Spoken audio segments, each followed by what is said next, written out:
The first thing that I realized when I opened Final Fantasy I was that I should have had my speakers turned down, as I had the iconic prelude song blasted into my ears. You're greeted with a monologue that introduces the story of the game, which reads as follows. The world is veiled in darkness. The wind stops, the sea is wild, and the earth begins to rot. The people wait their only hope, a prophecy. When the world is in darkness, 4 warriors will come. After a long journey, 4 young warriors arrive, each holding an orb. Sounds dire if you ask me. You then press A and are led to the start screen, where you can continue, start a new game, and alter the respawn rate. I found out later that the respawn rate changes how fast the text boxes in battle scroll and appear or disappear. 8 is the fastest speed. I wouldn't recommend it in a casual playthrough as it's hard to keep up, and 1 is slow. I stuck with a respawn rate of 7 the entire game. The third screen after selecting New Game brings you to your 4 warriors. I feel like there was a great effort to make the game cleanly balanced between all 6 of the possible starter classes. However, after finishing the game, I see some clear winners. First off is the Fighter, which is a melee class with great strength, great defense, but a definite vulnerability to special attacks and magic. Then there is the Thief next, which I did not use. The last melee class is the Black Belt, or Monk as it would be known later on in other games, which serves as both a great spare inventory and a massive damage anchor which gets exponentially more powerful as the game continues. After the melee classes come the 3 mage classes. The first one is the Red Mage, a balanced character with an average grade in all stats and the ability to learn both white magic and black magic. For future reference, white magic is mostly support magic with some purity-themed attacks. Black magic has a lot of debilitating status effect magic with powerful destruction attacks. Consequently, there is also the White Mage and the Black Mage as the final 2 classes, of which I only had a Black Mage. My team for the entire game is as follows: a Fighter, a Black Belt, a Red Mage, and a Black Mage. My recommendation, though, is that under no circumstance should your team not have a White Mage. Just because the Red Mage has access to both types of magic does not mean that the Red Mage can use the most powerful magic of each kind. The great thing about this character selection, though, is that the names of the characters are entirely up to you. This story has a plot, sure, and later games will offer suggestions as to canon names that fit with the plot, but it is still up to you whether you want to name your characters Dingus 1, 2, 3, and 4, or something else. Final Fantasy I, however, simply has 4 warriors in the plot that bring peace. It doesn't matter who they are or what class they are. What the characters are in the game are entirely up to you. I spent about half an hour debating if I should use joke names or real names for the characters, but eventually I caved into impatience and named all 4 of my characters after the cast of Avatar: The Last Airbender.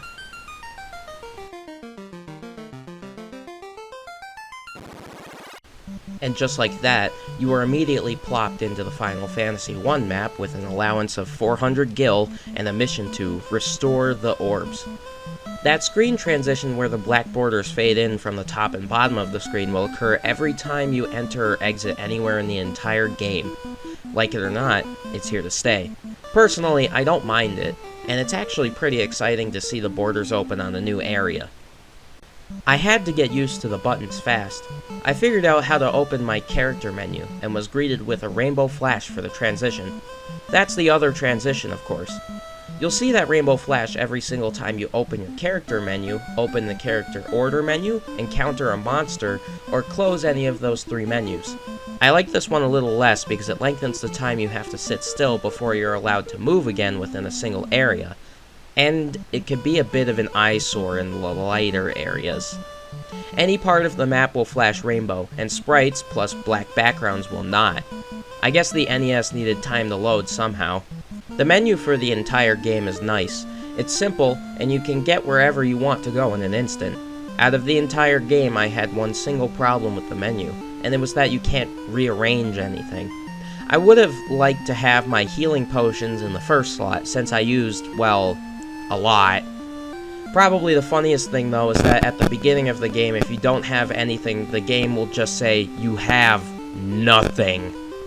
Way to cut to the chase, man. Also the music. This track in particular for the overworld is joyful and somewhat catchy, but I will admit it got old once I reached the end of the game.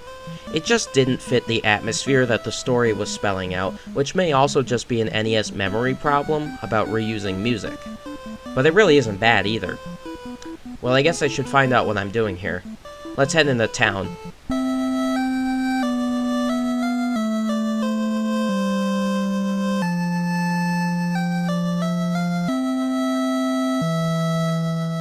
You'll find out quickly that there are two things that are sort of annoying. Sometimes you'll try to talk to someone, face the wrong direction, and have to wait about 1.5 seconds for the "nothing here" text box to go away. And NPCs are not only collidable, but move randomly. These are situation specific, but sometimes it can be a pain in the neck if you're trying to get into a store and there's an NPC wandering around the only one block path into it. This will become much more prevalent later. The first evidence of the NES's limits would be that your character's names and the magic spells' names must be 4 letters, which results in some hilarity early into the game. It's also impressive that the English translation managed to fit it into the same space that the Japanese translation did. The second, which appears here in this first town, would be the NPC's singular text boxes. Some NPCs in towns will say one thing, ever, the entire game. To get around this, there are some characters that disappear after the player talks to them, or sometimes a character will have a different text box after completing an event in the world. It's a clever solution for the limit present here. Another note about the town music. Funnily enough, this isn't the music that plays in every town, but considering how essential towns are to your victory, you'll also be hearing this theme a lot. There are commodities present in Corneria which are present in most towns in the game, but not all. In a good town, you'll have the 2 party health buildings, including the inn to heal your party members, and the clinic to revive your members. There will also be the supply stores which sell weapons, armor, and items, and the magic stores that sell white magic and black magic spells. Every single town in the game, save for 2 places, has an inn, which will be your go-to save station. Each of the towns have something that the others do not as well, though only some of the towns are missing stores. The cost of the town's commodities also increase the deeper you get into the game. The inn at the starter town costs only 40 gil, but at the furthest town with an inn, you'll be paying 500 gil instead. That's over 12 times as much money. The cost of magic also increases, but the quality of the spells available also increase. You can measure your progression in the game based on what spells are available in each town that you visit. The only common store that does not increase in value is the item shop, and honestly, if it did, then I would have spent far longer on this game than I did in this playthrough. I made the mistake of buying armor and weapons carelessly when I started out. See, not all classes use the same armor sets or the same weapons. The black belt will actually require no weapon after the first couple dungeons. The trouble here though is that there is absolutely no way to know who wears what or fights with what unless you buy one of each item and try them individually. That, or use the internet. Everyone can hold any kind of equipment, but not everyone is allowed to use any kind of equipment in battle. The system is a little bit different from magic.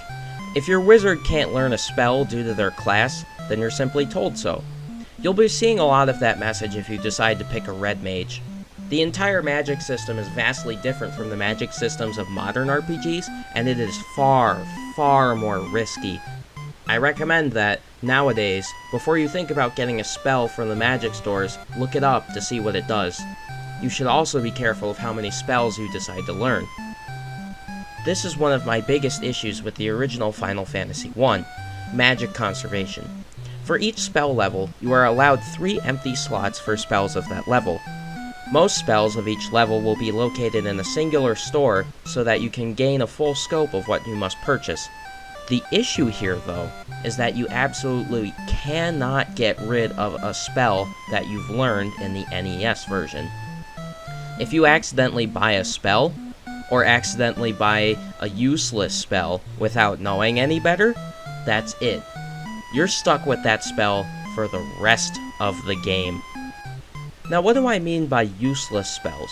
Well, I found this out after making the mistake myself with the level 2 spell Temper. A very small quantity of the spells sold in stores are not coded correctly and either function against you or do not work at all. The full list includes Lock, Lock 2, Temper, Saber, Exfer, and Heal 2. The bugs with these 6 spells are as follows: doesn't work at all, actually increases your enemy's evasion stat by 20 instead of decreasing by 20, doesn't work at all, doesn't work at all, removes elemental defenses from your party, and is boosted to the next grade of spell when used in battle. There are other spells that function as intended but do not perform as well so late into the game. For my spell recommendations, there are only a few that you can't skip. I found that most of my critical spells were saved until I fought bosses, and using those spells I absolutely steamrollered each boss. I recommend the following.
Save your money if you can't afford any other spells.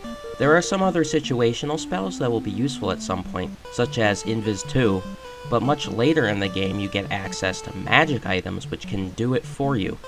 Much later though. If you have a free slot, why not? 2 things to note though. First, notice that a lot of these spells require white mages. That's why it's critical to have a white mage on your team. Second, how on earth would you know that some of these spells are plain broken without looking it up? I don't want to make it seem like you always need an internet guide to play Final Fantasy 1, but I also refuse to justify these plain broken spells. What happens if you innocently fill up your inventory with broken or minimally useful spells? You'll end up dragging through every dungeon if you miss something important, and may even have to restart the entire game just to fix the mistake. One restart wouldn't hurt me, but what about someone on original hardware who had to puzzle through the entire game and probably has 40 plus hours? It's not productive either way. Anyway, quite a lot of information to take in at the first magic store. To summarize, some of the spells are completely broken, and whatever you learn is permanent.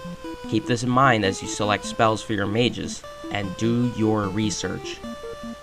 Once you've spent your allowance on weapons, armor, and spells, you probably won't have enough for items. Don't worry, there are plenty of monsters to fight for cash right outside of Conaria, and if you need to heal, just spend a little bit of that money at that inn. Thing is, your eventual goals in Final Fantasy 1 are always hinted at by the NPCs, so I recommend talking to everyone and writing down what they say. This will become vastly more important in the future when you're allowed to access the entire world and need to backtrack.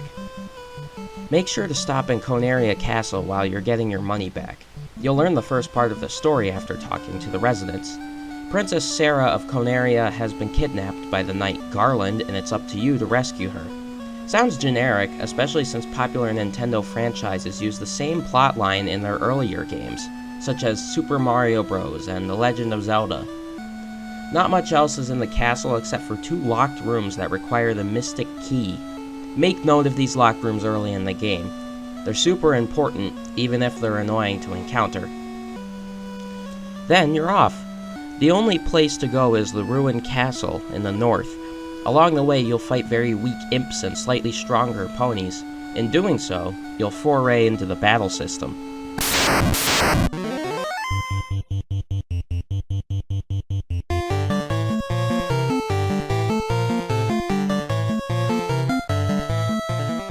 The battle screen looks very similar to a board game, which is what it was based off of.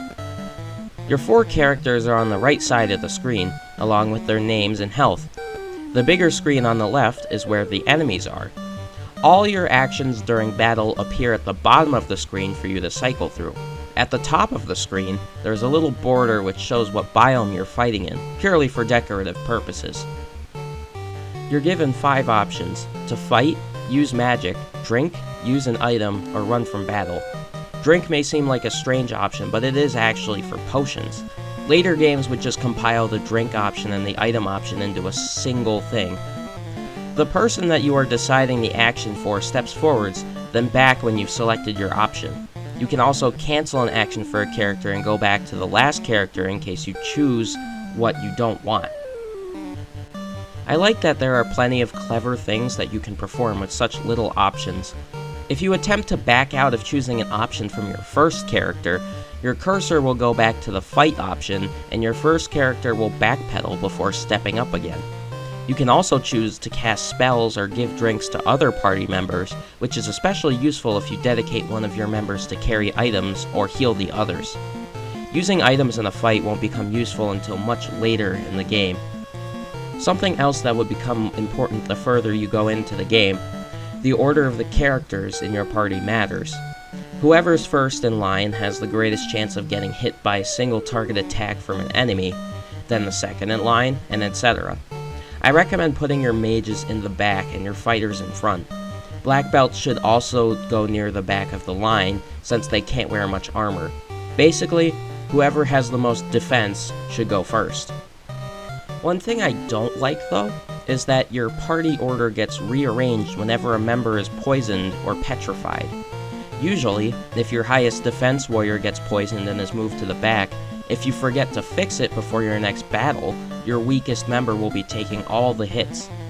It's a small annoyance which requires a quick change every time it happens. Note here that there is one controversial part of the battle system concerning the target selection. If you target an enemy with multiple characters, and the enemy dies before all of them have finished attacking, the rest of the attacks will be nullified. While this does add an element of strategy to the game, as you must choose wisely how to divide your team's damage potential across multiple enemies, this also requires that you know instinctively how much health the enemies have and their weaknesses. By the end of the game, you understand your party well enough to disperse your targets evenly, but in the beginning of the game, it can be quite annoying. What may be strange in the beginning of the game is that your characters seem to miss frequently. Don't misconstrue the hit percent stat for each of your characters as abysmal, though. There is a different purpose as to why the hit percent is so low for each character. One of the key mechanics in this game is that you can possibly land blows more than once in a single turn. The greater your hit percent increases as you level up your character, the greater chance that you will hit an enemy more than once. In the late game, this mechanic eventually becomes extremely busted as you manage to hit your enemies upwards of 5 times unaided, especially with the Black Belt class. That means that whatever arbitrary damage value you rolled for that character has just been multiplied by however many times you hit an enemy. Consequently, the same system works for enemies as well. Another thing you may notice is that some of your characters take 1 damage per attack, consistently. This is directly related to the absorption stat your character has, which can be increased by wearing armor. An enemy will hit your character, for example, and the amount of damage it does is the result of your character's absorption value being directly subtracted from the original enemy damage roll. This actual damage must be non-zero, so if your absorption value is greater than the enemy's damage output, the result is just a single damage point to your character. Status effects on your characters also have a chance to do absolutely nothing if your situation is right. For example, poison damage only takes effect at the end of each full round. So, if you can manage to end the fight before your team and the enemy has finished attacking, you won't take any poison damage at all. Just be sure to cure the poison when you get back to the overworld, or else you'll be hearing this fantastic sound while walking. I wonder if other poison effects from other games such as Pokemon drew inspiration from this. You may also notice that your magic spells have a limited number of uses. Each level has a certain number of uses that will increase as your character levels up, which each level capped at 9 uses.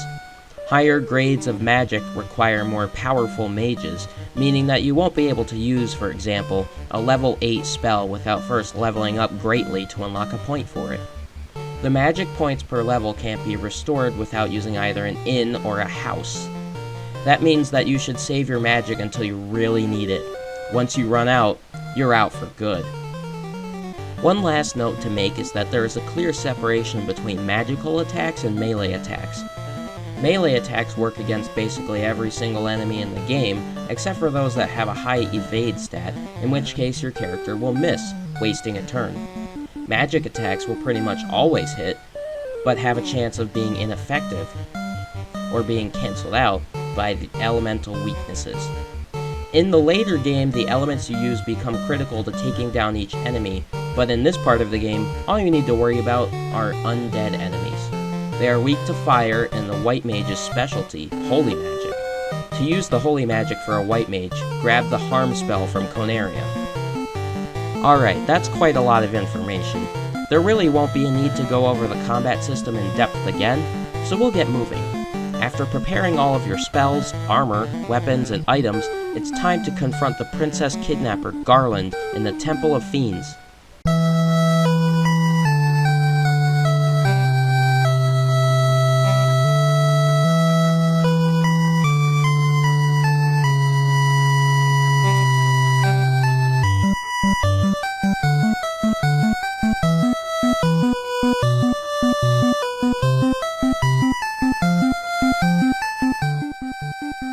This is the shortest dungeon in the game by far.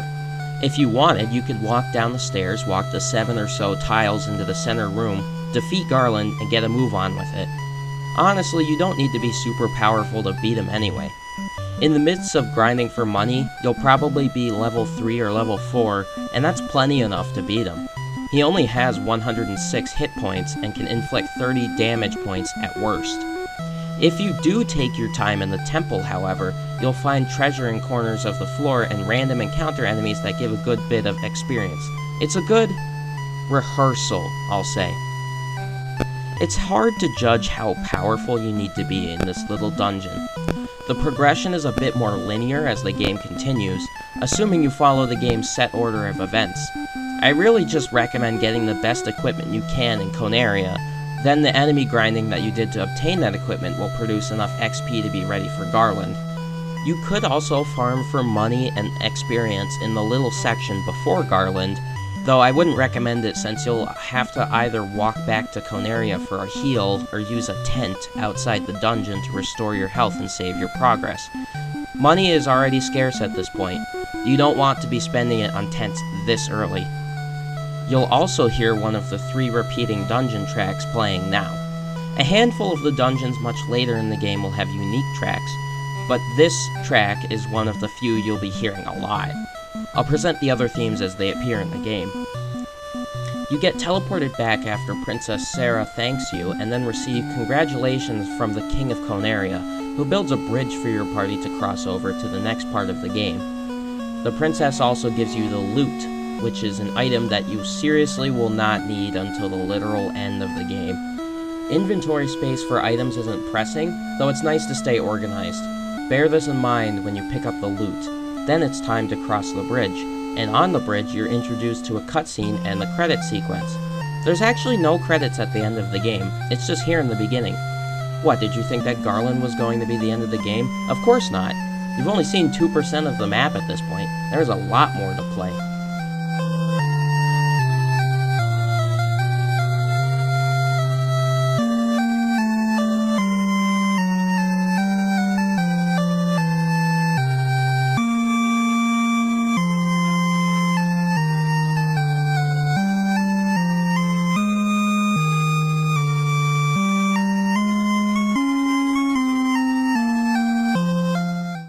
You head across the land, fighting some slightly stronger enemies, and end up at the next town.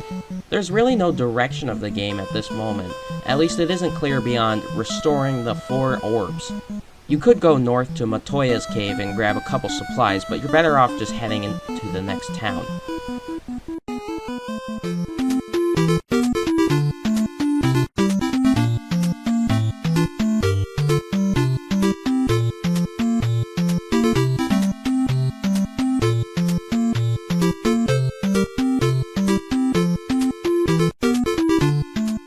You show up to the next town east of Conaria and find out that it has been taken over by pirates. Seriously, before you do anything, just beat up the pirates in town. They're really easy to beat, especially if you use a group effect spell such as Sleep. You're also introduced to the beginning of the greatest text boxes in the entire game, with the #1 contender being the very first person you talk to in Provoca. This is, I'm gonna assume this is...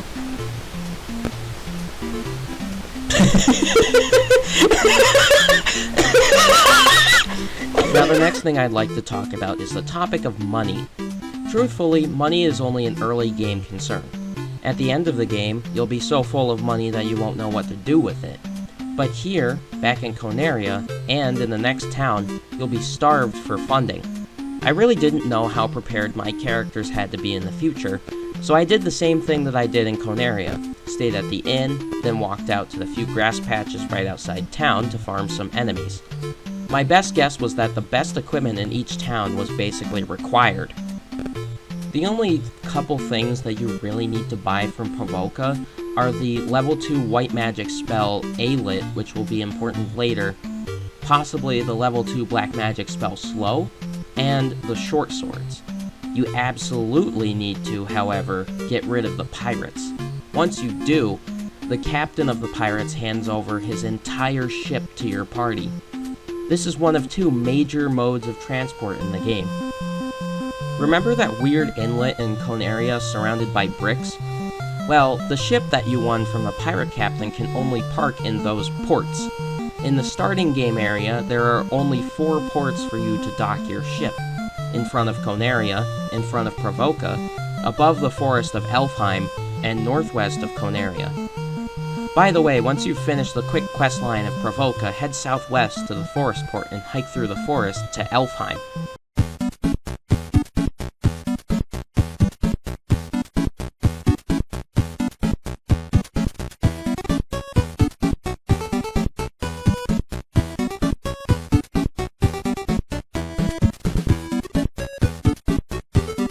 Welcome to probably the best town in the entire game.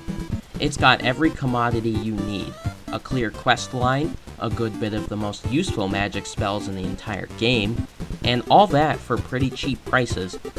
Honestly, the things you want to buy from Elfland seem super expensive, but if you collect some money from the incoming second dungeon, you'll be set. These items are expensive for a reason, because they're so good. There's a lot going on in the elf castle. The prince is asleep and needs the herb to awaken, and there's the dark elf Astos taking over.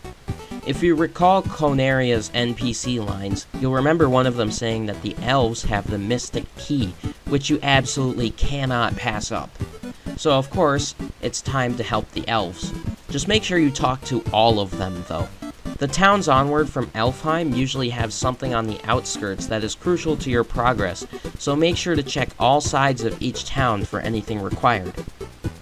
You can't continue the game anywhere else but the next dungeon, but there are a couple more places that you can go. The fourth port, almost directly north of Elfheim, a little bit to the western side though, leads to the Dwarf Cave. If you go early, you can net yourself 1,000 gil and learn about a lot of endgame quest items. There is also the ruined castle far northwest of Elfheim, where a lost king is desperate for his crown. The crown is in the dungeon southwest of Elfheim, so it's in your best interest to just go to the dungeon straight after gathering resources from these 2 extra places. Once you gather all of your information from these other locations, your order of events should look something like this.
Did you get all that? When I was playing through this game, I most certainly did not. I knew vaguely that I had to end up in the dungeon at some point, but most of these things I just found by wandering around. The information is all there, found by talking to the various NPCs in Elfheim in the Dwarf Cave.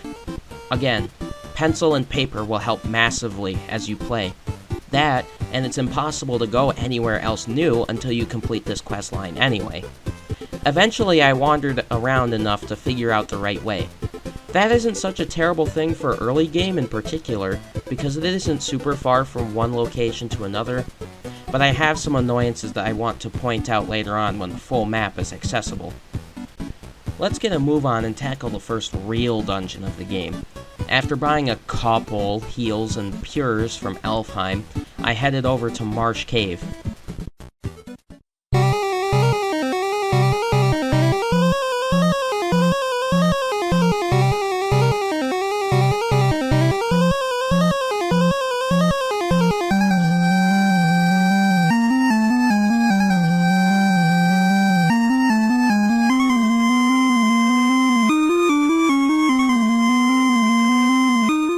This dungeon will be a real pain in the neck if you didn't prepare correctly. The enemies are tough and the route progression is tougher. Poison is a massive problem in this dungeon, so come prepared with at least 20 pure potions. This would end up being one of 3 dungeons I played without a map. It feels like something from a tabletop RPG, which, again, was the inspiration. There are a lot of dead ends. Most of the enemies in here are undead. If you came prepared with Fire 2 or Harm 2, you'll do just fine. If not, but you're around level 10, you'll do just fine. Or, if you did all the work to get a silver sword, this will be a cakewalk. If you didn't do any of that, and decided to just follow the questline, you'll get handed a game over on a silver platter. Seriously, a good bit of time spent just fighting random enemies either outside of Marsh Cave or right at the entrance of it does wonders. This also begins a trend where some of a dungeon's enemies are far more dangerous than others. When I walked into Marsh Cave for the first time, I was sent packing by a group of skeletons. A greater skeleton can accompany other skeletons in a fight, and this skeleton has a lot of health and strong damage. My advice is to not be discouraged. Sometimes it's productive to run away from a fight that will do more harm to you than good. Not all of the dungeon's encounters are so difficult. There is also plenty of variable map design in these dungeons, some good, some bad. My least favorite trend in these dungeons is a large square floor with a bunch of little rooms arranged in a grid. It's a lot of travel time, a lot of encounters, and honestly not all of the rooms have something good in them. Even sometimes it's the only way to move forwards, and you'll be checking every room until you finally reach the right one. The Marsh Cave unfortunately falls victim to this trope on its last floor, whilst its first couple floors have a cool snake-like design. The only bad thing about this dungeon besides the onerous last floor has to be the boss fight. This will be a trend in the future. Bear in mind that some of the boss fights won't seem like boss fights. Not all of them are initiated by interacting with an object. Sometimes, you'll just step on a tile in front of a chest and find yourself facing a mini-boss. Sometimes, you'll just be on your way through a dungeon, step on a forced encounter tile, and suddenly be faced with the eldritch horror residing in the dungeon. Just assume that every chest in every dungeon may have some sort of forced encounter tile with a slightly harder than average fight behind it. That, and take one tile hallways cautiously. The boss fight for Marsh Cave's quest item, however, is especially difficult. You're faced with 2 to 4 wizard enemies, which have quite a lot of defense and hit really hard. In my playthrough, I fought 4, and I was so out of resources by the end of the fight that I didn't bother to loot the rest of the dungeon. I just left. My advice is to take them out one by one, as you can't keep tanking the damage from all of them. They're not vulnerable to any spell, so just use ice as it's the best base magic damage you have. Then, once you get the crown, you have to walk all the way back out. If you are out of resources after the wizard fight, you're in for a rough time trying to get back out. Plus, at this point in the game, the only way to revive anyone is still using the clinic in a town, so you've got a monumental task ahead. Add the fact that you haven't saved since possibly using a tent outside of the dungeon's entrance, and you've got a recipe for potential disaster. Every fight trying to claw back up out of Marsh Cave is tense. In these cases, it may be more productive to grab as much treasure as you can on a separate trip from attempting the boss. Let's go over two things that I think are oversights. First off, if you're going to fight a boss triggered by a force encounter tile, that tile doesn't shut off when you win. If you wish to pass the same space again, you also need to fight the boss. This is a big issue, especially in the last dungeon of the game, and for certain areas that have many chests cramped into a single room. If you make the wrong move, you could be fighting a mini-boss all over again. It's a waste of resources. The second thing is really only a problem in this dungeon. There are multi-opportunity chests, where there is one item spread across multiple chests. If you collect the item at any of these chests, then the rest in the series will be considered empty. It's another waste of time, especially considering how little of these multi-chests are in the late game dungeons, as compared to this one. One last thing of note in this dungeon. There are a couple rooms on the bottom row of the last floor that require the mystic key to open. Remember, the questline requires the crown from this dungeon long before you're given the key. The treasure inside is not really worth going back for, simply because you can obtain the treasure from those extra rooms for free in much safer and less time-consuming ways. The silver dagger can be found either in one of Castle Conaria's locked rooms or in the dwarf cave, and the silver bracelet can be bought at the next town. There's also 1,000 gil in the Marsh Cave extra rooms, but seriously, at this point, you have a nice enough bit of dungeon money. I left Marsh Cave with almost 10,000 gil. With the crown in hand, it's time to pay a visit to the distraught king in the Western Keep.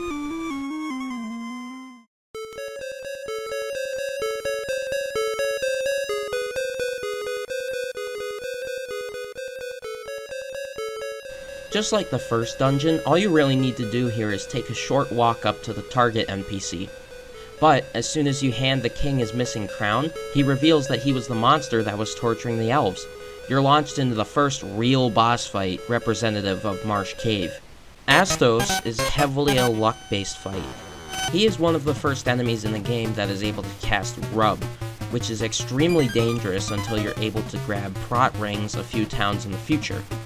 It has a chance to instantly down one of your members. The enemy spellcasting in Final Fantasy I works as follows. Each enemy has a certain chance to cast spells every turn, and if that chance is satisfied, the enemy will start at the beginning of its spell list and cast that move. So, if Astos doesn't fulfill the percent chance to cast magic during a turn, he'll just hit one of your characters, causing a pretty inconsequential amount of damage. If you went back to town to resupply after Marsh Cave and grabbed some silver weapons while you were at it, you'll be well equipped to deal with Astos. I had no trouble with him, especially considering all the grinding I did before exploring the dungeon. Once Astos has been defeated, it was time to continue the questline to Matoya's Cave in the north.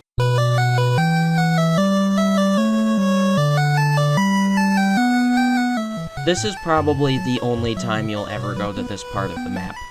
You could have come here beforehand for a couple free chests during the Provoca segment of your playthrough, but the rewards are middling. It would be just a quick trip to memorize the location. You need to give the crystal you won from the Dark Lord Astos to Matoya in exchange for the herb. One quick little side quest and you're done. Reminds me of some Zelda games. Maybe this was the first to introduce the potion-making witch trope in those games. A broom in Matoya's Cave also tells you how to access the in-game map by holding down B and pushing select.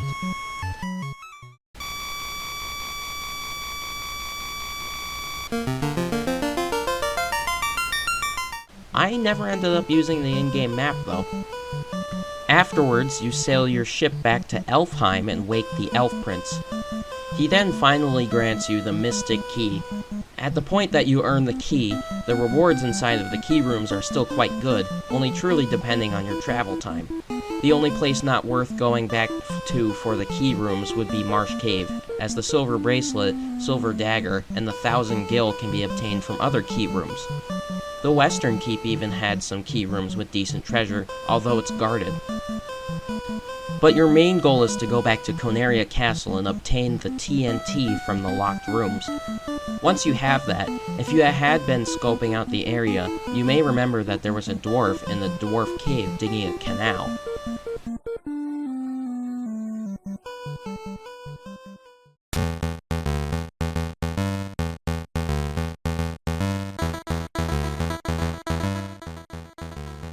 I can't think of a single reason why half of the dwarves just say hooray. I don't know what they're cheering for. Then again, I went there after defeating Astos, so maybe their dialogue was different. There's some treasure to be had here, which makes for good money later, but the silver dagger is probably the best weapon your black mage is going to get. Of course, unless you have 65,000 gil lying around. Nedrick, who lives in the southernmost house in Dwarf Cave, is the one you want. He takes your TNT and blasts open a one-block area on the map, which is just enough for your ship to pass into the whole map proper.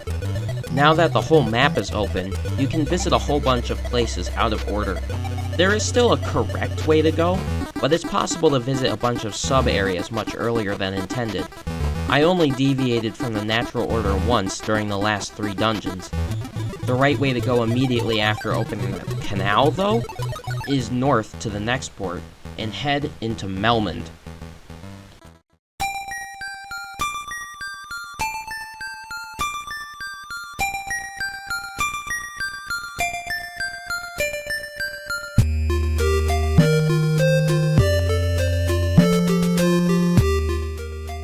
Melmond is a contender for the worst town in the game, simply because there isn't an item shop in Melmond when the next dungeon demands it. What's saving Melmond from being the worst are 2 things: the level 5 magic stores and the necessary NPC information. Melmond is your first intended town after leaving the early game Aiden Ocean, so the only way you're going to learn about any of the new areas would be here.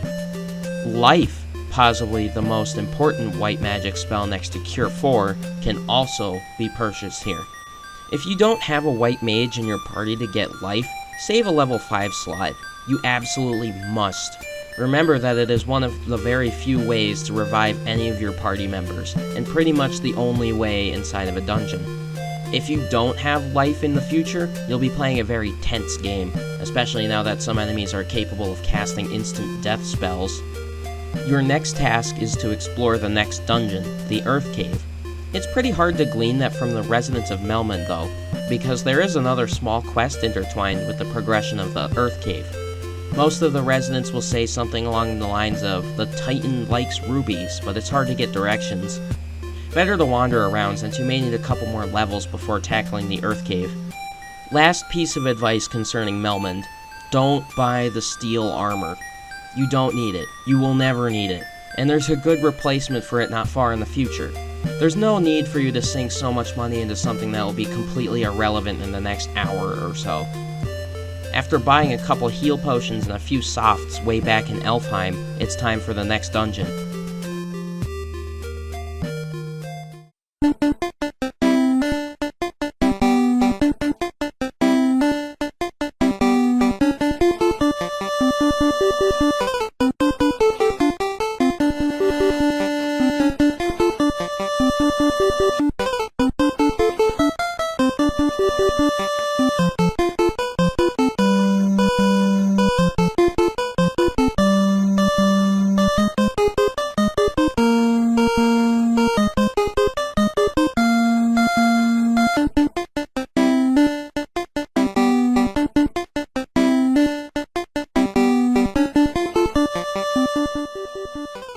Welcome to a pretty good dungeon with plenty of content to keep you entertained.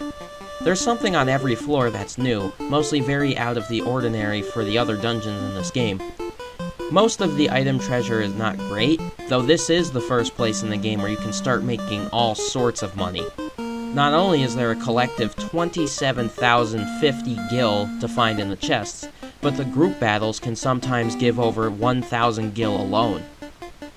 And, right on the first floor, is one of the funniest things in the entire game. This little section of the map on the left, although not required, is perfect for farming XP and gil if you don't have enough. Why? because every single tile in this corridor is a forced encounter tile. Each encounter includes a giant which hit pretty hard but are well worth the effort with 879 experience and gil drop per enemy. You could work up a fortune just in this little area alone. What's funny about it though is that there's no mention of this spot in the entire game. You could walk into it accidentally, keep going without recognizing the frequency of battles, and just be buried in giants. Most hallways in this dungeon are short anyway. This could be a long dungeon, but only if you collect all the gold in the treasure rooms. The only treasure worth not skipping would be the coral sword in the northeastern corner of the second basement. Even if its stats are equal to the silver sword, it's still free money. Each treasure chest in this dungeon is guarded by an earth enemy, who will usually take a big chunk of someone's HP before it dies. Every chest in the earth cave requires some blood spilled, basically. If you're worried about forced encounters with chests, I recommend trying to access each chest from the side. Usually, a forced encounter is in a predictable spot where you can open multiple chests from one tile. The third basement, though, is actually dangerous. If you've been able to handle normal enemies, that's great, but now there's a 9% chance that you'll encounter a Kotrice. They're not very difficult enemies to beat, but they can petrify your party. You better had brought at least 5 soft potions to this dungeon, because the only other way to get rid of the stone status is to use the soft spell, which is both expensive and not available yet. Considering how scarce money was before the Earth dungeon, you probably won't have many softs to spare. You can also encounter wizards on this floor of the dungeon, however, you're much more powerful than them at this point. It's nice to be able to defeat an enemy that was much tougher when underleveled beforehand. You meet the boss of the Earth Cave here, the Vampire. The only thing the Vampire has going for him is that he has a good bit of melee damage. That and he can stun your party. Literally just burn him. That's all you need to do. If you have fire too, burn him. Easy money. You obtain the ruby from the Vampire, and the by far worst part of the Earth Caves becomes clear. Now that you have the quest item, you have to walk all of the way out. Take solace knowing, though, that this will be the last time. On the bright side, you can gain a bit more experience and gil on your way out, but it's still a bit of an extra time sink. I guess that's just up to the player whether they enjoy the walkout or not. Like, if you're enjoying the game, you probably won't mind the extra 5 minutes, plus it'll be a bit more exciting since you'll be lower on resources. You won't have to open any treasure chests on your way out either. Once you leave the Earth Cave, use a tent or cabin or house or whatever you have and head west. While we're on the topic, let me quick say something about tents, cabins, and houses. I find it strange that there are 3 different versions of the same thing, which the tent and cabin don't have that great a difference. When using one of these on the world map, you can save your game, and depending on which one you use, you'll receive certain benefits. The tent restores 30 hit points, the cabin restores 60, and the house restores 120, along with all of your magic charges. I just think that by the second half of the game where you can get to a dungeon quickly, you won't need to use any magic to defend yourself before the dungeon, and you won't lose much health either. Besides, I'm sure you will have just left an inn. It's more effective to use a tent later on, unless, well, if you're leaving a dungeon. Maybe it has a better point beyond how I played through the game, because once I entered a dungeon, I barely ever left. But I still think there should be a one-size-fits-all shelter.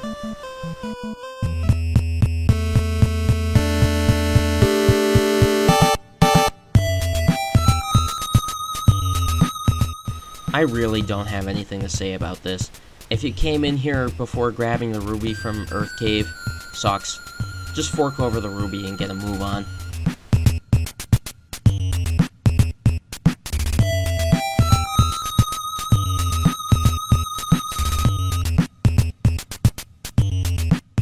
This is the only time you're ever going to be here.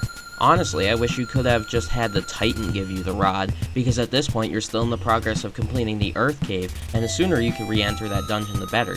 It's also one of the only yellow areas in the game. So this time you have to walk back down, only you'll find that most of your time collecting treasure is what made the Earth Cave seem so long. The actual straight route takes a fifth of the time. Now you can use the rod to break the seal on the extra stairway and head deeper into the dungeon. Turns out that one vampire wasn't strong enough to cause this much damage to the land in Melmond. The fourth basement is nothing special except for more Kotrices and slightly stronger enemies. If you fought the giants on the first floor, this should be nothing new. Just make sure to grab the silver shield directly south of the floor's start. After that, it's a straight shot to the actual boss of the Earth Cave, the Lich. The rooms that have the boss spawns are usually decorated and are nice to look at. I also like the dialogue that precedes the boss fight because it usually describes some sort of effect of spawning the boss, which plays on your imagination. The Lich is really not a hard boss. If you use fast or fire spells, you can beat him super quickly, as he only has 400 hit points. He doesn't even hit that hard either, only a maximum of 80 hit points. As long as you healed before starting this fight or got some of the elemental shield spells, you should be well able to tank the Lich's Ice 2. The rest of the Lich's spells are either not great for damage, such as Light 2 or Fire 2, or just annoying status effects like Sleep.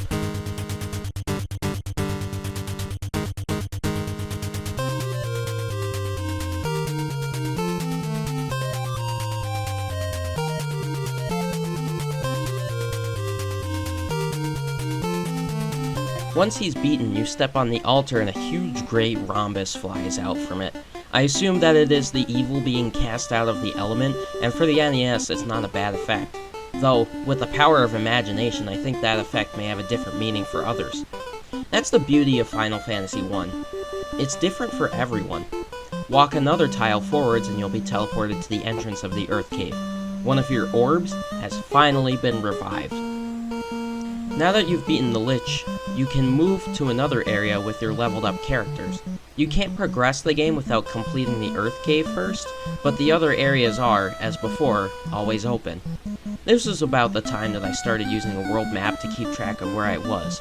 Back in the 90s, I guess the people who played this probably drew their own maps, which is nice to think about. Again, pencil and paper makes this game much more comprehensive. Hopefully when you leave the Earth Cave, you'll have the most money you've ever had in the entire game. When I left, I had a stunning 41,993 gil. So now, head further west until the screen wraps around and you end up on the east side of the world. It's also a really nice effect as it makes the world seem infinite. Dock your ship on the outcropping port and head south to Crescent Lake.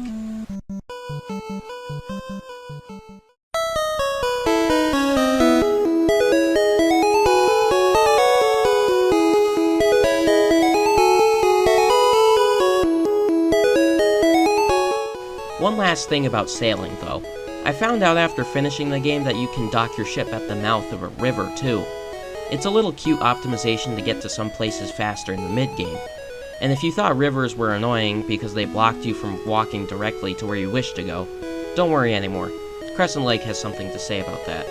This is a useful town, though you'll only be here for the next 2 dungeons, especially since this is where the inns and other commodities get expensive. Before you do anything else though, head to the northern end of town and into the forest. There, you'll find the Circle of Sages. They fill you in on a bit more story material. The 4 elements of the world had lost their control when 4 fiends took control of them. Your team of 4 had just defeated the Lich, the Fiend of Earth. 3 of these fiends remain, found in the following place: the Fire Fiend in Gurgu Volcano, the Water Fiend in the Sunken Shrine, and the Wind Fiend in the Floating Castle. The sages are your best guides as to the natural progression of the game because they will tell you what your end goal is for that section of the game. They're also useful because they hand over the canoe. Congratulations, rivers are now no longer impassable. They act the same as ground tiles now, except that your character sprite changes to a little canoe. While in Crescent Lake, make sure to stop by the level 6 magic stores. Keep note of the spells here. Something major has been set in motion by your arrival at Crescent Lake, and these spells will be obtainable when you've completed that major thing. I'll keep it unspoiled until it happens.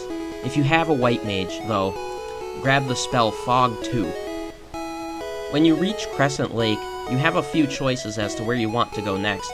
You could head directly for the next fiend, which is up the river maze from Crescent Lake, or you could go further north to the other river maze and explore the Ice Cave.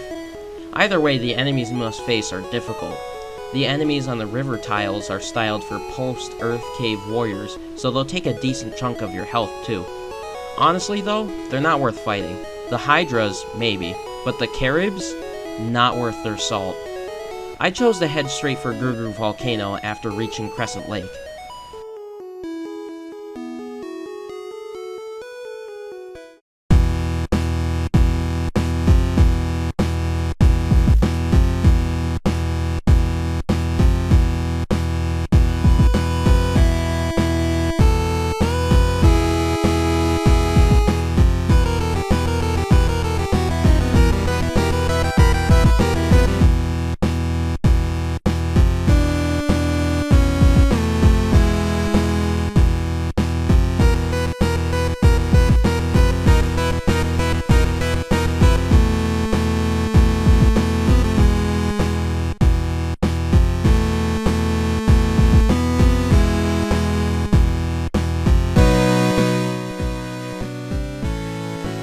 I can't tell if I like this dungeon or not. There's a lot of fun things, and there's a lot of abysmal things about it. This dungeon is all about greed. If you want its treasure, you have to work for it. If you go straight for the end, just like the Earth Cave, then you can reach it effortlessly. Either way, you should definitely have a dungeon map for this one. This was the first time that I generally had to stop and check where I needed to go with a map. Some of the floors in this dungeon are pretty cool looking, and some are just maze hells. Especially the third basement. It's hard to tell where you're going because I assume that every player wants to intuitively avoid taking damage where it isn't necessary. And where might you be taking damage, you ask? All over the floor, of course. There are magma tiles that deal 1 HP every time you step on one, so if you screw up and go the wrong way, you may lose 20 HP or more. Plus, there's some pathways that are impossible to reach without trekking through some magma. Every single floor has a part where lava damage is unavoidable. It's not like in this point of the game you have enough HP to spare for all these lava tiles, at least now. That, and the average encounters hit like a truck. Not only do the enemies here have melee damage up to 50 HP at base value, but some of the common enemies are capable of casting their own special spells which will deal damage to your whole group. Enemies like the Cerebus and Agama can cast Scorch and Heat, which are also a pain in the neck. There are still forced encounter tiles in front of some of the chests too, inciting a battle with a fire elemental or a gray worm that isn't actually gray. Put that on top of all of the damage tiles and you realize quickly that Gurgu Volcano is one hell of an endurance challenge. The treasure here has some merit. It may be worth emptying the second floor and leaving the dungeon to recuperate due to just how much treasure there is in that floor alone. There's plenty of silver gear to be had which, if you didn't purchase any in Crescent Lake, is worth getting here. If you delve deeper after opening all the treasure on the second floor, assuming it would be the extent of the lava and tiles and enemy difficulty, well, I have news for you. This is the part that I really don't like about this dungeon. You don't have HP to spare to explore all of the dungeon, and you'll have to leave the dungeon if you so much as take one wrong turn. It's more lava tiles, more encounters, and while some of the arrangements of the floors look cool and are easy to follow, such as the first hallway of the third basement, the later parts are just unnecessary. The mazes just get worse and worse. Even if this is an exercise in greed, there is one treasure you absolutely should not skip. In the northwestern corner of the fourth basement's second set of corridors, there is an ice sword. Do not miss this. The ice sword is going to be your go-to sword for the next 20% of the game. You'll only get a better sword when you enter the second to last dungeon. The last floor is even more of an example of why a map is especially useful for this specific dungeon. You're given 8 rooms to explore, 1 on each corner inside of the 5th basement, and only 1 has the boss. The other rooms have multi-purpose chests like in the Marsh Cave, so if you did your looting earlier, there's no reason to explore. Except, of course, to get the flame armor in the western room. It's a small upgrade that if you have enough health, you should get it. Speaking of health, I, however, was on my last rope. I had run out of cures, out of healing potions, and all of my characters were under 100 health except for my fighter. I couldn't afford the forced encounter with the fire dragon for the flame armor. I attempted the recovery of the flame armor with a save state, resulting in a game over. The only way I was leaving this dungeon was either getting a game over or defeating the boss, and I would have to come back later for the flame armor. The boss is in the southwestern room. You break the crystal ball open and the boss, Carrie, admonishes you for defeating Lish before attacking you. Carrie is an average difficulty boss on her own, but after the entire Gurgu Volcano, she is a beast. I definitely didn't have the health to put up with her devastating attacks. She'll either just keep casting Fire 2, of which a fire would be the best spell here, or slice your team apart. During her turn, she'll hit one of your characters 6 times for 40 to 80 damage, and that extra damage adds up. This is the only boss in the game that took me a few tries, and I think it wouldn't have if I just sprinted straight to the boss room from the entrance. But, luckily for me, my fighter pulled through.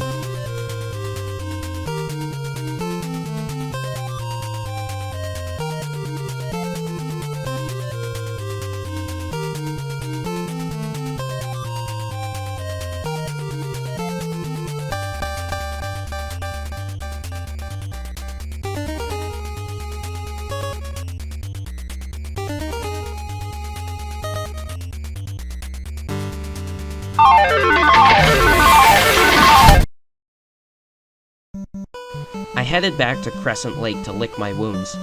The second orb had been restored.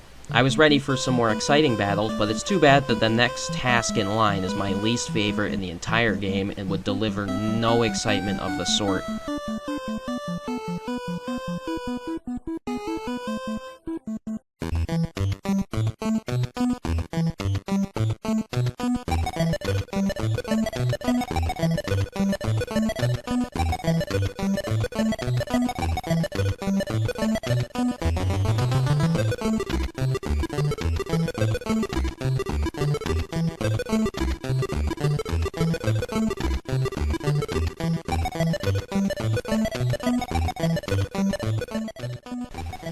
Worst dungeon in the game by far.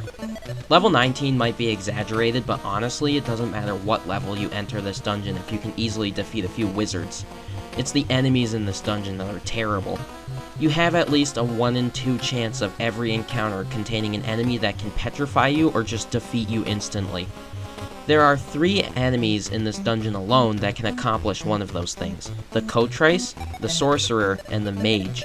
The rest of the enemies are either super annoying, such as the Image, or really strong, such as the Great Pede. By the way, I've been saving to talk about something until this late in the game, which is the usefulness of the Heal Potion.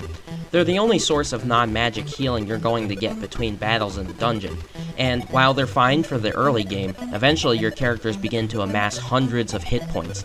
The heal potions only ever restore 30 HP outside of battle, so if you want your character in the best shape for the next battle, you have to heal, then heal, then heal, then heal, then heal, heal, heal, heal. That's every time after a battle, and it gets annoying this far into the game.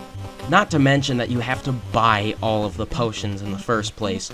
Money for items is not a problem this late in the game because most of the encounters will earn you 1500 gil, but actually buying all of the potions takes a long time.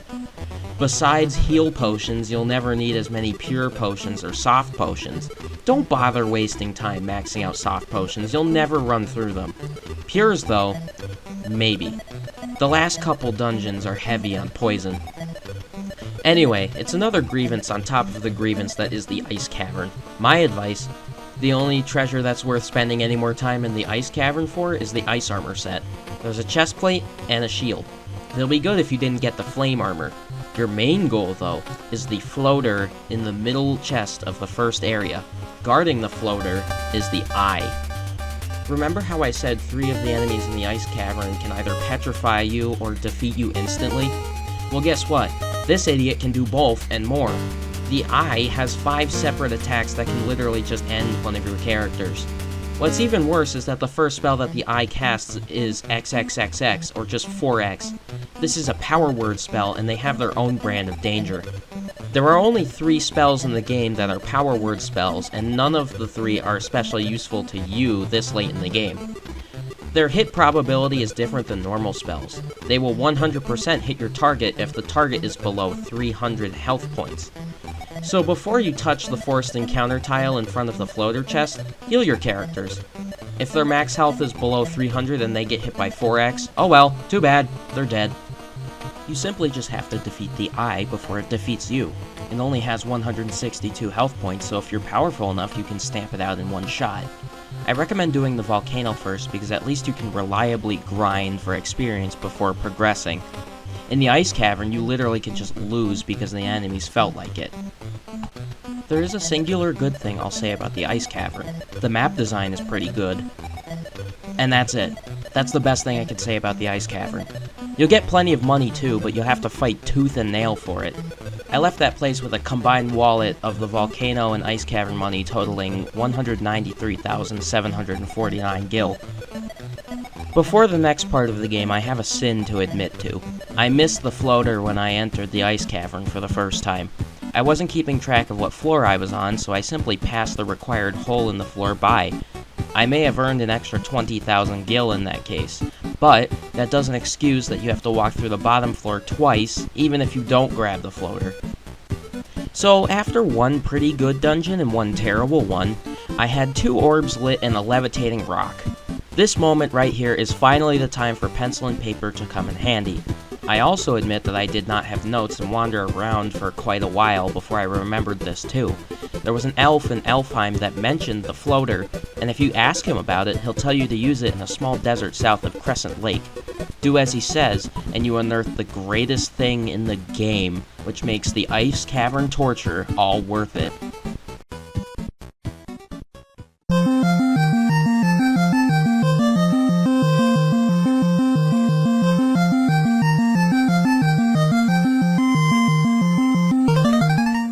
The airship is essential to continuing the game because you simply can't find a port on the northern islands to park your pirate ship. There isn't a river either, but now you could just fly everywhere. No need to pay extra for expensive inns either. Just fly back to Conaria and stay at the cheap one there.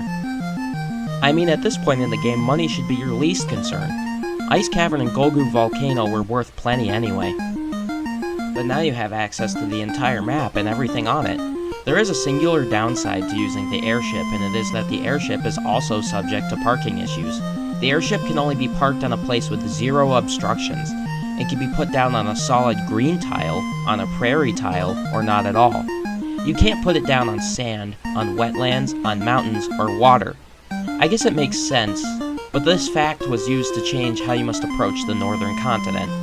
Since you can't land on obstructions, literally all of the structures on the northern continent are surrounded by obstructions, except for the Gaia village. You have to search for a good square to put your airship down, then hike in to enter the place you need.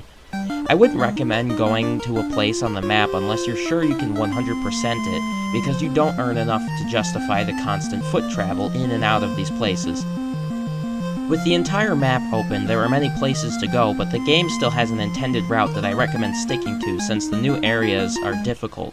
Stick to your notes and NPC information in the new towns. The first place you should visit is the town directly south of the airship's desert due to screen wrapping, known as the town Gaia.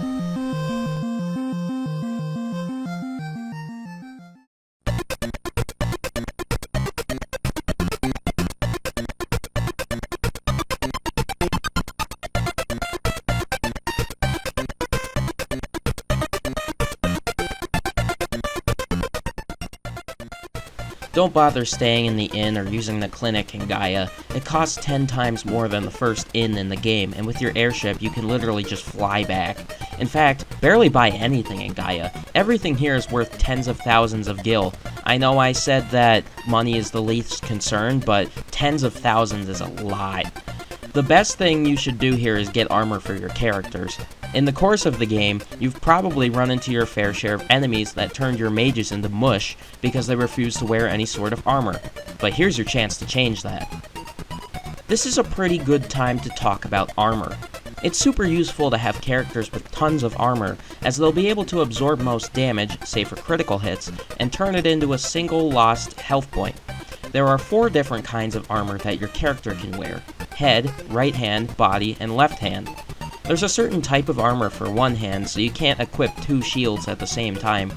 More armor means that your character can't dodge as well, which is pretty realistic. Just like weapons, not all classes can equip the same armor.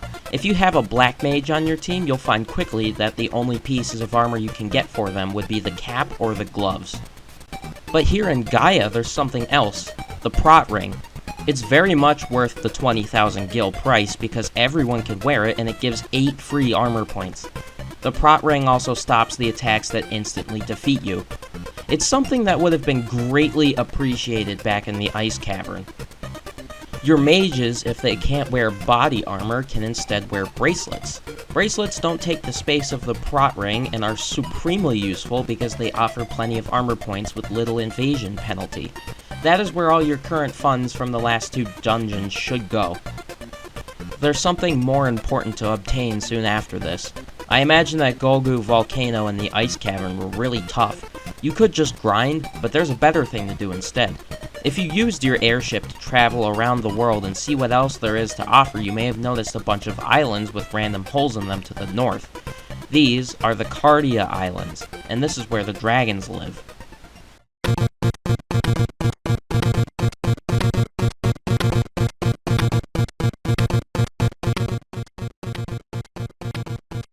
Cardia is one of the better looking areas in the game, and I like how Bahamut's temple looks. It's a bit similar to Matoya's cave from much earlier. There's some treasure to be found here, and you can talk to the dragons, but they don't say much of consequence. The one dragon you do want, though, is Bahamut. His temple is on the northernmost island in the lower hole. He asks for an offering of your courage to be honored, so you must take it upon yourself to enter the Castle of Ordeals to the east.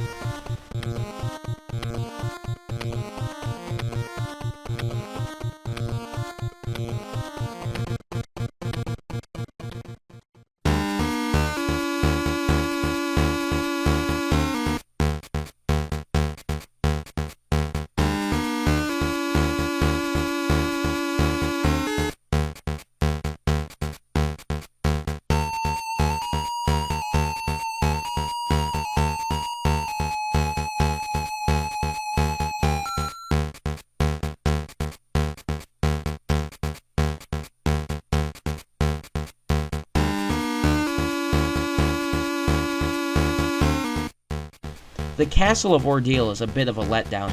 The enemies you will face while traveling there include the abominable Ankylo, which serves a ridiculous amount of physical damage to your characters and only drops 1 gil upon death.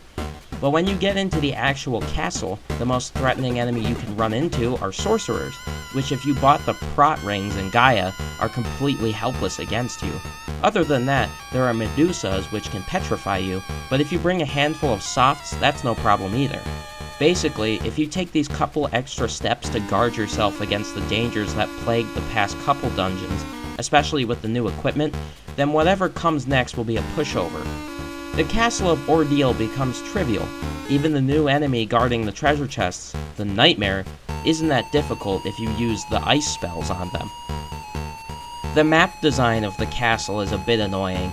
On the second floor of the castle, there is a teleporter maze where you walk into pillars and hopefully are teleported to the next section. If you don't know the route through that room, then you'll be in there for quite a while. However, in light of the teleporter maze, there is something legendary that you pick up out of a treasure chest in the castle, the Zeus Gauntlet. This will be your first magic weapon if you deign to grab it, and it is so powerful simply because it requires 0 magic points to use. The magic weapons have a predetermined spell attached to them, which can be casted constantly with 0 consequences. The Zeus Gauntlet has Lightning 2 attached, which is a critical spell for the next area. If you've been conserving your magic points by making your mages do weak melee attacks so far, this will be your big break. The other treasures in the castle are no joke either. There's another ice sword which should have proven its usefulness in dungeons past, a gold bracelet in case you didn't have enough money to buy them for all your mages, and a heal staff. The heal staff has the spell Heal attached to it, which will restore around 18 health points to your party members per turn.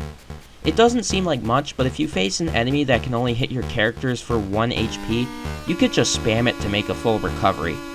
It's another great tool.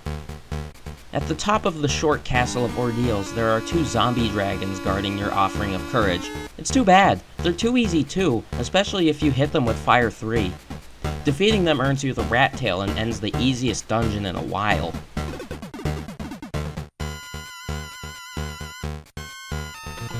Drive your airship back to the Cardia Islands, enter Bahamut's temple, and offer up the Rat's Tail. As promised, he will honor your characters. The screen transitions, and suddenly your first character on the map looks a little different. If it was a fighter, then the fighter will suddenly have shoulder pads. Speaking of, it's a nice feature that whatever character is first in your party order will appear on your map with a different sprite. What you have just done was unlock the class change. All your characters have transitioned to a greater version with boosted stat increases per level up and greater base stats. The classes have changed as follows.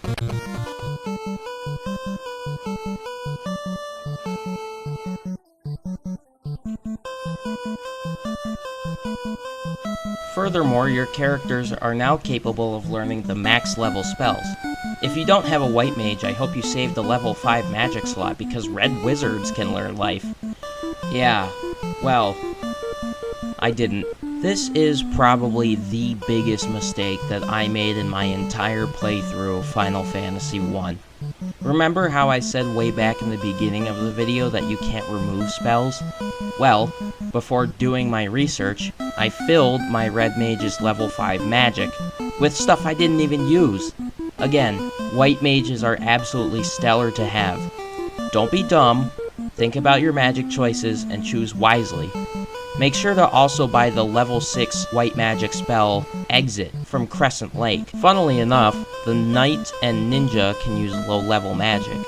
Good for elemental shields later and low-level cures, I guess. I have two problems with the class change. First, I have a Master on my team. There's a bug that Masters earn 4 times less magic defense than Black Belts upon leveling up. I dodged that bullet because I did so much money grinding back in Elfheim, but still, not cool, man. Second, the class change should have come earlier, I think. The Lich was one of the great fiends who was rotting the world and ended up being an easy boss to defeat. Carry didn't really do anything and was much more difficult. I think to balance the game, the class change should have come either right before Lich or before Carry. Technically, you could do that by suffering through the ice cavern at an even more under-leveled pace, getting the floater, then raising the airship and doing that whole thing first. That, or parking your pirate ship at the river mouth next to the Castle of Ordeals. But, really, that still leaves you under the bar for Castle of Ordeal and Gurgu Volcano. You probably won't have the cash for prot rings, so the couple enemies that can KO your team will continue giving you problems. Whether you wish to make the game more annoying or not shouldn't have mattered.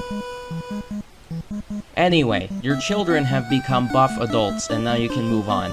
I guess technically you could finish the game without receiving the class change, but I don't know how difficult that would be.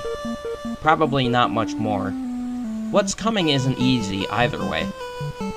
With that huge side quest finished and the characters powered up, it's time to seize the Water Fiend. But where do we start? There is an answer in Gaia. A pirate in Gaia says that he had sold a bottle with a fairy in it to a caravan. The fairy belongs to Gaia's lake on the northeastern border, and it's up to you to go retrieve her.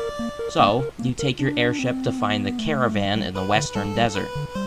Set your airship down on the single free green tile between the desert, mountains, and forest and start looking for the caravan. Unfortunately, it's not a visible structure, you just have to run into it.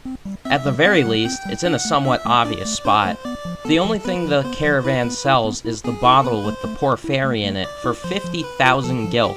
If you have to do some grinding in the desert, that's probably okay since you've got your new classes that get great benefits from leveling up. Get the money, grab the fairy, get in the airship, go to Gaia, and release the fairy. In return for freedom, the fairy gives you the Oxyale. What? I still have no idea what the Oxyale is. It sounds like exhale, but it's not. I assumed it was some sort of scuba gear, because that's what you eventually do with it, but then again it just appears as Oxyale in your item menu. Use the power of imagination, I guess. Now, following the fairy's instructions, take the Oxyale to Onrak in the west, which is right next to the sunken shrine.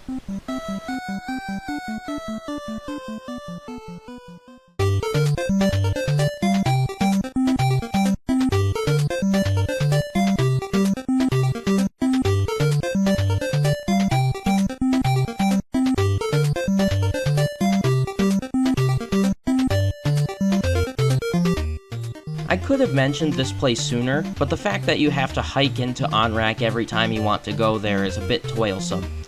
The people of Onrak refer you this quest line anyway, so you would have had to hike there, ask around, hike back, fly to Gaia, ask the pirate, fly to the caravan, find the caravan, buy the ferry, fly back to Gaia, release the ferry, get the Oxyale, fly under the caravan's desert, and then hike back to Onrak. Trust me, you do not want to hike in and out of Onrak that many times. Onrak is a pretty average town. It doesn't have any new equipment, and the only thing you might want to buy besides items would be new spells. This would be a great town since Saber's on sale, you know, if Saber worked. Don't worry about these spells though. Saber doesn't work, Heal 3 is the same as Heal 2 except outside of combat, Blind is a pretty useless power word spell, and A-Rub is taken care of by the prot rings. You don't need to be afraid of instant KOs anymore, so there's no need for a spell that does the same thing. The NPCs have some information, but what's really confusing is all of the leg talk. Why is everyone in Onrak obsessed with having legs? Here's yet another example of why you need to survey the entire town before leaving. The entrance to the next dungeon is on the outskirts of Onrak, right where the houses meet the water. If you have the Oxyale, you can use the submarine. The submarine isn't like the other vehicles where you drive them around the map. This time, it just teleports you right into the sunken shrine.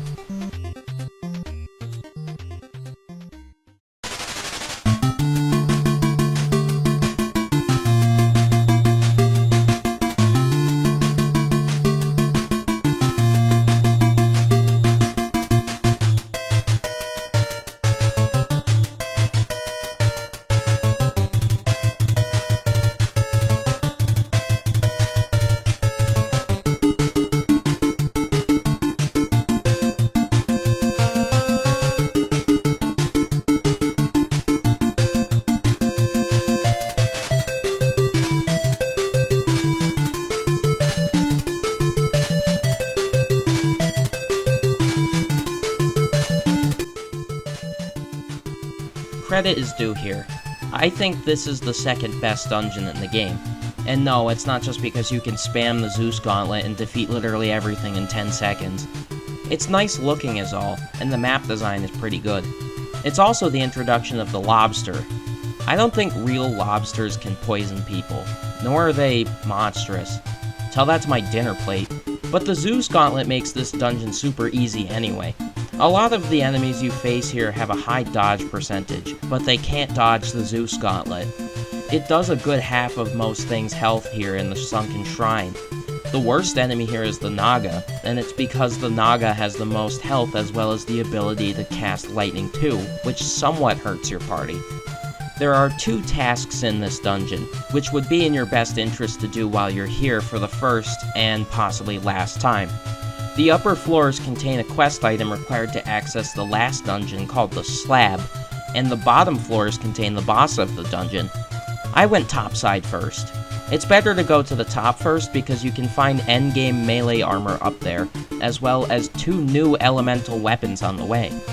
Undead enemies were barely a problem beforehand, except for those that had a massive dodge percentage. And now, after obtaining the Light Axe, they're no problem at all. Even if you didn't have a white mage, you can now cast Harm 2, which will decimate groups of the undead. And if that weren't enough, you can also get the Mage Staff on the same floor, which casts Fire 2 in battle. Since the undead are weak to fire and holy magic, you've basically taken care of them for the rest of the game. On the top floor, there are no encounters, and you are free to loot the chests as you please. It's one of those grid rooms like the Marsh Cave that I didn't like, but this time it's forgivable since you aren't delayed by fighting and the rooms are pretty small. There are also mermaids which tell you that they will fade away if the water fiend is not taken care of. One of them says that she hasn't seen Daryl in a while and wonders if she grew legs when she went to land. Well, that explains all the weird talk on the surface in Onrak. Now that you can grab the opal armor from the chests, it's time to have an important talk about inventory space. This has never been a problem up until this point, but your mages probably have bracelets and no longer can hold on to new armor pieces to be sold or traded. Plus, there are also pieces of magic gear that is especially valuable. Here's the thing. Items such as potions and the loot take up some inventory space, but the potions stack and there's plenty of room for quest items. Weapons and armor have their own inventory for each of your 4 characters. This means 4 slots for each character for weapons, and another 16 total across 4 characters for armor. The issue though is that you share armor slots with equipped armor as well. So, if your character has both hands, their head, and body equipped with something, then they can't hold on to anything else. It's useful to have a character or 2 that doesn't wear much armor, such as a black belt or a mage, but even then you'll still be pressed for space. It takes a lot of research to decide what's important and what ranks above what.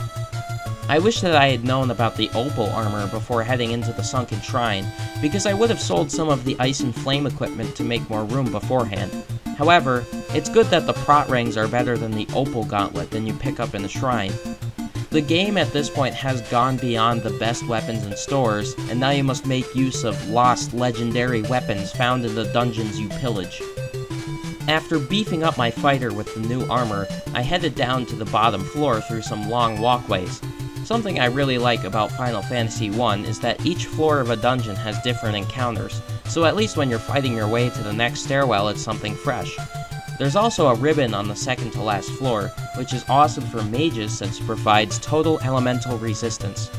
Wade through the lobsters, sea snakes, sea trolls, and tough water elementals to the water fiend. It's time to fight the Kraken.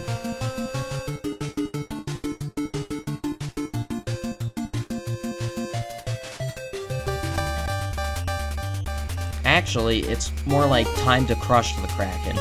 Compared to how powerful your party has gotten while traversing the sunken shrine, the Kraken should be easily beatable. It doesn't have magical attacks, instead using an ink attack which blinds the party, which is bugged, and an 8-hit melee attack. Really, if you use a melee defense spell, such as Fog 2 or Invis 2, then you're in no danger. 800 health points is a lot, but not that much by now. I quickly learned that when you level your master up, he will quickly destroy anything you set him on.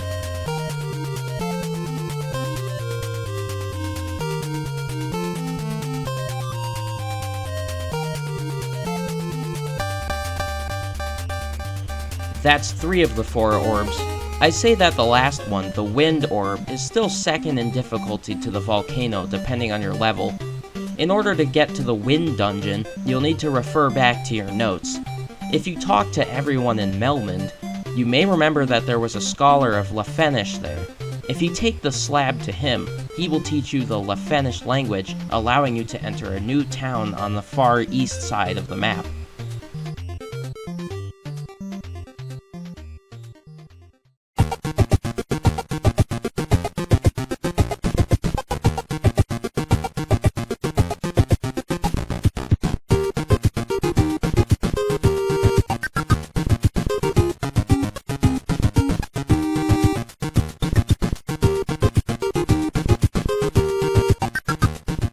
This will be the one and only time you visit this town, because it is simply the least useful town in the game. The only facility here is a magic shop for white magic and black magic. In fact, there is literally one thing you need to come here for, which is the chime. Most of the residents will say the same thing, although make note that one of them says, 5 of our Sky Warriors were turned into bats. No, this does not mean that the game creators trolled you and you need to go looking for 5 bats across the entire game that say something different. That would be stupid. You'll run into them at an opportune time. But the main thing that the citizens say is that they had been kicked out of their floating castle 400 years ago, had tried to reclaim it with 5 warriors 200 years ago, who were also then kicked out. There isn't a floating castle on the map, but according to the Lefenish, that's where they lived. I'd like to reinforce that between every single dungeon, I've gone back to Conaria or Elfheim, taken a nap in the inn, and restored my full stack of heal potions. It hasn't gotten any less tedious, but at the very least, the latest dungeons haven't made me blow through my stock entirely. With the chime, it's now possible to enter the Mirage Tower, right in the middle of the huge northeastern desert. Time to check it out.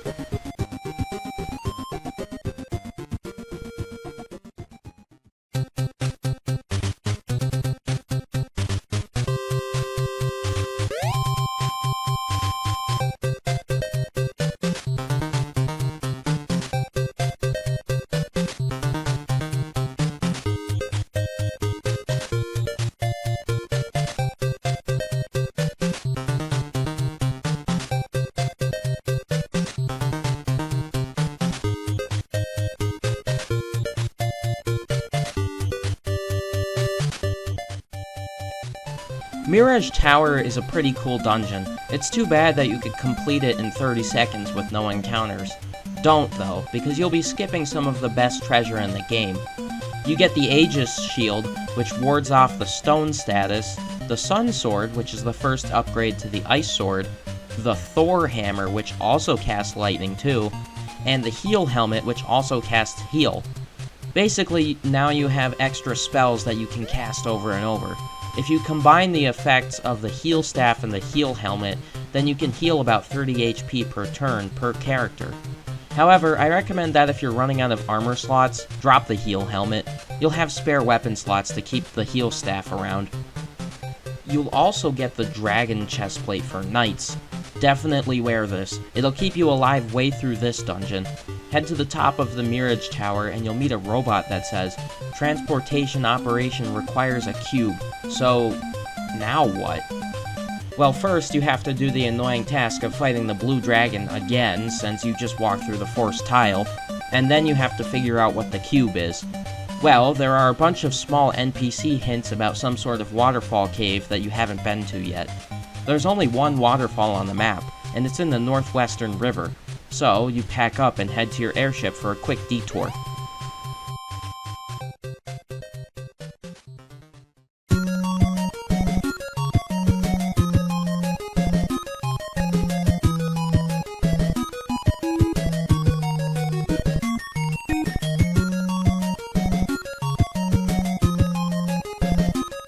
In a strange turn of events, I went to the Waterfall Cavern before entering the Mirage Tower. I think it was because I was confused since I took no notes during gameplay, so I checked with my guide to figure out what was next and just decided to hit the waterfall first. It's a short cave with some annoying dead ends but some good treasure. There's a weapon called Defense found here, which is counterintuitive, and another great ribbon. There's also plenty of money and a wizard staff which casts Confuse upon use. Not a very good weapon, and maybe the only magic weapon worth selling. It's also possible to run into a gas dragon in the Waterfall Cavern.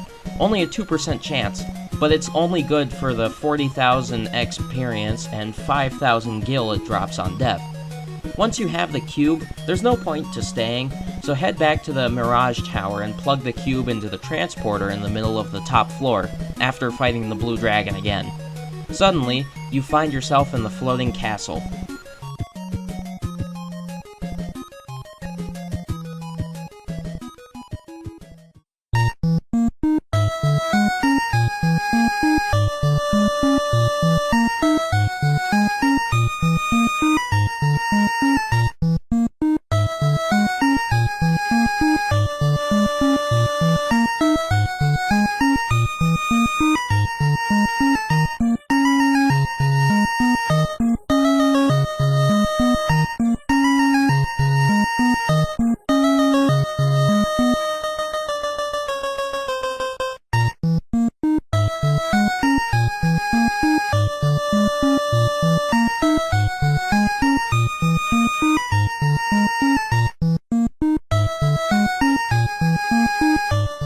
This is the absolute weirdest place in the entire game. This dungeon is one of the very few that even has its own theme. It's weird because it's an oddly futuristic place in the middle of a medieval-themed RPG. Then again, your team rides an airship, so I don't know. Plus, the La Fenish said that they were highly advanced, but this is a Star Wars level of advanced. This is also my personal favorite dungeon in the game. I just like the abstract theme from the rest of the game a lot.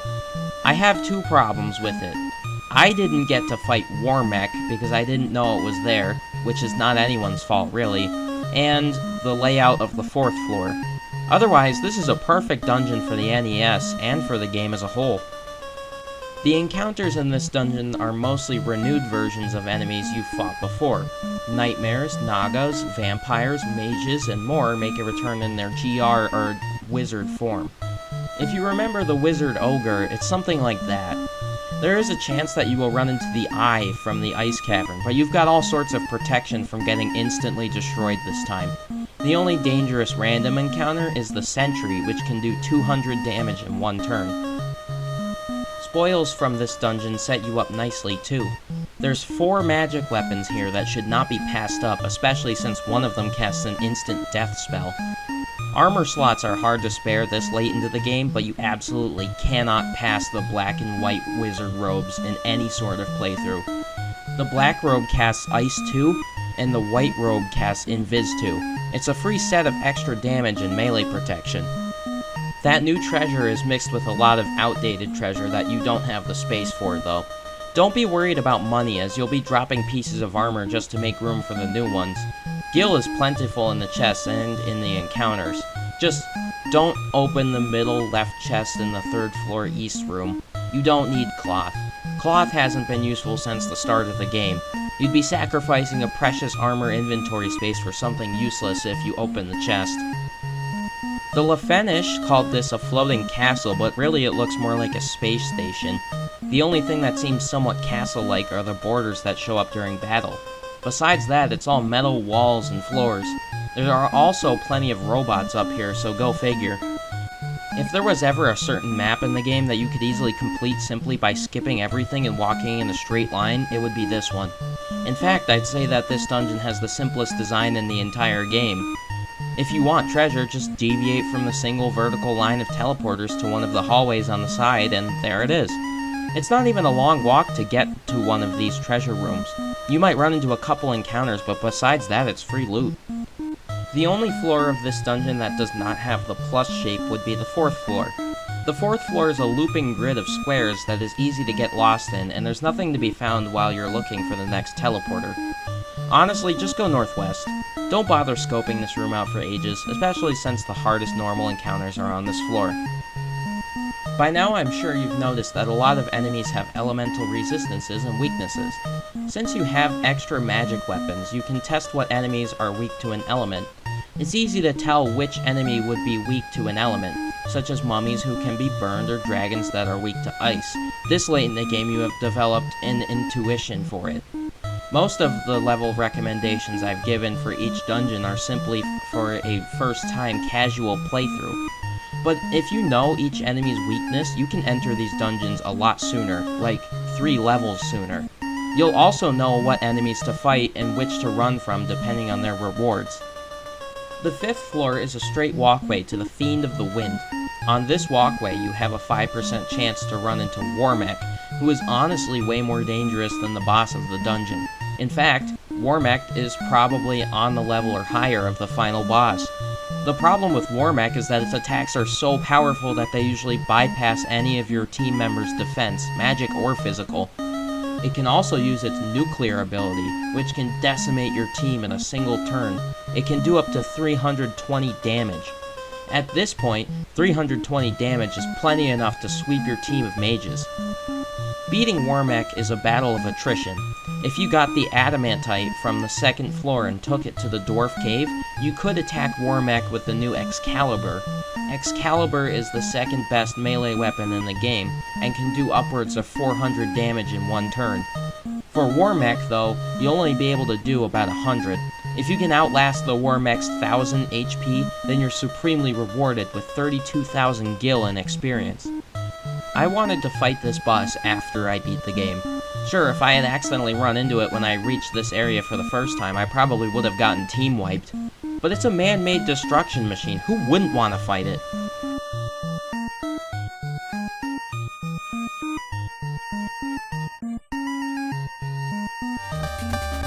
No matter what happens, you still have to fight the Fiend of the Wind, Tiamat.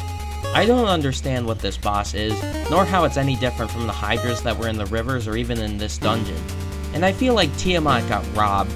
Tiamat is almost as easy to beat as the Lich was. She's got 1000 HP and all of the dragon attacks, but you should have all of the elemental shields in some form. That's either the ribbons, the spells A-Fire, A-Ice, A-Lit, etc., or even just the ability to tank it. Maybe this boss was easy because I had a master on my team. This is the point where masters become incredibly broken. If you set the master on an enemy, you can basically guarantee that the enemy will be defeated by the next turn.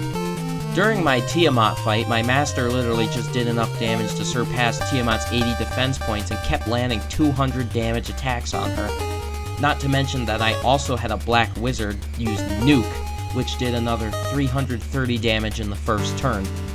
I'm not sure what Tiamat could have done in that situation, because half of her health was already gone, and I had also put down a lightning shield for her first magic attack. But the greatest reason why Tiamat got robbed of being a formidable boss would be her weakness to poison. If you grab the Bane sword on the first floor, you can literally just cast Bane and end the fight. Break works too if you have that. I didn't recommend grabbing any of the instant KO spells because you don't really need them to beat the game, but having them in a specific situation like this can help you avoid taking heavy damage. It's just, I don't know, it's not as fun winning that way. The altar behind Tiamat lights your final orb. Now what? Well, this isn't the end of the game. Remember the Circle of Sages from Crescent Lake? Well, one of the sages told your party to come back repeatedly after defeating more of the fiends. Time to make a field trip. Once you go to them, they have another large story piece to give you. Turns out that there is an evil up to a plot more sinister than just kidnapping the princess. This evil and the four fiends have been conspiring to destroy the world repeatedly. The Final Fantasy world has been stuck in a 2,000-year-long time loop, where the fiends are free to destroy the world each time. Once the fiends have sapped the world of its power, they send the greater evil back another 2,000 years to set up the whole thing again. This game did the time travel thing well by not using it to head the story, but I think that it's unnecessary at the end of the game. Plus, what about the other infinite times that the evil was sent back?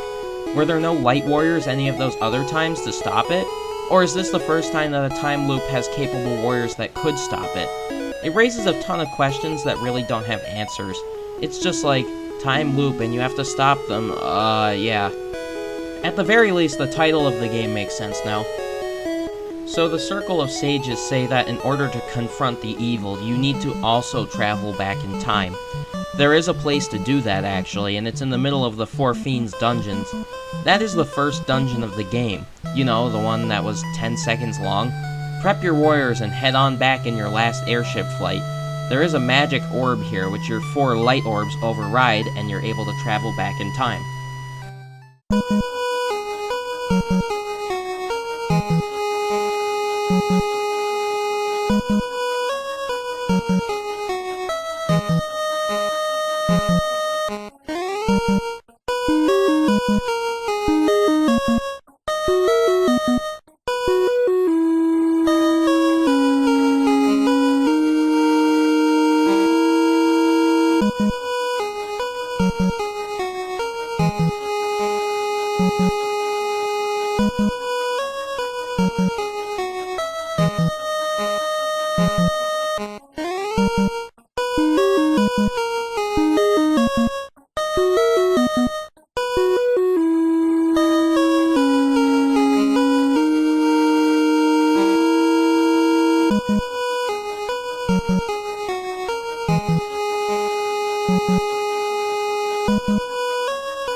Welcome to the final dungeon of the game.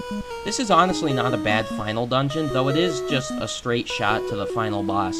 The dungeon is structured as one huge walkway where you must do a full castle tour before reaching the final boss. The enemies that you'll face while walking will keep you entertained. All of the toughest foes from the last 2 dungeons, the Sunken Shrine and the Floating Castle, are here. Luckily though, if you learn their weaknesses while playing through those dungeons, you should be able to defeat them easily. The first floor's most dangerous enemy would be groups of chimeras, who can cast the enemy's special spell, Cremate. It's all fire and ice on the first floor, so answer these enemies in the opposite kind. The second floor has mostly enemies that are weak to fire, with the exception of more chimeras. You could also run into a Chimera, which is slightly tougher and can poison your team.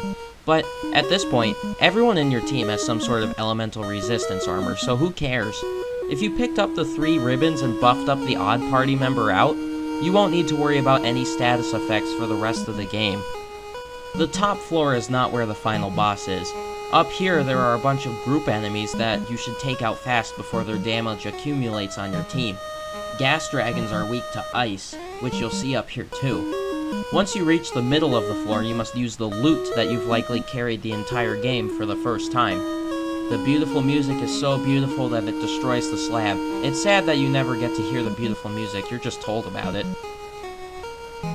Before you do that, first you have to beat the Phantom, which is an upgraded version of the monster you fought to retrieve the floater. It still has more instant KO spells, so you just sick your master on it. No big deal. That, or small fire attacks. If you didn't get the loot, well, too bad. You gotta reset your console in the last save and talk to the Conarian Princess Sarah. As far as treasure goes in this final dungeon, You'll only want a couple things.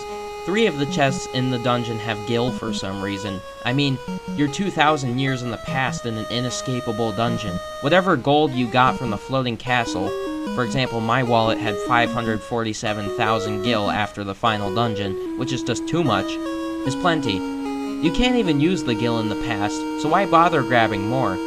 In order to get back to any store, you would have to reset your console anyway. Now use the revealed pathway to descend through the castle on the other side. You won't see any new enemies until you reach the first basement, where there are more fire-vulnerable enemies and low-health enemies. Just spam the mage staff, really. At the end of the walkway, you'll have to fight the Lich again, but this time the Lich isn't messing around and he'll just nuke your team. Nuke coming from an enemy is horrid. Sure, your characters are more than ready to survive it, but they'll be left with minimal health to spare. So then, you just have to use half of your health potions to restore the health lost to such a sudden move. It's really just a pain. I'd also like to remind you that my stupidity prevented me from bringing the life spell to the final dungeon, so I basically restarted the dungeon until I was able to get an instance where I could beat the Lich without suffering from nuke. That way I could last until the final boss. The 5th floor or 2nd basement has a super long walkway with encounters that are all weak to ice. Use the black robe to great effect here. You could just head for the door once reaching the other side, but the pro cape isn't far. You could go on a long hike and get the extra katana on the left, but if you don't have 2 ninjas, don't bother. Just don't take the right path because you don't need any more gil. Unless you're trying to max out the wallet at 999,999 gil, don't bother. Carrie is waiting on the singular tile doorway to the stairwell. Just cast A-Fire and use the white robe, and then you basically won't take any damage. Since you're not so far into the dungeon this time and aren't starved for resources, you can decimate her. Something to note though, all of these bosses have 100 extra health and have upgraded spells. The original Carrie casted Fire 2, but this one uses Fire 3. She also has Rub, but again, you have armor that resists instant death now. It's no issue. After the easiest floor of the dungeon, you get to another prolonged basement. Follow the walkways and use the Zeus Gauntlet to electrocute all the water-themed enemies on this floor. The only thing special here is the Kraken fight right before the exit to the 4th basement. Use melee defense spells, and once again, you've already won. The last floor is the most important. It's based around the floating castle, and of course that means that Tiamat is waiting for you. This time, though, you can't cheat and use Bane. Not that it makes the fight any harder, though. If you use Alit and Fog too, you'll be perfectly fine. What you really want in the 4th basement, though, is the treasure in the southeastern corner.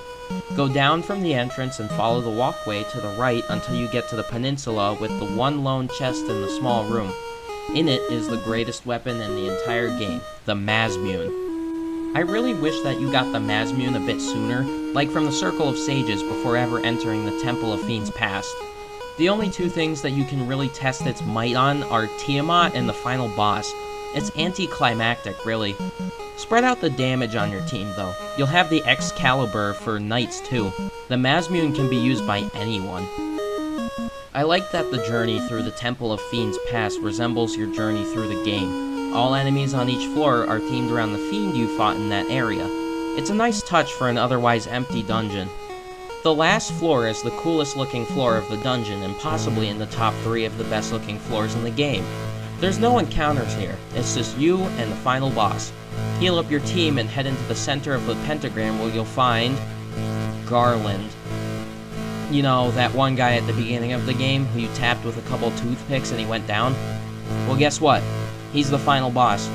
Or at least, the incarnation of the evil that spawned the 4 fiends inside of him is the final boss.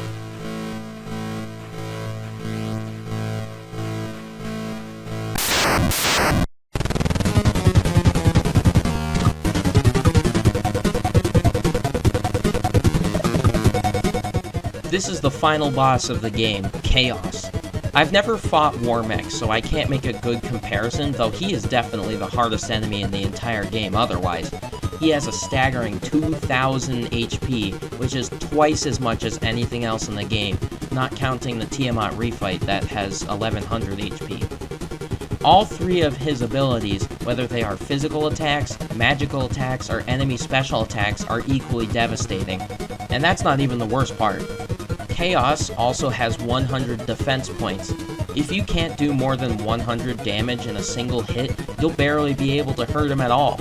He resists every element in the game, so your mages either have to use nuke or do nothing. He can also dodge one half of the attacks thrown at him and has 100% magic defense. And that's not even the worst part. If you're setting up for a prolonged battle, don't. Chaos's 4th spell in line is Cure 4, so if you manage to get him down at all in that time and he manages to cast it, all of your work is for nothing.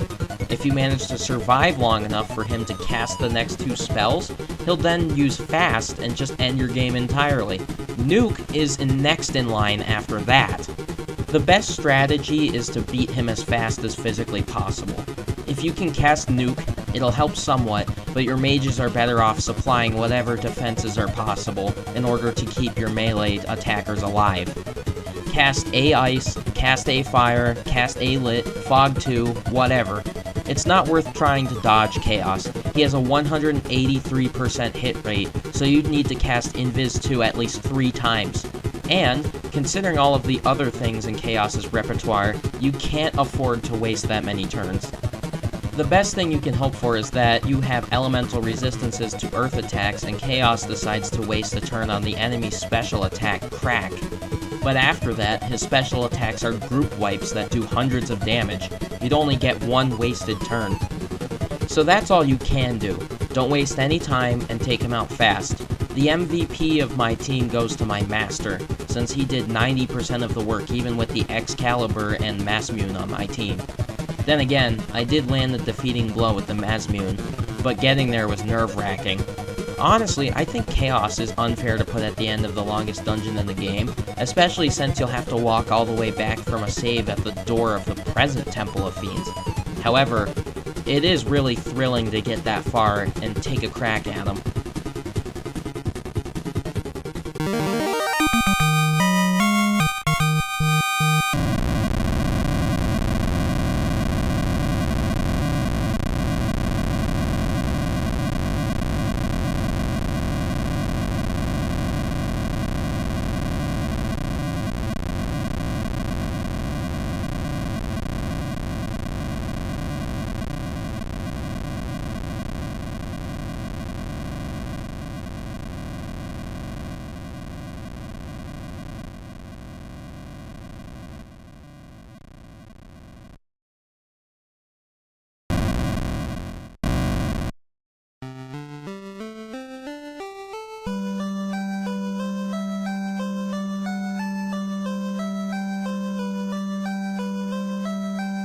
When you finally beat Chaos, the entire screen shakes as he disintegrates. You're presented with a final cutscene that explains how Chaos came to be and congratulates you as the 4 Light Warriors for taking him down. The speech at the end is uplifting, stating that your story will be passed on. It's an interesting glory. The only other thing I have to say that the speech doesn't, though, is that Garland should get good. The end is etched and sketched onto the text box, signifying the end of the game as the ending theme plays on.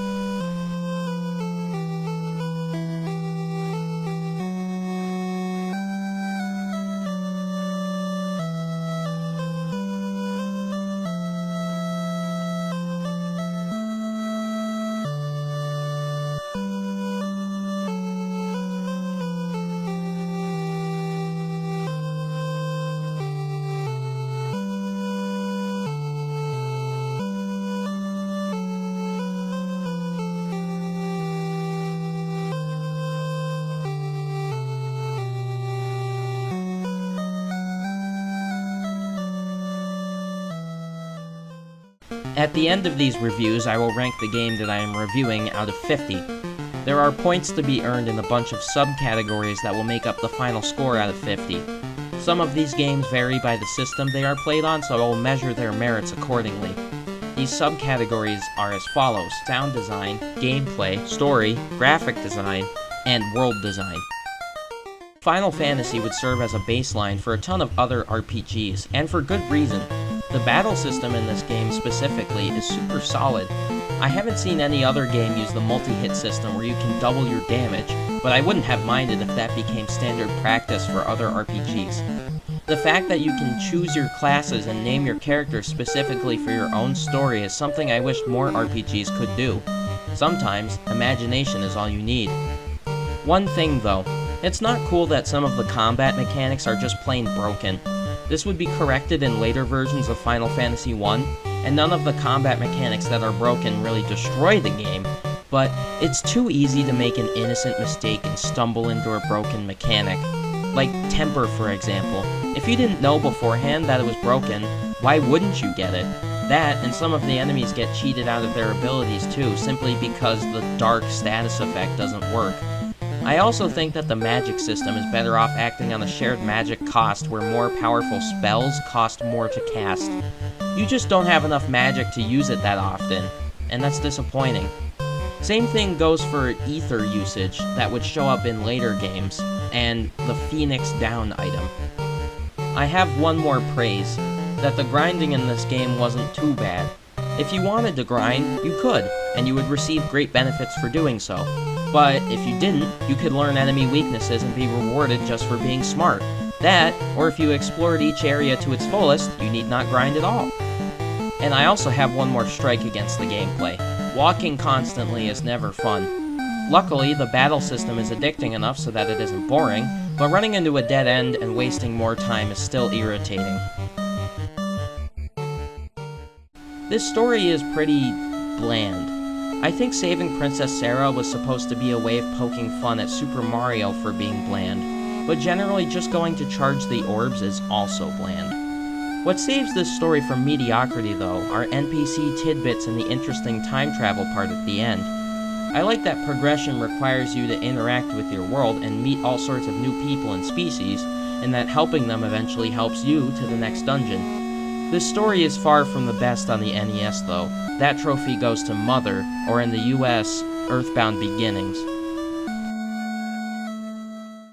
The enemy designs are especially good in Final Fantasy. The actual fight may still be up to imagination, but the pixel art of the characters is what gets imagination the rest of the way. Especially the worms, which have all sorts of shading, and the bosses. Character designs are good too, especially after the class change. You don't have a lot of space to work with, and even with that small tile, the Warriors of Light look good. The maps are, well, they're maps. It's a clever usage of the same textures plus different colors for each place. Honestly, it's nothing outstanding, but plenty good enough. I like the maps in this game because they're all different even if they have the same structures. All NPCs have different outfits based on their town as well. The dungeon maps are what annoy me. Again, random dead ends matter a lot at the end of a dungeon and could mean doing it all over again. Floors with geometrical designs like the final floor of the Temple of Fiends Pass or the first floor of Gurgu Volcano are good floors, and grid floors such as the last floor of Marsh Cave are not. I also don't support getting lost on the overworld map. However, I do appreciate that for an NES game, the scale is massive. The songs in this game are all great, but I do wish that there were more. This game can be credited for the iconic Final Fantasy themes found in Victory and in Prelude. The overworld theme and the town theme are perfect for their areas, but they play almost everywhere. By the end of the game, I was starting to get annoyed specifically by the menu music, because by the time I learned how to speed through the menu, I would only ever hear the first 20 seconds or less of the song. The other issue I have here is that the menu forces the current area song to restart it entirely. Overall, the songs are perfect for where they take place, but there's not enough variety.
If you clicked on this video looking for Final Fantasy II for the Super Nintendo Entertainment System, this is not a video for that game.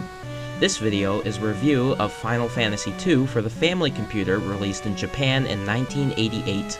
For those who don't know, 3 of the original 6 Final Fantasy games never made it to the United States in their original forms. There are 3 games for the Famicom and Nintendo Entertainment System family, and 3 more games for the SNES. The only 3 of these games to make it to the United States are Final Fantasy I, 4, and 6. In order to keep continuity in the States, these games were given different names in the States as opposed to their true canonical order. Final Fantasy I is unchanged, Final Fantasy IV was renamed to Final Fantasy II, and Final Fantasy VI was renamed to Final Fantasy III. In this video, I will be playing the 1998 Neo Demi-Force translation of the Famicom version of Final Fantasy II. There are remastered versions of this game that exist in English, but I prefer to play these games in their original format, bugs and all. To clarify, I'm not playing the original simply to make content off of unfixed bugs and exploits. I like originals because they are best suited for the original effort and enthusiasm behind a game, whereas remasters and remakes may lose some of those special details as they drift further from the game's original purpose. In a far-off land, a long peace has ended. The Paramekian Empire has summoned Hellspawn and hopes to rule the world. The people of Fynn fought bravely for their kingdom, and lost. Now 4 of Finn's youth must flee to Altea, with the enemy just behind. Final Fantasy II sets a grim tone before it even starts. Hot off the heels of Final Fantasy I, I was already excited to begin, and I was surprised by the beginning of the story. Instead of a wonderful journey through unexplored lands filled with glory and camaraderie, you're running for your life. After the title scroll comes the file select, which can carry up to 4 saved games at a time. Along with the files is a little box with New Game and Speed inside as options. New Game is self-explanatory, and the Speed option controls how fast text boxes will appear or disappear in battle. 1 is the slowest speed, and 8 is the fastest. I used a speed of 7 during my playthrough. Then it's time to name your characters. There are actual names for these characters as per the story, but it's still up to you if you want to name them something different. The first character's name is Firion, then Maria, then Guy, and then Leon. You have 6 letters to work with when naming the characters. There are more characters in the story that you do not have the option to name, but you'll get to those as they appear in the story. My question is, how were you supposed to know the names of the characters before you start the game? It's not a loss if you don't, but it's still part of the story.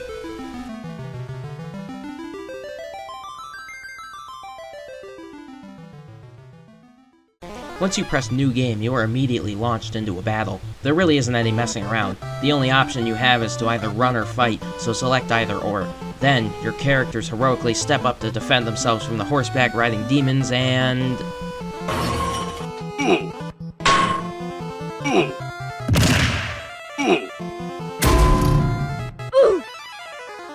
So, the first thing you do in Final Fantasy II is game over.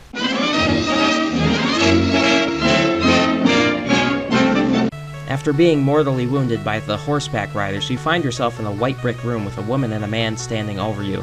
The woman's name is Hilda, and she had rescued you from the riders while on her way out of Fynn.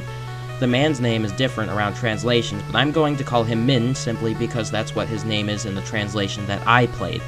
He revives you, and then the two head off. Firion wakes up and calls out for his friends before finding them outside. Guy and Maria are waiting for him, and Firion asks where Leon is. Guy says that Leon has not been found yet.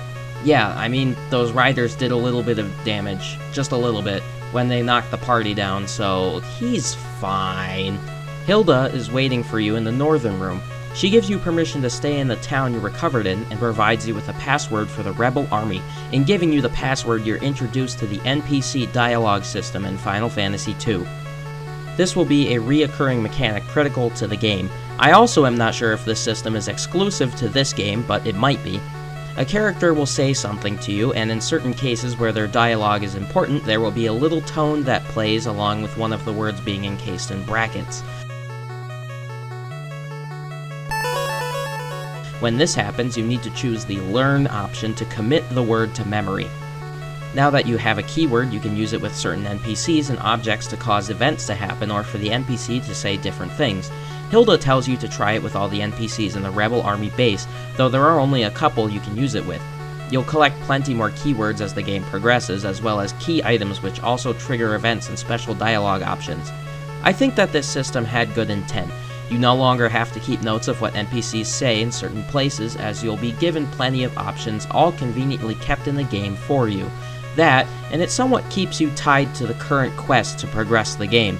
It's not so bad. Unfortunately, this keyword system is subject to two major flaws. Firstly, if you don't know what to say to someone, you need to try basically every keyword and every item on them until you get the right one. That, or if you don't have the right keyword because you perhaps missed it during a dialogue sequence or didn't talk to the right person to learn it. And secondly, the way that the keyword system is used is still dependent on your memory of where those words are important. It's easy to remember the small amount of characters, but there are also solid blocks that require keywords in very specific places which are usually out of your way or not well indicated. Overall, the sentiment is good, but the implementation is mediocre. Moving on, make sure to get some directions from the characters in Hilda's throne room. Min instructs you to first go to Finn, which is to the north. There is also a town across the lake to the east called Palm, and a kingdom further east called Kashuan. But you don't need to worry about these places yet. First, check out the town where the rebel base is located.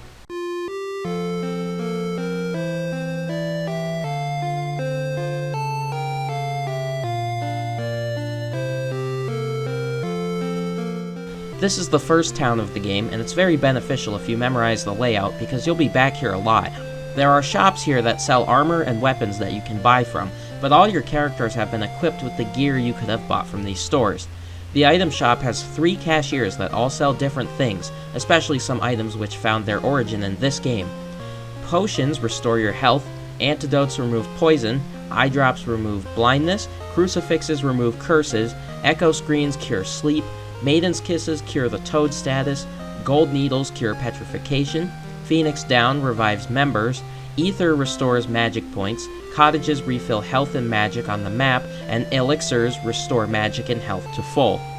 Some of these items are vastly more expensive than one another, but don't worry about that. You won't need the super expensive items just yet, and you'll find some in chests later.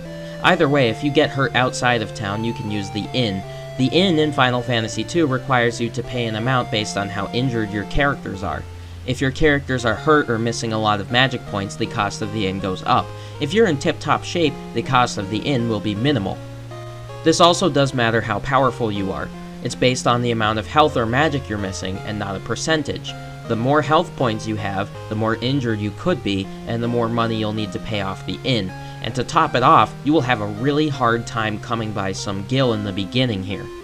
There are also magic stores. The magic stores sell spell tomes, which can be given to any one of your characters for them to learn that spell. The spell tomes can also be used in battle as an item, and it will cast a high-level version of its spell before disappearing from your inventory. Each character can learn up to 16 different spells. The last structure, besides village houses, is the church. This building doesn't have a sign above it, making it indistinguishable from the other houses, but when you go inside, it's much more spacious than the other houses. There is a single statue at the far end of the room. Talking to this statue will restore any of your defeated characters to life with a single health point. The church's services are completely free, but then if you can't heal that character afterwards, you'll end up paying a fortune at the inn anyway. At least, if your character is missing a lot of health. The townspeople walking around are sometimes important and sometimes not. The ones that are connected to the story will pull up the keyword box for you to interact with them, and the rest may simply give you tidbits of information. The NPC north of the Rebel Army headquarters, named Gordon, was mentioned in the dialogue inside of the Rebel HQ and will be important later. Your one goal right now is to head out of town and observe what became of the conquered Finn. The screen quickly meets in the center, and you are presented with the Final Fantasy II overworld. I believe drifting is the correct word for the emotion of the overworld music. It's oddly melancholy. Sometimes you may notice an airship pass by.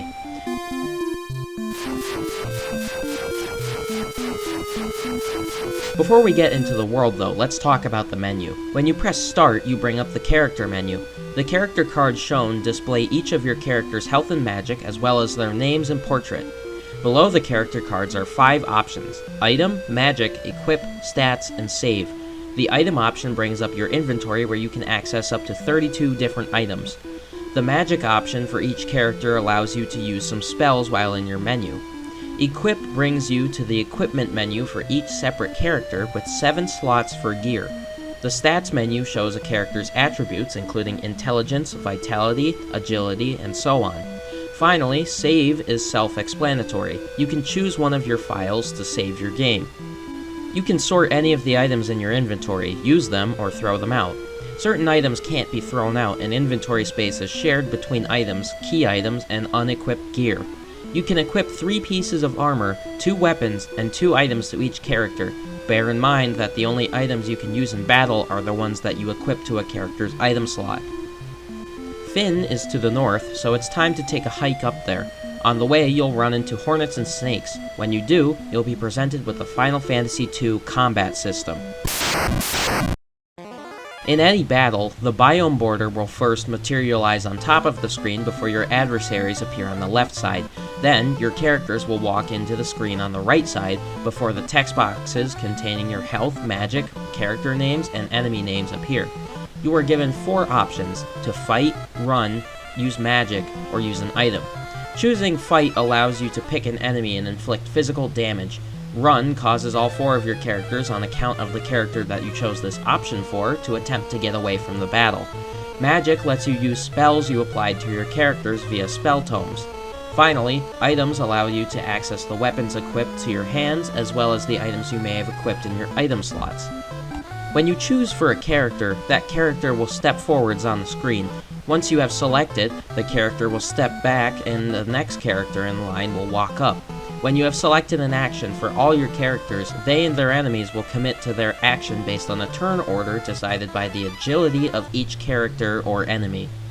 You can also select an action for multiple targets. If you want to hit multiple enemies with a magic spell, cycle through them until the target indicator flashes between them. This also works for spells on your team. Party order in Final Fantasy II cannot be changed. If you press select on the world map, you can instead move a character to the back row during a fight. This back row character will be limited physically, with some weapons unable to hit enemies at all, but they will take far less physical damage. It's a perfect place for your mage. The enemies are also capable of putting themselves in the back row. Something to get used to while playing Final Fantasy II is how enemies arrange themselves, as well as how you must prioritize your attacks for every battle. You can only physically attack 2 rows deep into an enemy setup, the row directly in front of you and the row behind that. The rest of the enemies can either be targeted with magic attacks or will remain untouched until the first enemies are beaten. You may have noticed that there are a myriad of weapons for your characters to use. The great thing is that any character can learn to use any weapon. Any character can also equip any sort of armor. There are no limitations to how you wish to build your team.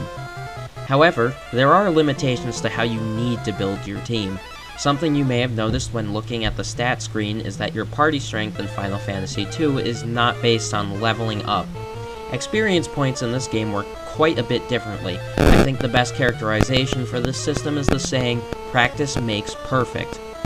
Any stat that you can think of in Final Fantasy II is increased by actual experience and not experience points. That means that if you want to get better at using a weapon, you need to use the weapon. If you want more health, you need to get hit. If you want more magic, you need to use magic. On its surface, I'm sure it sounds fine. In fact, it sounds more realistic than the normal experience point system. However, there are a few parts of this system which tank its quality badly. I don't think that these bad parts soil the overall usability of combat, just that they make it toilsome and unfun. First, about the stat increases. Not all of them are guaranteed. In fact, most of the stat increases are conditional and luck-based. In order to get an increase to your health, you first need to lose at least 1/8 of your health during a battle to have a chance of gaining more. The more health you lose in a battle, the better chance for you to gain a bit more on your maximum afterwards. The same goes for magic points. First lose 1/8, then increase your chances by losing more. So that's easy enough to understand. What about another attribute, such as defense? Defense actually doesn't change at all. It is entirely dependent on what equipment you wear. How about speed? Does that increase if you run away more? No. Whether you gain speed or not is completely dependent on luck. If an enemy targets a character during a battle, then that character will have a chance to gain agility. How about attack power and magic power? Well, those are based on how many times you attack or cast per battle. Physical attacks, white magic, and black magic are all separately leveled based on how you approach your battle. If you attack with weapons, then your attack power will increase. If you attack with magic, your intelligence, which influences black magic, will increase. And if you heal or cure during a battle, your soul, which influences white magic, will increase. There is a separate stat that measures how many times you can hit an enemy and how powerful your spells can be. These stats are entirely dependent on usage. If you fight with a weapon, you will gain a couple skill points every time you attack in battle. 100 skill points means you level up your weapon and are now able to hit your enemies one more time, assuming you're lucky, of course. Magic spells work the same way, though not all of the spells scale evenly. The weird thing is that not every character stat is based on fighting alone. There are also some separate stats which influence the growth of the battle stats based on your equipment. You would think that shields would influence defense somehow, but that's not true. Shields increase physical attack power and also help your characters level agility and evasion. So in the end, some of your stats level up based on luck, and some of them are based on usage. It's a great idea. I say, however, that this combat system has run into some extremely serious contradictions. I'll start with the biggest one, flexibility. The beginning of this combat system makes your character setup seem flexible because any one of your characters can use any weapon, wear any armor, or use any magic. As I said before, as your characters use these skills, they will get stronger. The key here, though, is that your characters are using those skills and not any other skills. As you delve deeper and deeper into the game, your singularly used skills will become incredibly powerful. But, suppose that you want to change weapons for a character in order to use a weapon that has some elemental effect, for example. Well, now you have to level up your character's weapon so that it can fight at the same level as your previous veteran skill. This doesn't sound so bad, but the fact is that these skills have taken however long you've been playing to get leveled up this far. That means that you have to fight as many enemies as you fought with your previous weapon just to get it up to par. And no, if it was just grinding, I wouldn't be complaining as much. I can suffer the patience game. There is more to this. Now you might be thinking, why can't I just level my characters with everything, and create a strategy where all characters know some key spells and have high magic power, physical power, etc. But you can't, because of one of my greatest gripes with this game. You can lose stats. Like, a lot. If you choose to rely on physical power to fight your enemies, then good luck trying to use black magic, because for every battle where you rely on brute force, there is a chance you will lose intelligence. That is the only stat loss that I can understand.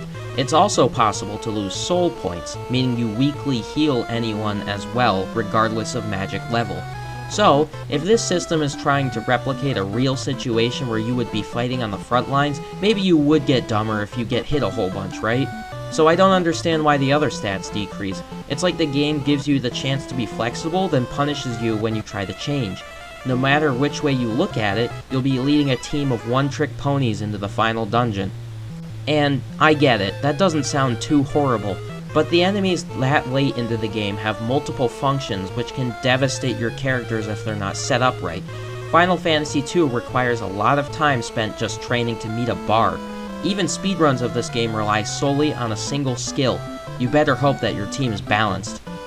The second downfall is grinding time. Now, there are two caveats to this downfall. Grinding can become monotonous since you'll be stuck in one battle for maybe 10 minutes or more, not to mention that you can't choose to waste turns, so you need to parse out your moves carefully to maximize stat gains. So I present you with the evolution of my stat grinding, which includes far more technical information I found as I played. Most of these grinding strategies revolve around gaining more health, though I have recommendations for other stats.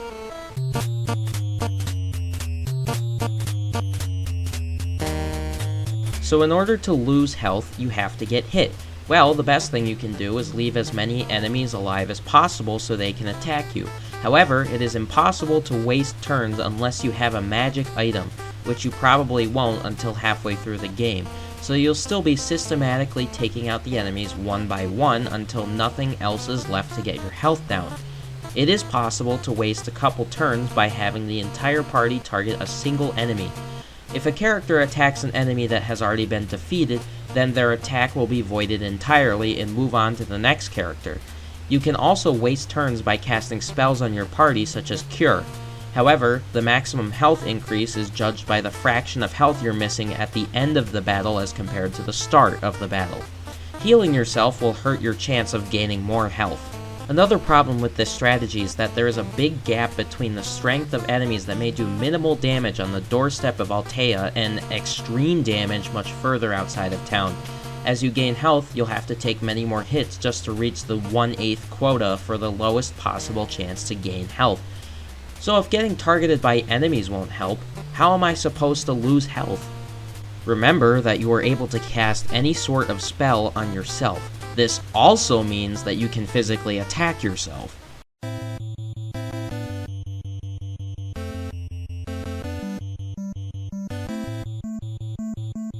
This is the first of two caveats with the grinding system. What better adversary to get hit by than yourself? You already do enough damage to almost knock one of your party members down in one blow.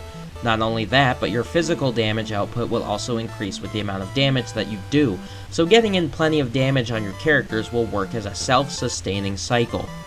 You'll gain health, gain physical power, do enough damage to lower health near zero, then gain stats again. In this way, you can become grossly overpowered just fighting near easy enemies. Eventually, the enemies will be spectators to your infighting. There are two problems with this strategy. Enemies can run away from you and judge whether to flee based on the party's current collective health. You can't just use this strategy to push your health beyond out of reach, because eventually your enemies will just run away in the first turn. If they do, then you can't do enough damage to satisfy a stat increase, and you're essentially capped. The other problem is the cost of the inn. I said before that the cost of the inn depends on how much health and magic you're missing, and now with quite a lot more health, the inn demands a fortune. This is only a problem for this section of the game since the weaker enemies don't give you enough money. This strategy is still a bit fringe. It's entirely legitimate, but still fringe. Despite your accelerated health progress, your other stats are leveling up only as fast as you take turns. Is there any way to speed that process up? Well, in the Famicom version of this game, there is. I think it's technically cheating, but it's not hard to do.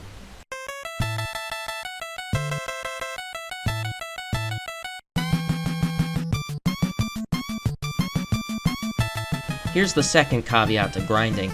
I guess this is technically an exploit of how your skill points are tracked, but it's still viable. Using this strategy, whenever you get into a fight, you won't have to take any turns at all. See, how the game tracks your skill gains isn't actually based on your actions during a turn. You may have noticed that the game lags a little bit after selecting an option for battle.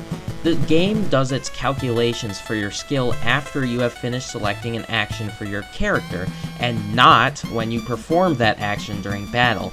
Using this fact, you can do the following. Step 1. Select an action corresponding to what stat you want your character to level. Step 2. Move on to the next character. Step 3. Push the B button until you're back to selecting for your first character.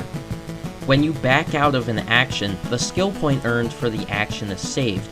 If you continuously select and cancel an action for a character, you will receive the benefit of performing that action without ever causing the battle to progress.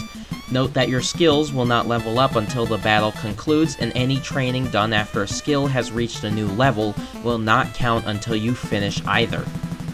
Funnily enough, this strategy also helps with the luck-based stats. If you select and cancel the fight option over and over, the game will count all of the times for a power increase. Usually, a physical power increase is more likely based on how many physical attacks you do in a battle, but now you can guarantee it. This also works with magic casting. You will gain magic skill points to level up your spells and increase the chance that your intelligence or soul will level up during battle as well. I guess technically you could get your jack-of-all-trades characters this way, though you really don't need to. Plus, health and magic points are still dependent on real usage as they are calculated at the end of a battle. Speaking of, I'd like to talk about a third downfall of the combat system. The magic system for this game is heavily based on grinding. You can gain magic points depending on how much you use in battle, and your spells take a large amount of usage before they become more powerful. My problem with this system comes from the comparison between your magic points and your spell levels. Whenever you learn a spell, it is set to level 1 with 0 skill points. Usage of the spell can increase the skill points by 1 or 2 per use, and 100 skill points increases the level of the spell. The amount of magic points you use to cast the spell is the level of the spell. So, if I want to cast a level 5 cure spell, I need to use 5 magic points to cast the spell. The issue with this is that literally all of the spells get leveled up, even ones that you probably won't use in battle. I applaud the Final Fantasy II developers for this sort of creativity, though I seriously doubt there's anyone who would have used some of these spells in battle. You can use any magic in battle, including spells that warp you out of dungeons and other utility spells. Of course, as you level the spell from usage, it will cost more magic points, meaning that you have to use more magic to perform the same function outside of battle as the spell would have performed at its base level. Outside of battle, Warp 10 is the same as Warp 1, just that Warp 10 costs 10 times the amount of magic simply because you used it. And you might think, that's okay, maybe I'd get use out of a spell like that in battle. But really, there are specific spells that are much better than others, which render these utility spells completely useless in battle in their wake. Even the normal instant KO spell is Child's Play next to Toad, which can KO far more reliably. This applies to the battle system though, in that leveling up magic is far more painful than leveling up physical fighters. Since you're on a magic point budget, you can't freely work on your spell casting while in a dungeon with strong enemies that won't run away. You can level up your spells easily using the Dance Club method, but that won't increase your magic points. And worst of all, remember that increasing your magic points is still luck-based, just as health increases are. If you get rid of 1/8 of your magic points during a battle and miss the chance to get more maximum points, you're not getting those points back unless you paid for magic restoration items or go to an inn. The best strategy to get more magic points is to use the change spell that you will learn about halfway through the game. Okay, that's enough. This section of the video has mostly been me vexing and venting my frustrations that I ran into playing casually, though I don't know if others feel the same. Let's just put an objective number to my feelings. It took me 17 hours on the dot to complete Final Fantasy I. Including grinding time, Final Fantasy II took me 30 hours and 44 minutes. I'll leave that up to your discretion. So I have no idea how powerful I have to be to get to this place. The enemies around here aren't that tough, so if I just walk to the north, I suppose that I can get there. There is a quick stop to make before making it to Fynn, in a small but essential town across the lake.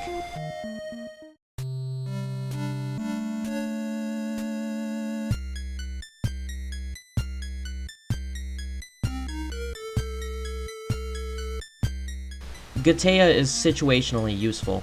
The armor and weapons here don't really help much, but at least there's an inn. The people are afraid that the Empire will come to conquer them after crossing the lake, but you don't care because you're crossing the lake anyway. Fynn is surrounded by a crescent moon-shaped lake that you have to walk around. Do not, under any circumstance, wander off of the circumference of the crescent. You may meet some nice friends if you happen to stray too far.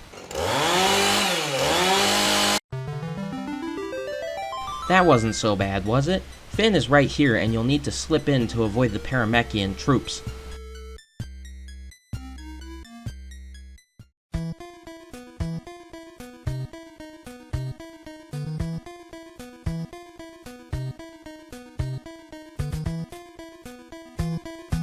Well, this place seems lively for a recently conquered kingdom. What do the citizens have to say? I'm making mac and cheese, and nobody can stop!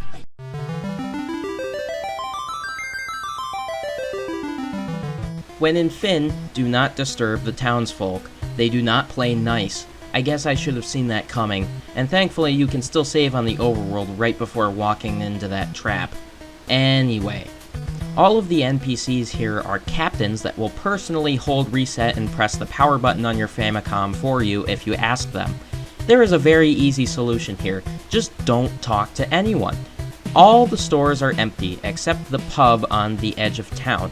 Ignore all the soldiers having a wild party and head behind the counter to the one NPC in town who doesn't want you destroyed. If you tell him your first keyword, Wild Rose, he will allow you to pass into the pub's cellar. And yes, I did just pass through a wall to reach the next room. That's not going to get old for the entire rest of the game, even when it's not plot relevant. In the basement is some gear as well as a dying soldier named Scott. He asks you to report back to Altea with some intelligence. His brother Gordon, who was above the rebel base, should have more faith in himself. The Duke Borgin betrayed the King of Finn and allowed the Empire to take charge, and to hold on to the engagement ring that was supposed to go to the leader of the rebel army, Hilda. For this era of consoles, this is really sad. In comparison to all of these action games otherwise on the system, like Contra or Mega Man, all of those games with overwhelming empires or military control or whatever have this last one standing feeling of desperation and the thrill of battle. But in Final Fantasy II, people are succumbing to the Empire. The only hero left is Hilda, and even she had to run away from Finn, bloodied and battered from the Empire. Hope is hard to find in this dark time. Bring your errand back to Altea after hopefully not running into the strong monsters next to Finn again.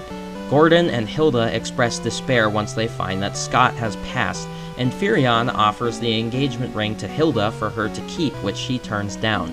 She then offers a second quest to your team, now recognizing you as strong warriors capable of traversing the landscape. That, or she doesn't have anyone strong left to fight. In order to get equipment for the rest of the rebel army, she enlists you to travel to the town of Salamundo to get some mithril. She gives you the name Joseph and asks you to take her right-hand man, Min, with you. Min gladly steps up and offers his canoe to your team. Min is the first temporary fourth party member. The three of the characters that you named at the beginning will stick with you through the entirety of the game, but the fourth slot will be traded between various characters. There will be a total of 5 different party members that will enter and leave your team throughout the game. Min is a white mage with all the white magic spells you could want. Don't depend on Min for physical damage. While staff users can make out well in physical damage, they pale in comparison to sharper weapons like swords and axes.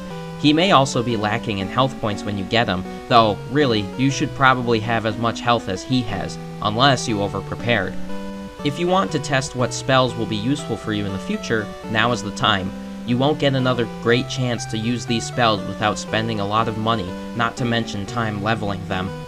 The canoe is essential to progression, as the next few places are across a large lake and useful because there are no random encounters while in the canoe. If you use the encounters on the way to Finn to power up, you don't want to waste time with them.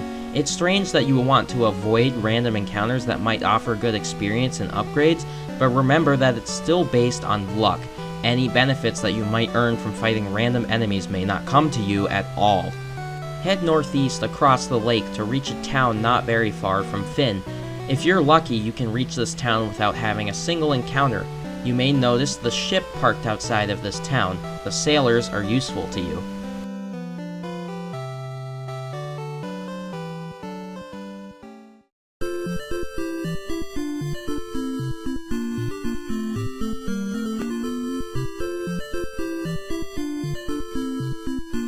This is one of 2 intermediary towns in the game. These towns are simply checkpoints for you to refill your resources before heading further to reach the end of a quest. If you've generated a good bit of cash, take a trip into the magic store to grab 2 spells, Blink and Shell.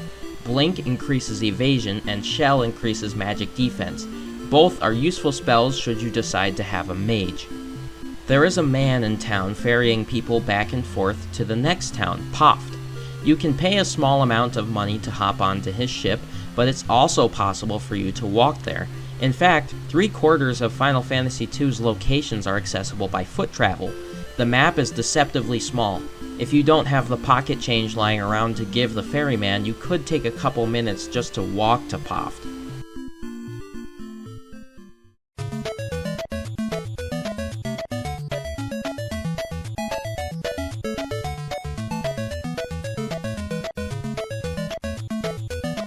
Right away, you're taken to the second intermediary town in the game. This one, though, has a lot more travel options for you to choose from. There is an airship parked outside of this town, owned by Sid. Sid offers 4 different locations for an airship ride, with each location costing more depending on how far away each is. He offers a ride to Selamundo for 200 gil, which you can just pay if you have plenty of money. Selamundo is not far from Poft. If you walk northwest, you can probably get there in 2 to 3 encounters. The only location worth paying Sid for is probably Kashuan, but you don't need to go there right now. Poft itself is basically the same as Palm. It even sells the same stuff. Just before you leave, make sure to pick up the keyword airship from Sid. Don't forget to talk to all of the NPCs just in case you need to grab a keyword, because if you miss the keyword, the backtracking to find your one character will drive you crazy. So skip the ride and head to the mountain range.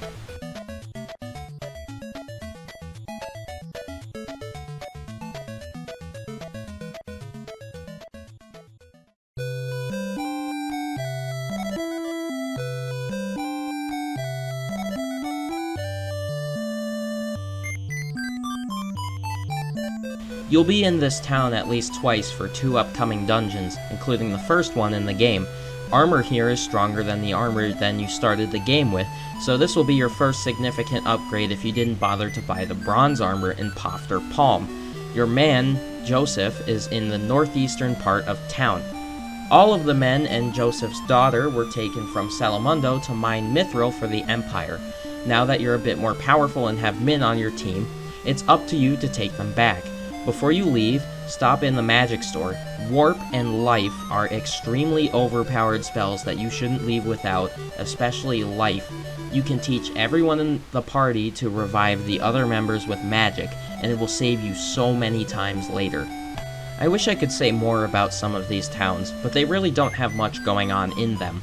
There are only a couple of towns that matter to you, and all of them have a bunch of developments. You'll be reporting back to Hilda and Altea, so you'll be back there often. Time to head west, above the waterfalls, and enter the Semite Mines, beginning the first dungeon in the game.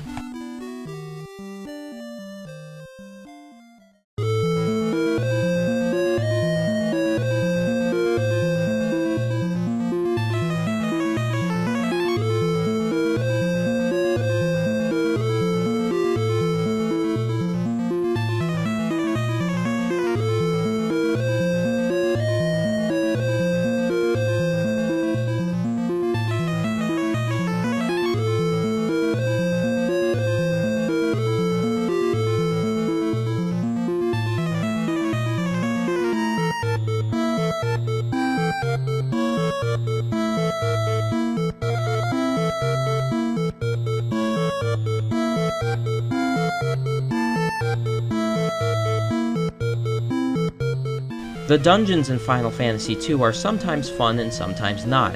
This first dungeon is one of the fun ones. It all depends on if the dungeon is kept interesting with map design and enemies. Also, this groovy dungeon music. It's a good chiptune and it doesn't really get old by the end of the game. At least, I thought so. The Semite Mines isn't that much harder than the overworld, just now you're a bit starved for resources. If you're low on health, just have Min cast a defensive spell like Blink at the beginning of each fight to stay ahead.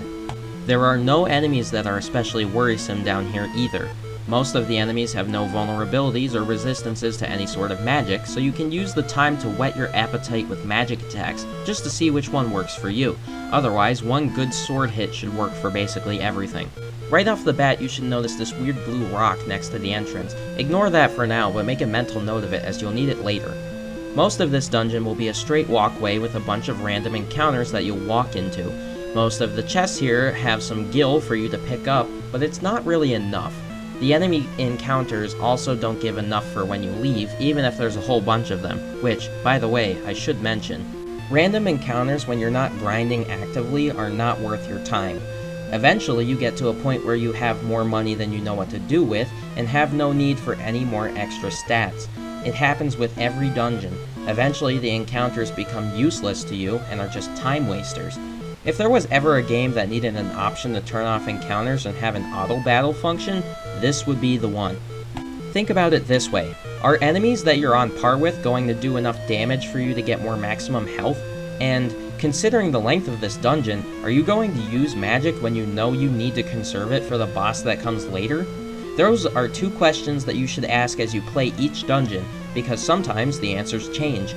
I'd say the answer varies depending on the strengths of the extra member you have on board during each dungeon. Grab a little money from chests in this floor and head on down. On the second floor of the first dungeon of the game, you'll be introduced to another slap-in-the-face Final Fantasy II brings you on a silver platter. Trapped doors.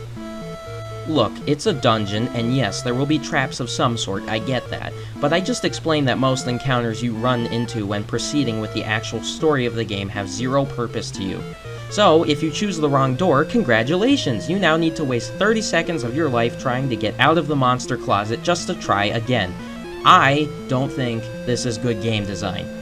You could open up a can of worms with this argument and say that all games should have some sort of punishment, and that video games should try to resemble real life as much as possible, but what boogeyman is going to wait thousands of years behind a rotting wooden door just to prank me? And I had to punish my characters just to get this far, just so they could be powerful. Anyway, that is not the last you'll be seeing of the trick doors. This is only the beginning. Feel lucky that all of the doors were next to each other, because usually all of the doors on the floor of the dungeon will be spread out. If you want to find the right door in that instance, first you have to fight the monster closet, then you have to fight a few more monsters on your way to the next door. And all of these encounters still don't provide enough for you to consider defending yourself. If you were going to do some training, why wouldn't you just do it with the powerful enemies near Finn? At this point, you could probably handle a tough fight with ogres and tortoises. Take the furthest door on the left to reach the staircase downwards. There are more trapdoors in this third basement, so this time take the door in the northwest corner of the floor. You may have noticed all these dungeon floors are square. Well, basically every single floor of any dungeon in the entire game fits into the same square. This might have been a way to manage memory for the cartridge, but it really hurts the map design of most dungeons. Make sure not to miss the chest directly south of the Basement 2 staircase. It has one gill in it. When you open the next door, you'll find all of the people who had been kidnapped from Celamundo, including Joseph's daughter Nellie. The great thief who only steals from the Empire, named Paul, is there to escort the poor human beings out of the Semite mines. There are already a bunch of skeletons on the floor. Sorry for being 36 years late, but it's 2024 and I'm here now. Proceed into the fourth basement to find a single chest with a fire spell tome inside. I've been really negative about Final Fantasy II so far, with all of this talk about the combat system and the dungeon mapping. But in comparison, this is something that I really liked. You can find tomes in dungeons, which can be especially useful if you're feeling underpowered and need a leg up. Sometimes it's not productive to teach all of the tomes you find to your characters. It's better if you don't waste the attack magic on your physical fighters because they don't need it. Keep them as free item weapons. Avoid the prank door and head down to the bottom basement. You can get an exit spell here, which is pretty good, but the main attraction is what comes along with the exit spell tome. This is the first instance of a forced chest encounter in the entire Final Fantasy series. You could say that the first game having forced encounter tiles in front of the chest counts, but I say that this is more par for the course. Guarding the exit tome is a tortoise, which if you accidentally wandered off of the beaten path while heading to Finn, probably backhanded you back to the file select screen. Magic attacks are great here, so if you don't need it, use the fire tome that you just picked up. It's annoying that you can't use your entire inventory while fighting, but then it might be too easy for your team to purchase instant KO spell tomes and just spam them. The boss of the dungeon is guarding the mithril in the next room, through the door southwest of the chest. The sergeant is a beefed up version of the soldiers that you've been fighting already, and deals quite a lot of damage in a single hit. Treat the sergeant the same way you treated the tortoise and you should be fine. Once you get the mithril, you can teach exit to someone on your team to get you out of there or walk all of the way out. Something to note about the spell exit though is that when a character uses it, they are severely damaged. This would be a really interesting trade-off if it didn't take one magic point to use exit and then I used someone else's magic to heal the user anyway. Then, it's just an annoyance. Now that you have the mithril, it's time to errand boy it back to Altea and give it to the rebel army. Hilda tells you to give the mithril to the blacksmith Tobal so that he can make mithril equipment for you to use.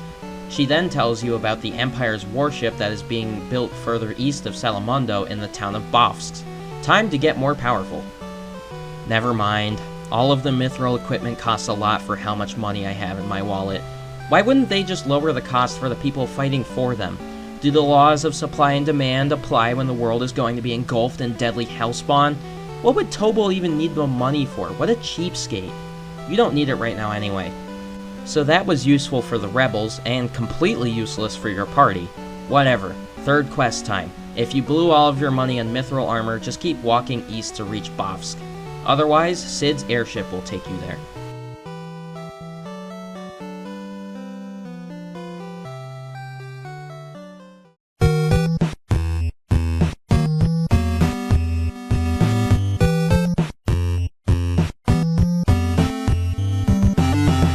Here's something weird to consider. Final Fantasy II does not like it when you head to an area before you're supposed to. Before going to Salamundo, I actually came here using Sid's airship, and most of the NPC dialogue was filled with nothing. I guess that makes it easy to tell what town you're supposed to be in, but that's also plain weird. When you're in Bofsk at the right time, you find that the citizens are suffering under the might of the Duke Borgin.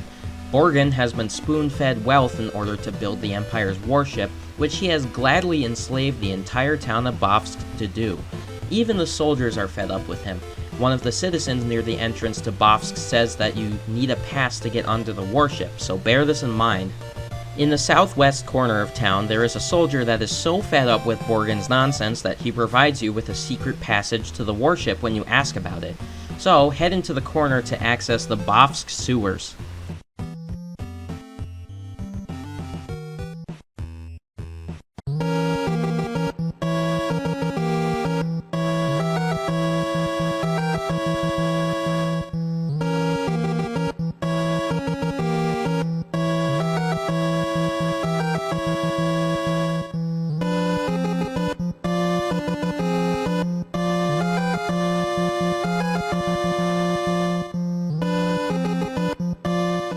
The Bofsk Sewers is the shortest dungeon in the game, with only 2 floors. The 3 treasure chests that are here are worth your time to grab, because they offer you a new sword and bow that you may not have had the money to grab beforehand.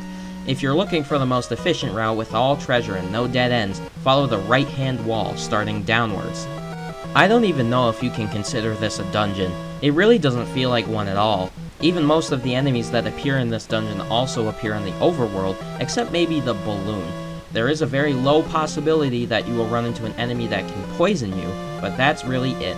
Bear in mind that poison is a temporary status effect in this game, unless you still have it outside of battle and your characters did not recover while fighting.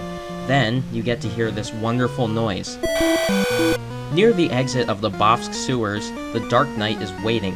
He tells you that he had been working on the warship this entire time, even though the citizens of Bofsk believed him gone. He leaves through the door, followed by Borgin, who basically just sticks his tongue out at you.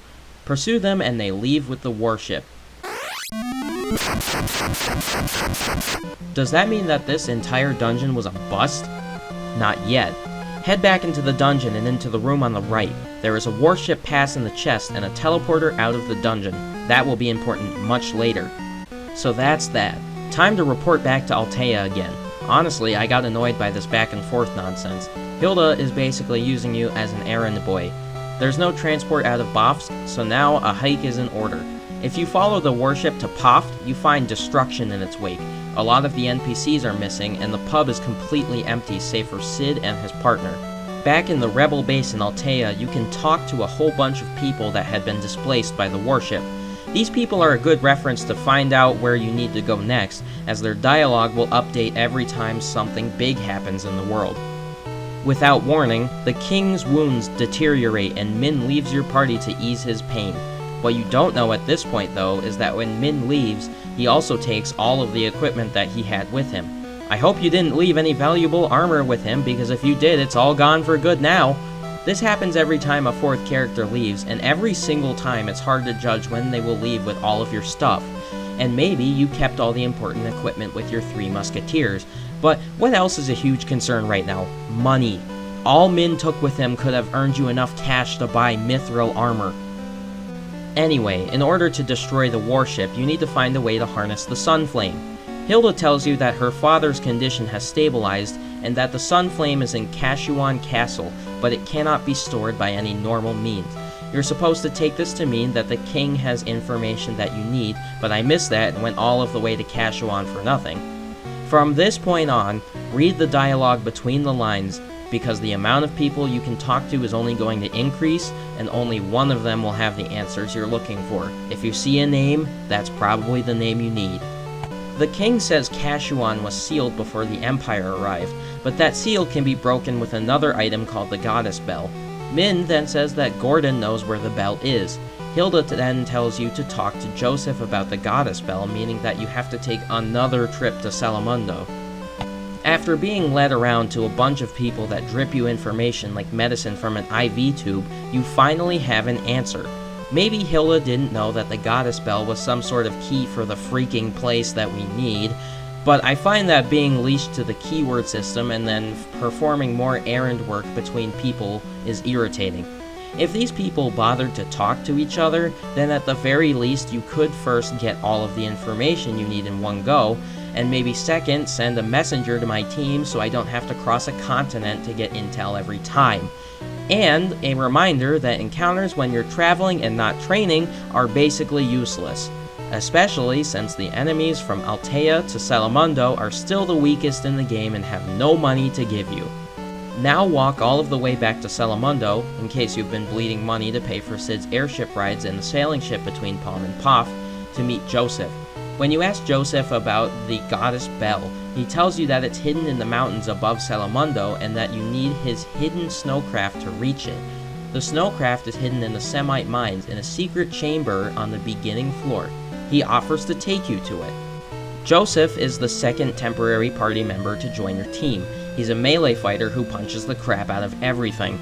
That is also a possible weapon option for all of your fighters, and it's a great choice as you're not limited to scrounging for weapons. It's also plenty powerful. Remember that one blue rock at the beginning of the Semite mines? Well, now it's time for that rock to come in handy. It's supposed to be an indicator for the secret passage, but it really doesn't have anything to do with it. The real secret passage is in the top right corner above this blue rock. Joseph pushes a button and allows your characters to break the laws of physics and phase through the wall. In this area, there is a single chest holding the snowcraft. Now you can access the mountain range from the northwest. I recommend not playing Final Fantasy II in the dark, because if you've been used to the muted colors of the dungeons and houses, get ready to get flashbanged, because it's nothing but snow and rock all the way to the next dungeon. The encounter rate is lower than the snow area, at least. Sail the snowcraft as far northeast as you can, and you'll reach the snow cave.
The snow cave is almost identical to the Semite mines except that it's blue and white.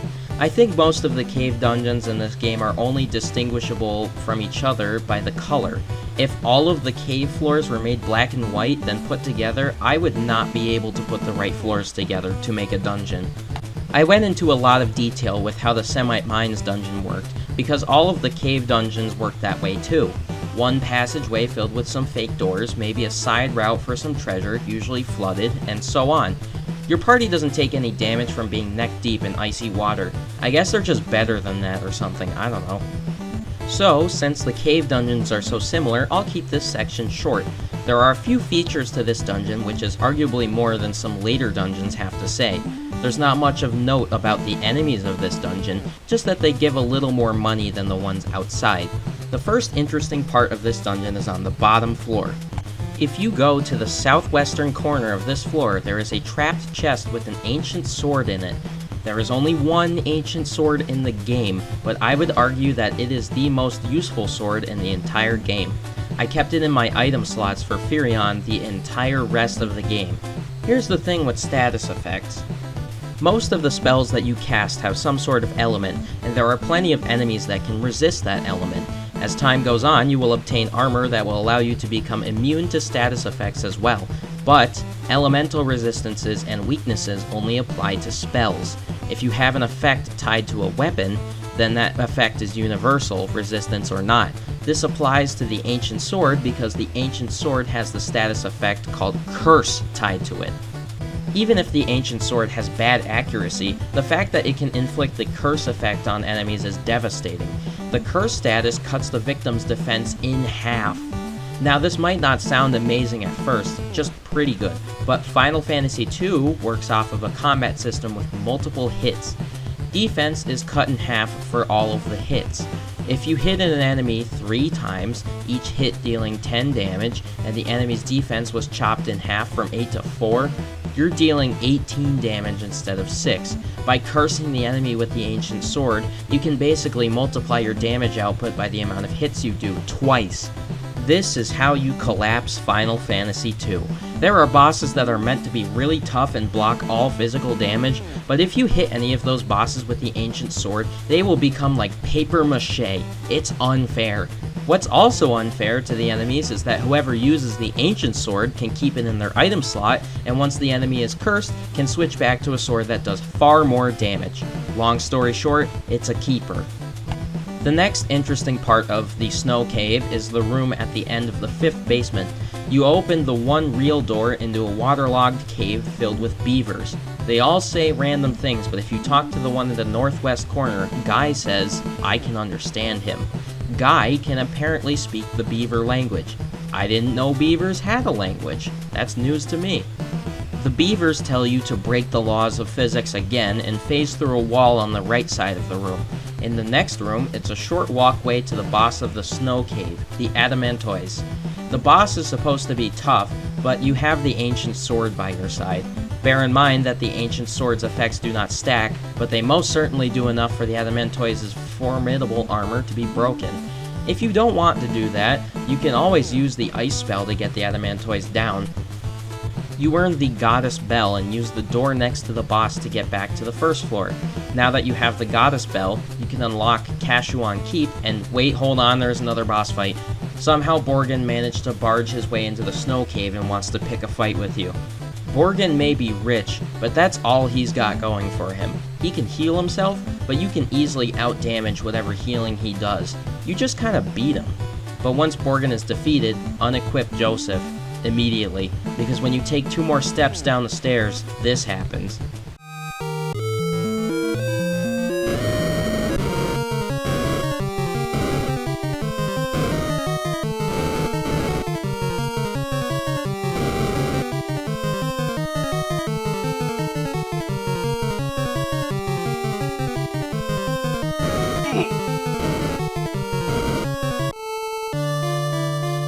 Wow, that was unexpected. I really feel bad for the guy. That was sad.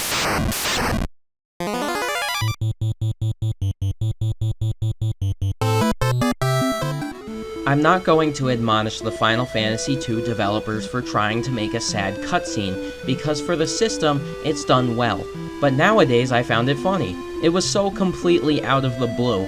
One thing that should have been considered though is that the sad music is immediately cut off if anything else happens when it's playing. You only really hear it if you do some quiet introspection in its wake. I will say though, that what the citizens of Salamundo have to say if you decide to bring the news of Joseph's passing to them is really sad. You have obtained the Goddess Bell, and are now 1 party member short again. The bell belongs to Kashuan Keep, and the 1 member left of the Kashuan Kingdom, Gordon, is nowhere to be found. Might as well move on without him. Use the airship to get dropped off in front of Kashuan Keep, and head inside.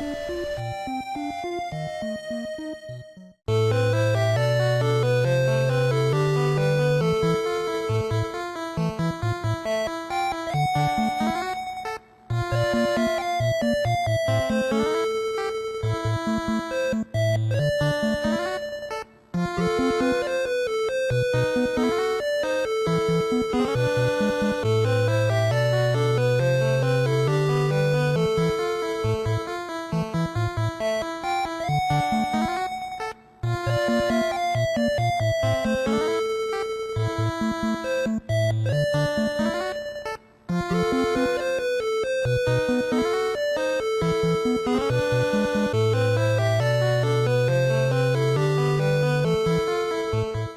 design of Kashuan Keep seems like an experiment in what different ways there could be to mix up pathways in a square setting. It's not a bad dungeon, although it is restricted to those walkways and a few dead ends. Use the goddess bell on the door behind the sun flame to unlock the rest of the dungeon. In the stairwell leading to the rest of the dungeon, you find Gordon. How did he get inside? Are there 2 goddess bells? Couldn't he have gotten us inside? Did Joseph die for nothing?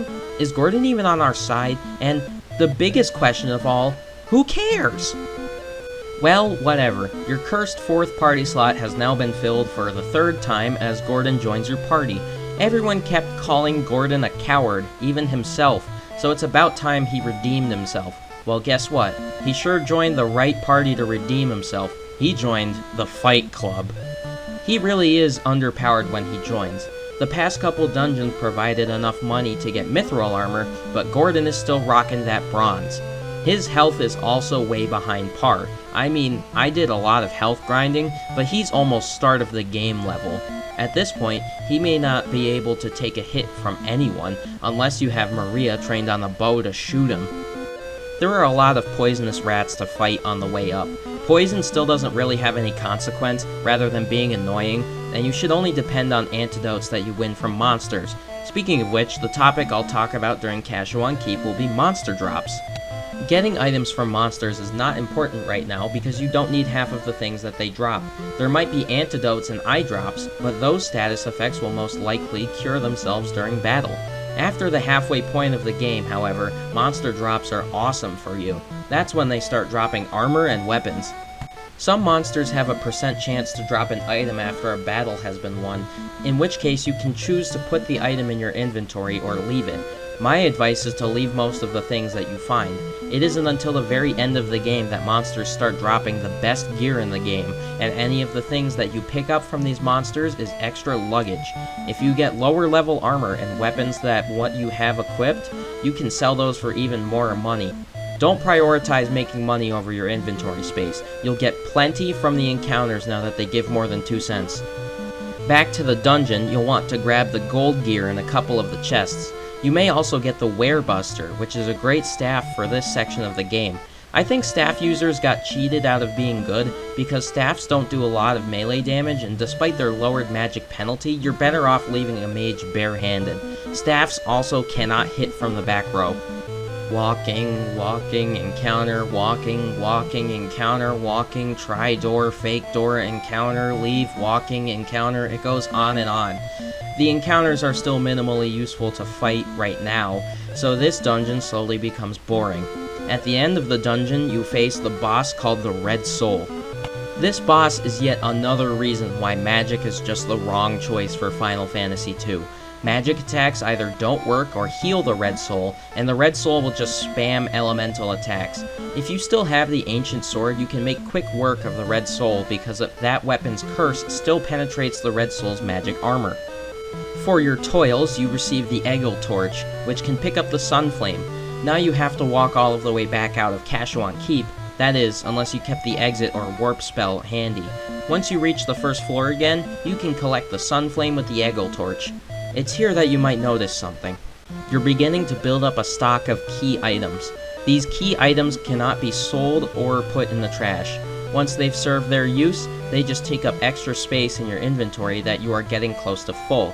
I will talk about this later, when there are too many key items to handle. Notice also that the Eggle Torch and the Sun Flame are 2 separate items, so that makes this problem even worse. After Kashuan Keep is finished, you walk outside and witness a chase.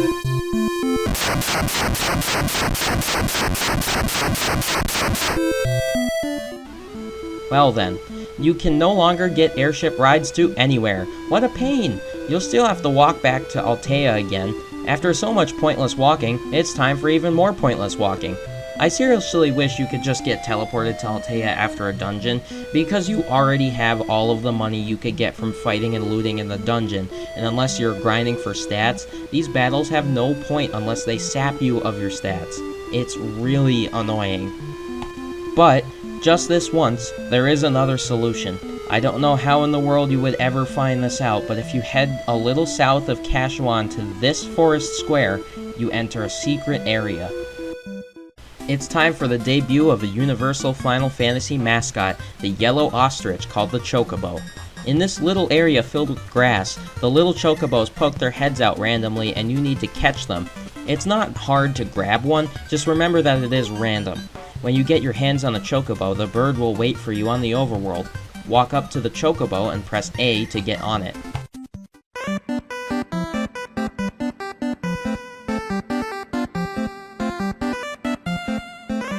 While you're using the chocobo, you won't run into any encounters and can travel the world map at an accelerated pace. Just know that as soon as you get off a chocobo, you can't get back on without going back to catch a new one.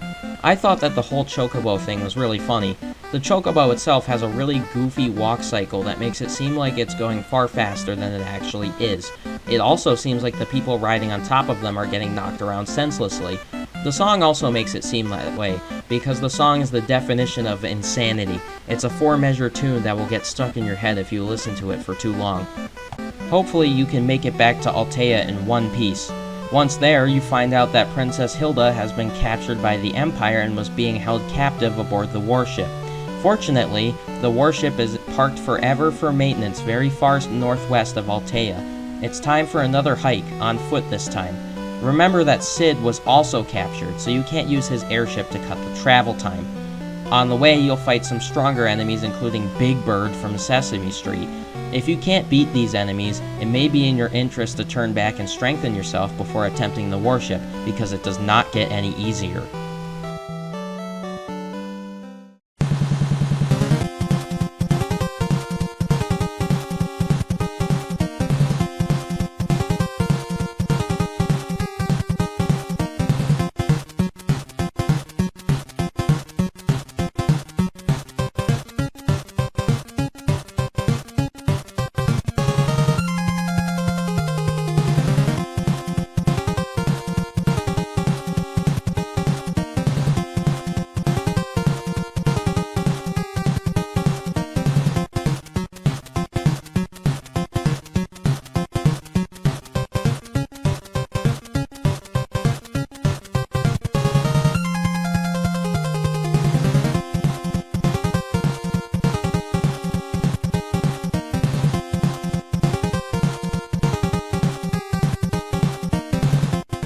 Before anything happens, make sure you have the warship pass from the Bofsk sewers. If you don't, you'll have to fight a captain right at the entrance of the ship, and that went well last time at the beginning of the game. Not to mention that all of the NPCs walking around the warship also trigger a captain fight. Why did they even let you walk around the warship? Thank goodness for the pass. The first time I walked onto this ship, I got kicked out by a lot of walking landmines. My current power was not going to cut it, so I embarked on the second longest training session of my playthrough.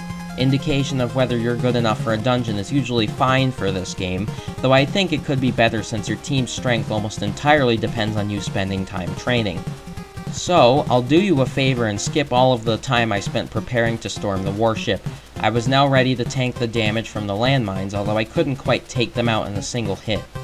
The enemies here go from barely relevant to near endgame material. The treasure that you can get in the warship is very worth the little side routes to achieve, even if the treasure is useful in specific situations. This is one of the first instances of a room only accessible by a fake wall. These will not get old anytime soon either. Be careful though, as the second chest from the right in the row of 4 chests on the 4th floor is trapped with a Hill Gygus. This will also not be the last time that a chest is trapped with a boss without any indication beforehand. The Hill Gygus is extremely difficult to beat without using the Ancient Sword. It's an enemy with too much health, too much defense, and too much damage for what you can handle right now. If it hits you, it will have whatever character it hits for breakfast. It's better to know that the Gygus is there, because if you accidentally walk into that fight, you'll probably lose.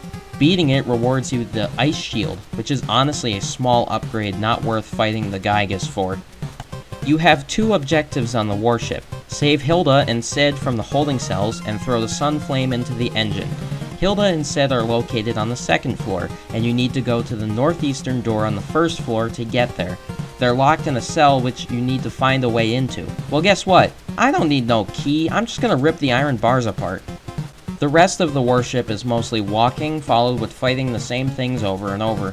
As cool as the warship seemed at the start, it's still just another dungeon like the rest. It also falls victim to the same issues that the last dungeons did. The engine of the warship is all of the way at the bottom.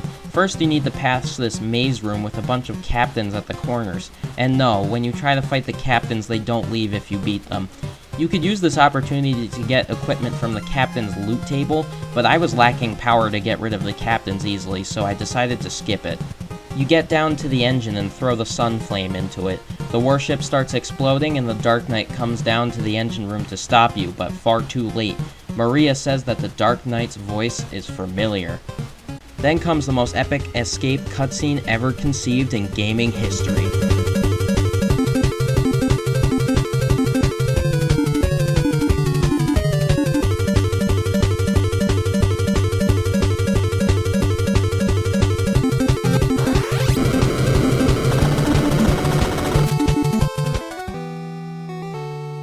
More story material awaits back in Altea, which Sid drives you to in his airship that was miraculously outside of the warship.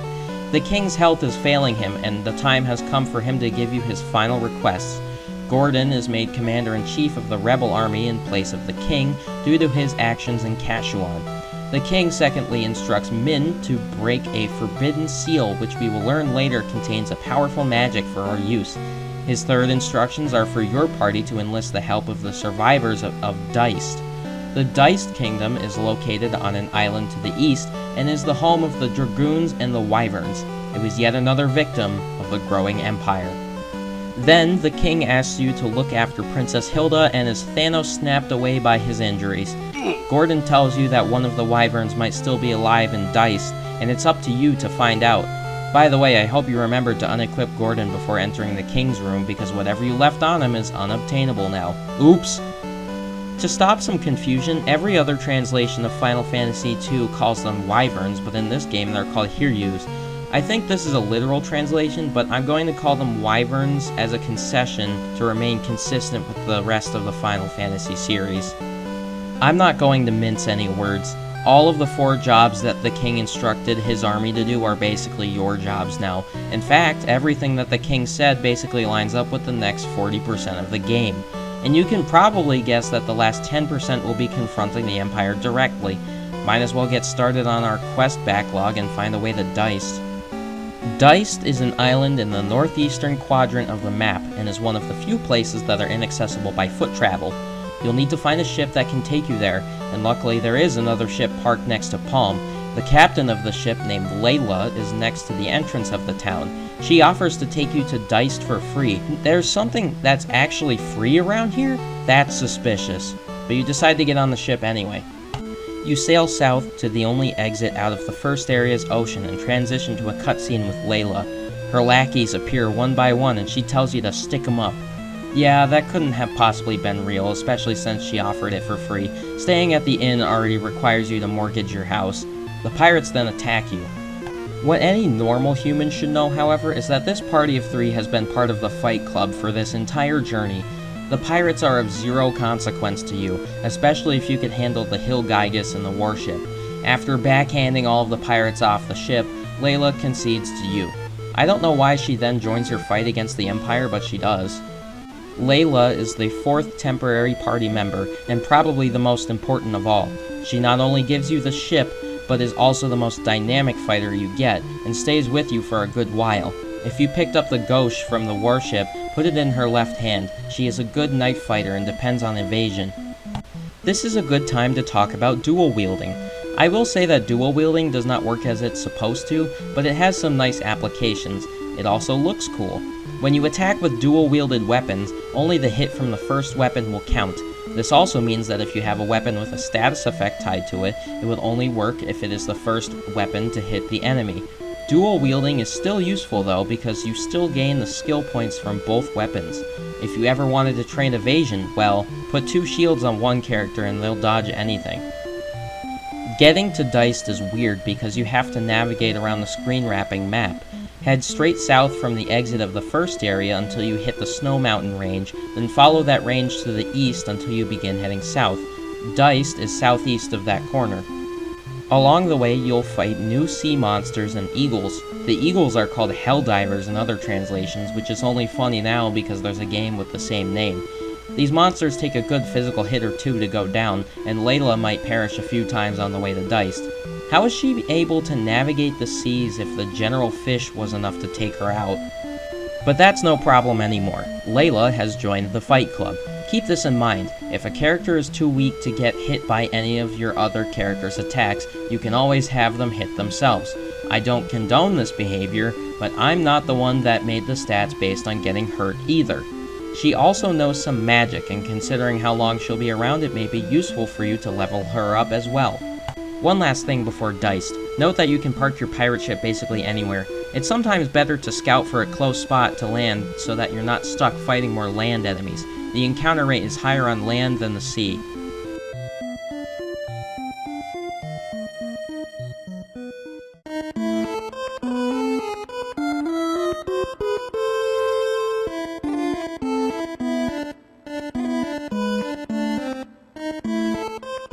Diced Castle is completely empty except for a boy and his mom. There aren't even encounters here. There is, however, a whole bunch of treasure for you to grab. You'll get a winged sword, which you'll be stuck with for a very long time. I mean for like 6 more dungeons. The mom tells you that they are the last 2 human survivors and the last wyvern lies in the room next to them. You can't understand the wyvern as it is now, so you need the pendant key item to translate the speech for you. The pendant is worn by a skeleton in the Dice Cave to the north, but really, the only direction you're given to find the pendant is that it's somewhere nearby. Thanks, I guess? Head slightly north to the cave above the castle. You may run into another hill Gygus on the way to the cave, but now that you have the winged sword, you can do far more damage. If you're lucky, the Gygus will drop giant gear that boosts your physical strength. It's a fabulous upgrade.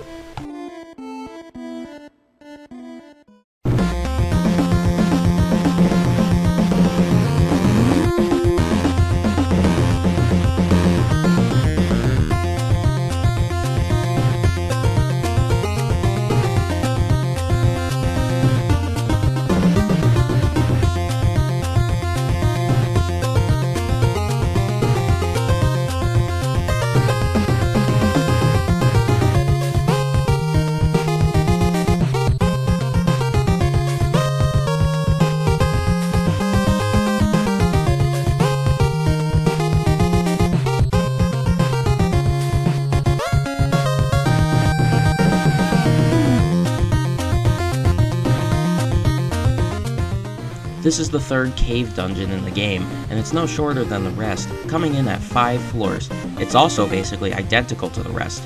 I think this was the point in Final Fantasy II where I started to get bored.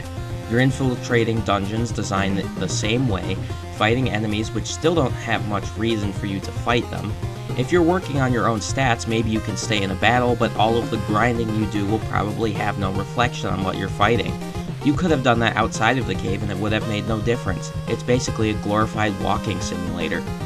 The pendant is down the northeastern stairs. You'll be back here in about 3 minutes, so don't worry about skipping anything. Back at the castle, the wyvern gives you an egg. It is the last wyvern, and the only way to save the wyverns is to take the egg to the spring of life deep in the cave you were just in 10 seconds ago. Oh, whatever. Back to the cave I go. I'll spare you the cave because it really is just like the Semite mines and the snow cave. The one good treasure here is the mage staff, which will probably be the first magic equipment you encounter in the game. This staff, when used as an item in battle, casts Bolt 5. It's okay, but only useful if you're fighting an enemy weak to lightning. You won't find many of those in this game at all. Another topic before getting a move on out of this dungeon is the resilience of the Empire. It seems that every time you put a dent in the Empire's plans, they subverted you and destroyed something else. During your foray into the Semite mines, the Empire finished the construction of the warship. During the Snow Cave in Kashuan Keep, the Empire used said warship to tear up civilization far and wide. It's a double-edged storytelling device. On one hand, the Empire is much bigger than accounted for, and the disappearing NPCs support that, but on the other hand, I feel like none of the quests you complete in this game have any point. You couldn't even buy the mithril armor after helping the rebel army get access to it. The topic of the Empire's great influence will come up later.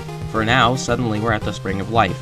Guarding the spring are chimeras, which have a strong fire spell that hits the entire party. They're not any harder than the hill gigases, which are common in this cave. Submerge the egg in the Spring of Life and warp out of the dungeon. While you were off doing that, the wyvern unfortunately succumbed to the poison in its body and passed away. Just in the nick of time, I suppose. Time to report back to Altea again. Fighting all of these monsters on the way is still pointless.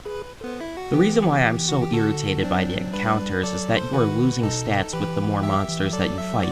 If you've been focusing on physical power, your intelligence is probably at a minimum. The opposite is true as well. There is 0 point to fight all of these monsters. Even getting the money is pointless now that you have enough to make ends meet. When you get back to Altea, all the soldiers say Hilda has been acting funny. She has been away from the rest of the rebel soldiers in her room. Make sure to unequip Layla before visiting. If you go to her room, she asks to talk to Furion alone. Your friends leave and the lights dim. Hello? Furion is like 14. There was a reason that the ESRB was invented. I don't care if this game came out before it could get rated M for mature, but this is happening. It's real. God help us. FBI, open up!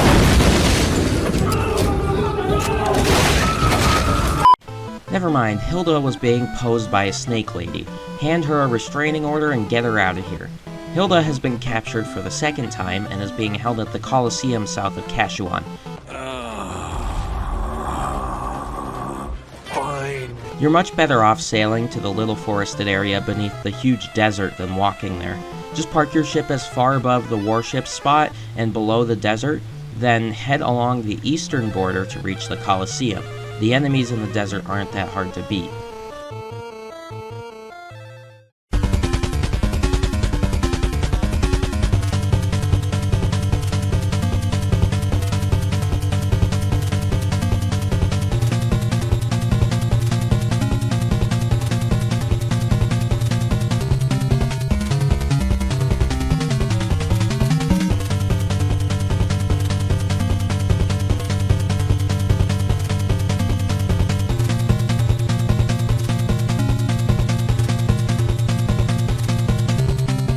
The Colosseum is a really short dungeon that thankfully gets straight to the point.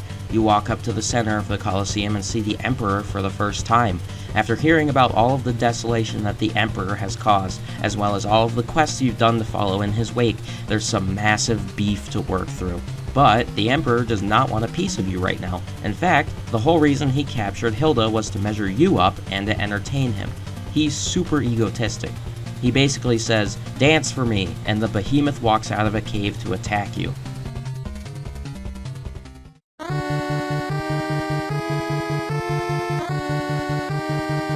There is actually boss music in this game. Yes, the boss music is literally 40% through the game after fighting a bunch of bosses, but it exists, and it's pretty good. Not that the boss you fight deserves it any more than the other quote-unquote bosses you fought.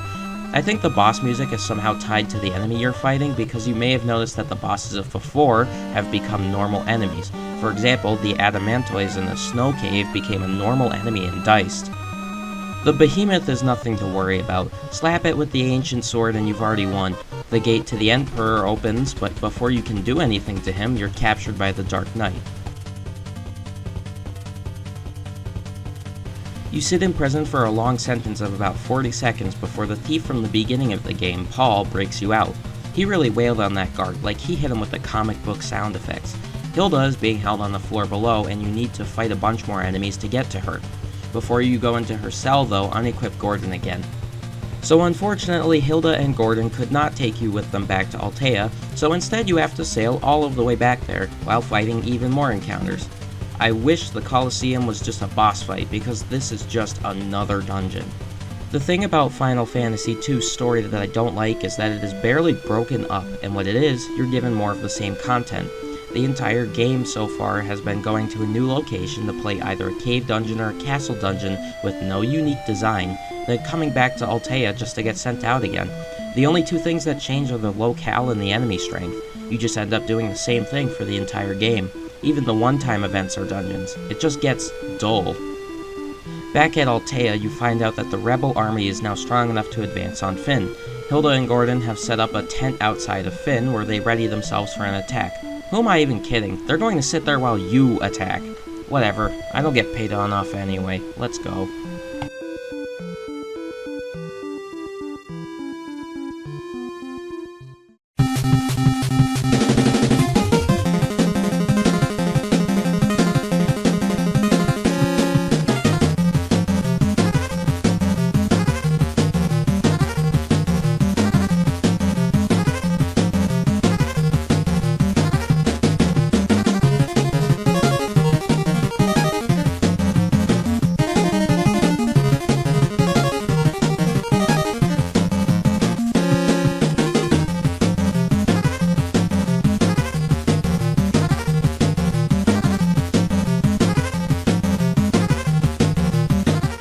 Layla is waiting for you at the entrance of Finn, and she joins your party again.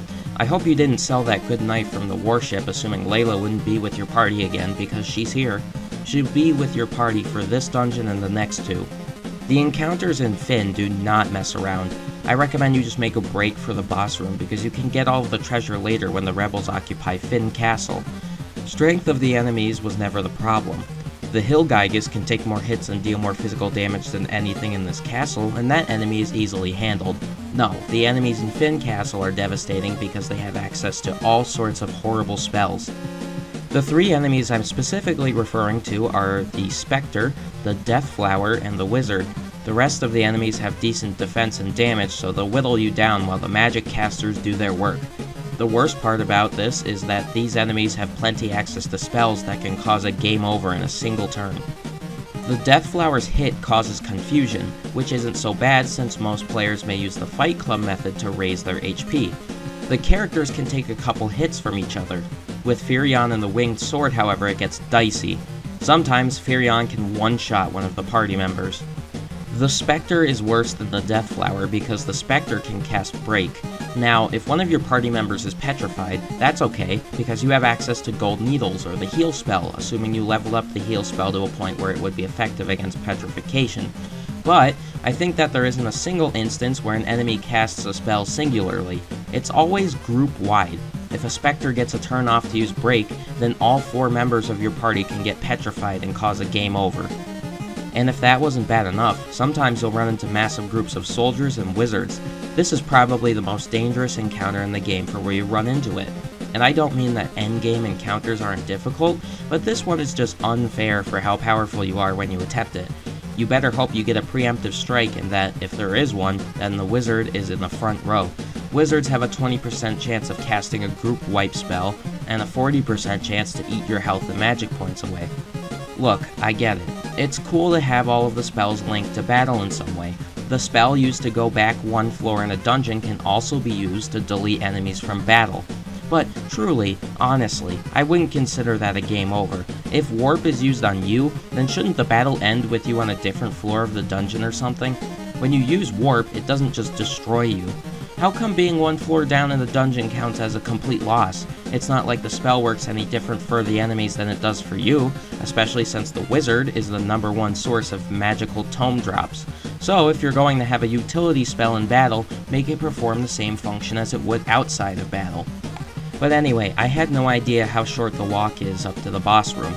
So, assuming that I would have to work through a giant dungeon with those enemies around every corner, I did some serious grinding. I even went back to Dice to get the giant equipment from the Hill Gyguses up there. I was not messing around. This was also the time that I found out about the dance club exploit. I did that for quite a while, and I maxed out Firion's swordsmanship. And when I came back to claim Finn, I beat the living daylights out of the enemies. The captains and wizards, dangerous as they are, have some very useful loot to pick up. Wizards drop certain spell tomes, including Toad, which is the most accurate insta-win spell in the game. It is exactly as it sounds. You turn your enemies into toads, and they leave the battle. At the very least, if it happens to you, you can cure it with a Maiden's Kiss or a higher level heal spell. Just know that toads cannot cast magic. Gotus is waiting at the top of the castle. Finn had to be kept for the Empire by somebody. Fighting him is no problem, though he does have a buff item that he uses at the beginning of the battle to boost his attack power. Notice that the boss theme isn't playing, so you can guarantee that you'll run into him later. Take him out, and Finn is yours. Hilda and Gordon take Godus' place, so now instead of completing quests and returning to Altea, you can return to Finn instead. Even if the Empire has suffered a heavy defeat at your hands, there is still more to do. Min has been out of communication for a long time, as the king sent him to break the seal on Ultima, so now you have to go check on him. Before leaving though, you need to finish the rest of Finn, as Hilda tells you that one of the keys to breaking Mysidia's seal is in the basement of the castle. Okay, so you sent Min to Mysidia to break the magic seal, but now you're telling us to go meet him with the magical mask that you just so happened to forget to give to him so he could break the magical seal? What the hell did you send him there for? If he can't do anything without the masks, then what is he doing there? He would have been a massive asset in raiding this castle because he could cast spells to stop the trolling from the wizards. Whatever. Hilda tells you that the entrance of the basement is hidden and requires the keyword Ekmet to open, but she doesn't know where it is. Maybe the townsfolk who came back to Finn know about it. At least one of the townsfolk gives you the funniest line in the game. This is a reference to what 50% of the NPCs say in the first game, and when I say 50%, I mean 50%. The thief Paul lives on the southwestern side of town, and he knows what the keyword is. He tells you to check the upper right corner. The upper right corner of what? This is a question that doesn't get answered by literally anyone. The upper right-hand corner of where? Well, it's a basement. It has to be on the castle ground floor, right? No, it's in the throne room. You get up to this nondescript wall in the northeastern corner of the throne room and yell Ekumet at it, and it turns off its collision. What the hell, man? That's crazy. On what planet would you know to mention it to Paul and then go try it in the throne room? If you think about the context of the story, of course Paul being a thief and all would know the ins and outs of the buildings in Finn, but seriously, that is a stretch. You walk down a whole bunch of stairs to the Finn basement. Make sure to grab the treasure on the ground floor that is only accessible by a fake wall. I hope you were prepared for another dungeon, because there is another dungeon inside of Castle Finn, and it's 5 more floors.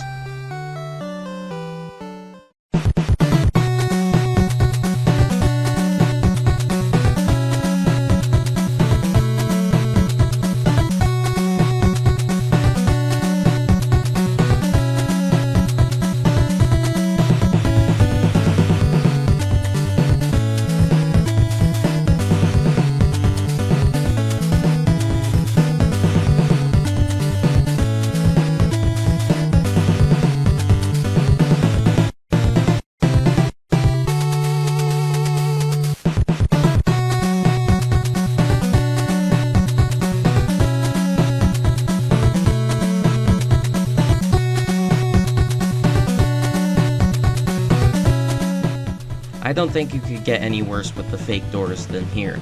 The Finn Castle Basement Dungeon is the second most annoying castle dungeon in the game, as well as generic, with the multicolored floors being the only part that saves it from monotony. In the 4th basement, there is a blood sword, which is a very useful endgame item. It's not great now, but when you begin to run into enemies with thousands of health points, it will perform greatly.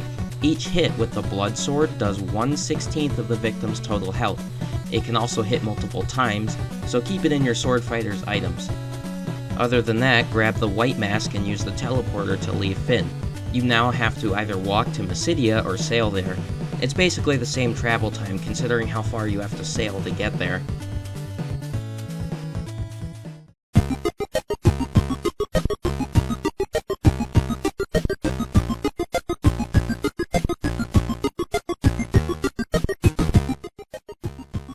Mysidia is a great town, especially since there are 5 wizards selling magic books for you to stock up on. It depends on how much you use magic through the game, really. Other than that, you need to head to the cave on the south side of Mysidia and place the white mask on the statue. Once you've done that, you can ask the residents for the next step. What's weird though is that the game clearly states that you place the white mask on the statue, but it's still in your inventory. It'll stay in your inventory until the end of the game. In fact, you still have the Warship Pass, and that will be with you until the end of the game. You also still have the Ice Sled and the Egil Torch, which you'll never need again. I mentioned this problem earlier in the game, but it's becoming a real issue right about now. You still have to hold on to the Black Mask and the Crystal Rod in order to break the magic seal. I think the only item that has left the inventory was the egg. Inventory space is becoming a precious quantity. And considering that the egg is gone, I think that the Final Fantasy II developers should have considered this. When you interact with certain things, you can use items in your inventory, but of course the egg is the only one that doesn't stay.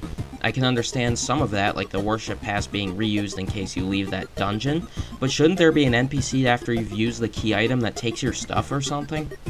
Anyway, the second mask is in a cave in the middle of the ocean. The island is directly south of Palm, but it's small so it can be easy to miss. Use Layla's ship once again to sail to the Black Mask Cave.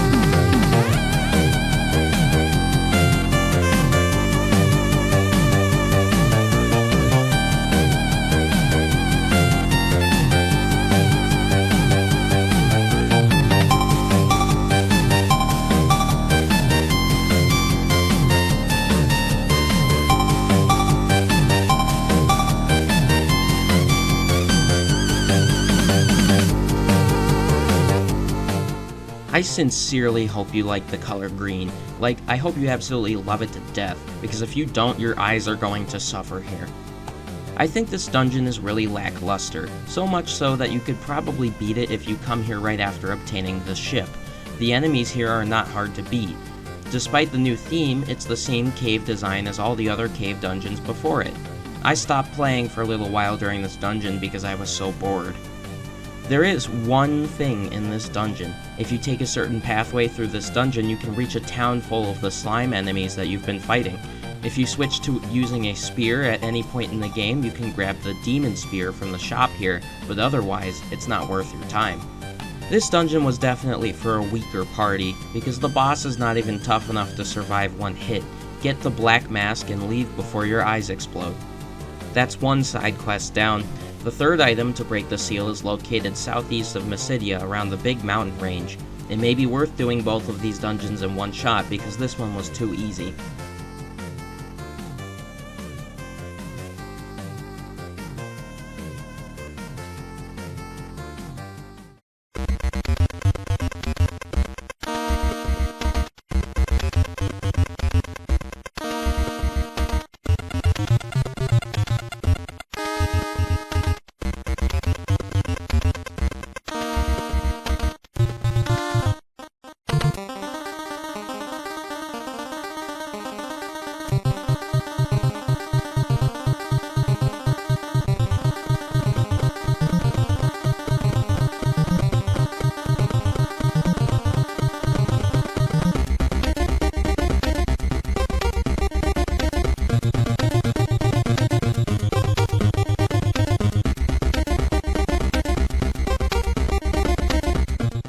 Guess what? It's time for another cave dungeon. The only two things that make this cave stand out from the rest are the NPC next to the entrance and the many fake walls. Other than that, it's still boring. The enemies in here are harder than the ones in the Black Mask cave, but after handling Finn, this should be no issue. You need to put the black mask from the last dungeon on the doppelganger guarding the Mysidian cave in order to proceed. I don't know how you would have known that, but whatever. So, this makes a little more sense. You only need one item to break the seal, and the two masks to break the spells guarding this special item. There is a rampant overusage of fake doors in this dungeon. This is getting out of hand. Like, really. What is the point of these? Are they here just to waste more time? Because that's what they do, and monster encounters are still not useful to fight. Don't leave this dungeon without grabbing the ice bow. Even if you have a bow user that's been backroad because they don't do enough damage, the ice bow is enough to put the user on par with sword users. The ice bow is super overpowered. But anyway, I don't want to spend any longer in this dungeon than I need to. I've spent quite a long time talking about other things in the midst of other dungeons, but this one is just annoying. Get the crystal rod and warp out. While warping out, think about this. Why do the stairwells count as extra floors so you have to warp out twice as much? As for my answer, I have no idea. Now that you have the crystal rod, you can enter the Mysidian Tower. If you sailed to Mysidia and anchored your ship off of the south coast, you'll need to sail back to Altea and head west into an inlet. Before you enter the mountain range surrounding the Mysidian Tower, unequip Layla. Remember that all of the times a temporary party member leaves your party, it's basically unexpected. Such is true of this time, because this happens.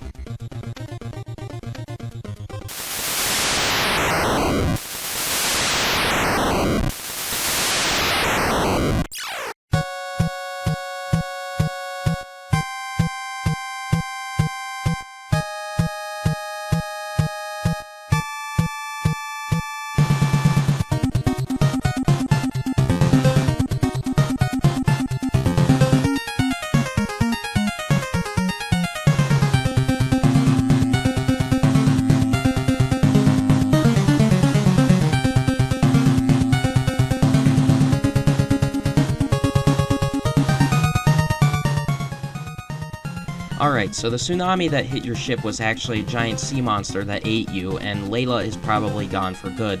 In light of that, you finally arrived at the part of Final Fantasy II where it gets fun again. The Leviathan dungeon is actually designed fine enough, and 2 of the 3 floors resemble a giant eel of sorts. It's genuinely new and interesting. Make sure to pick up the Gaia sword too, since it's the first sword upgrade in a long time. There is even acid on the floor that you have to wade through to get anywhere. You walk through the acid up a set of stairs and find an entire village inside of the Leviathan. Blocking the way through the village is Richard the sword-wielding dragoon. This man is probably the most down-to-earth character in the game. He is the father of the family in Diced and has been searching for Ultima on his own when he also got eaten by the Leviathan. But he's down to earth because of his responses to your prompts. I've been to Mysidia. Who are you people? What happened to the Dragoons? He's a character that finally isn't just a questmonger who tells you what to do. The people inside of the Leviathan have lost hope of getting out, and tell you that there is a ship at the tip of the Leviathan's mouth guarded by a monster. So, you recruit Richard as your 5th and final temporary party member and head to confront the worm. Roundworms are a common endgame enemy that will probably tear you apart if you can't beat them quickly. They have 2,000 health, so if you can't damage them, consider using a status effect sword. Once the roundworm is defeated, you can take the ship to leave the Leviathan. You also leave literally everyone else in the Leviathan. The only person that got rescued was Richard. I guess the party has better things to do than saving people?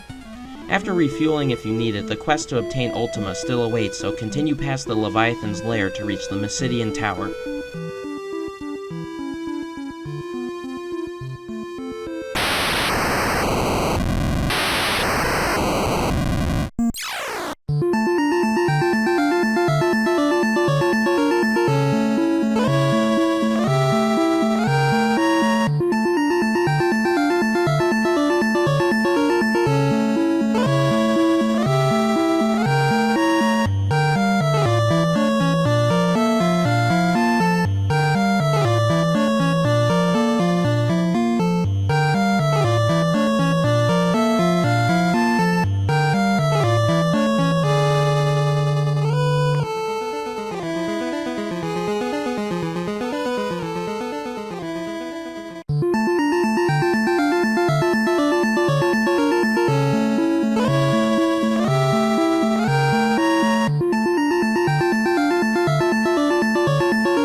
It's either this dungeon or the final dungeon that is my favorite in the entire game. I like the aesthetic of both a lot. It took so much just to get here, especially considering the 2 caves where I just wanted to stop playing entirely. This is the payoff for slogging through the 3 past dungeons. Even the music wants to spice it up, which I greatly appreciate. As useless as the encounters are, at the very least this dungeon offers some interesting challenge. I mean, physical power still wins every time, but now you can use physical power on something actually tough. That, and the enemies here are elementally diverse. The 10 floors of the Mysidian Tower are elementally themed, with many bosses to stand in your way between some of the floors. This isn't designed like the other boring castle dungeons either, even if one of its floors has the most fake doors in the game. The floors feel like a biome was ported into the castle floors, which is fun to explore. The treasure in the Mysidian Tower is exceptional. Don't miss the chest hidden behind the walls on the north end of the first floor, because there is a white robe in there. The white robe is the last armor your mage should need for the ending of the game, not to mention all of the new armor and weapons you pick up halfway through the dungeon. The ice sword is so far above the wing sword that it's unfair. The elemental armors also provide your first elemental resistances in the game, though it will take a lot more armor than that to prevent the execution spells. I'm having fun. I guess I'll open this treasure chest too, on the 9th floor.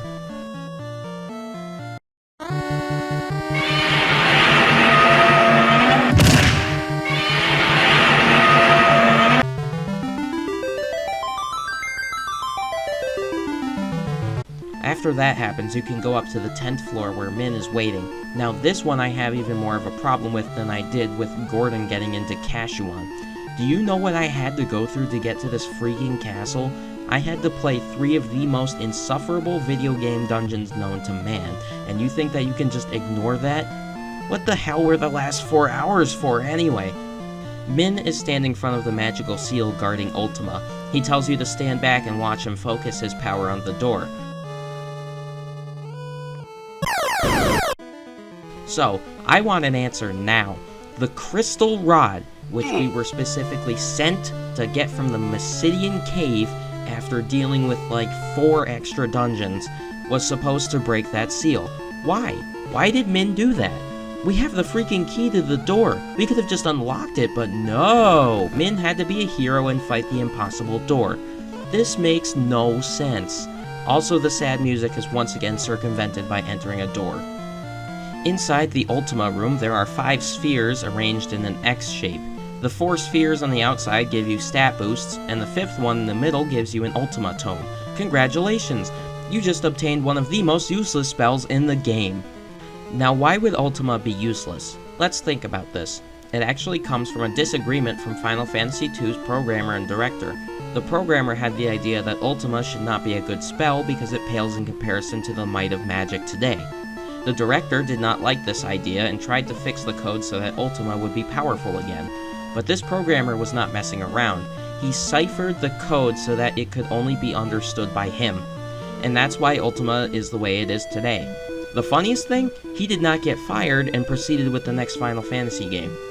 Let's go back to Altea and fuel up. Oh dear, what happened? Did I do that? Did Ultima do that? If Min did that, then I would understand why it took his life. Hilda has the answer back in Fynn, which is the only town that didn't get destroyed. Also, Layla somehow survived. Neat. So the Emperor has harnessed the power of Mother Nature and has created an unbeatable hurricane that he has steered around the entire world map to destroy basically everything. You just arrived in time for the hurricane to come to Fynn, but you still have a chance to stop it. How can we get into the hurricane? Remember back in Diced when the Wyvern handed over that egg? The time has come for the hatchling Wyvern to save the day. While you don't actually have to sail all the way to Diced to get the egg, I think the way you get the egg back is completely unindicated. If you explore Fynn Castle after beating Godus, you may remember that there was a mirror in the side room. Well, if you use the Dragoon's pendant on the mirror, you see the egg that you placed in the Spring of Life. The egg hatches, the Wyvern comes through the mirror, and enters your inventory. Now there is a way. But how on earth would you have ever found any of this out? I have zero idea where that came from. But maybe I'm a bit salty after doing the entirety of Mysidia just to find out that Ultima is not nearly as good as it was cracked up to be. Whatever. Fly me to the moon, and into the cyclone.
Question.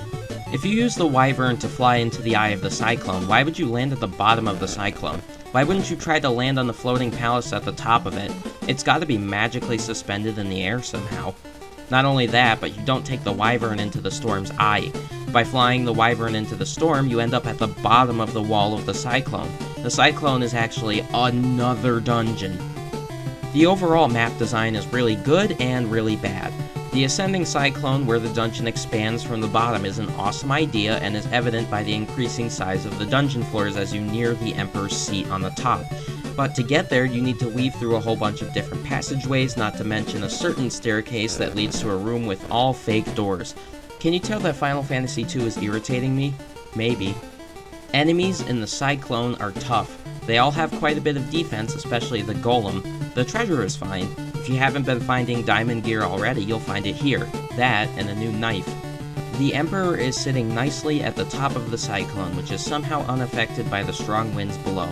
You come to fight him, and he's not strong at all. In fact, you can probably one-shot him. For someone that was able to conjure a massive typhoon and wipe out basically the entire rest of the map, he doesn't hold up well in battle.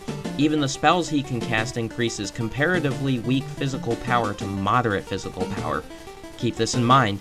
Spells used to increase physical strength will not stack on each other, rather than use the most powerful version of that spell casted.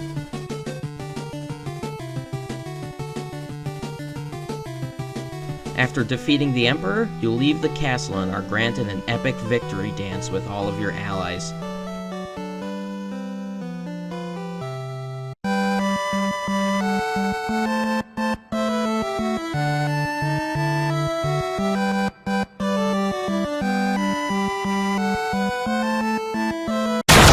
Help me! Help me! So, the game is in fact not over. The Emperor may be gone, but Leon has taken his place. Apparently, Leon's worldview was warped by the Emperor, and now he has a Darwinistic view of the world, where might makes right. Firion tells Gordon that they will take care of him, which is really ominous. Weren't they basically adopted brothers? And his biological sister Maria is on the team. But you do find out that the only way to access Paramechia Castle is to fly in. You could use the Wyvern, but the game doesn't feel like it. So head to Paul's house, where you find a heavily injured Cid. Apparently he was unable to escape the Cyclone on his airship, and spent the rest of his good health fixing the airship, which he gives to you. Then he also becomes a victim of Thanos. Paul tells you that the airship was Cid's magnum opus, and that he trusts you will carry out your mission.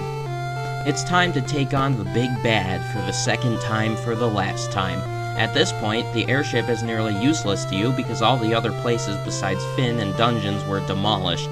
The only new place that you can go is Paramechia Castle next to the Colosseum to the east. Land on the top towers of the castle to get in. Now that's finally using your brain.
Wondering what castle dungeon earned the most boring award? It's this one.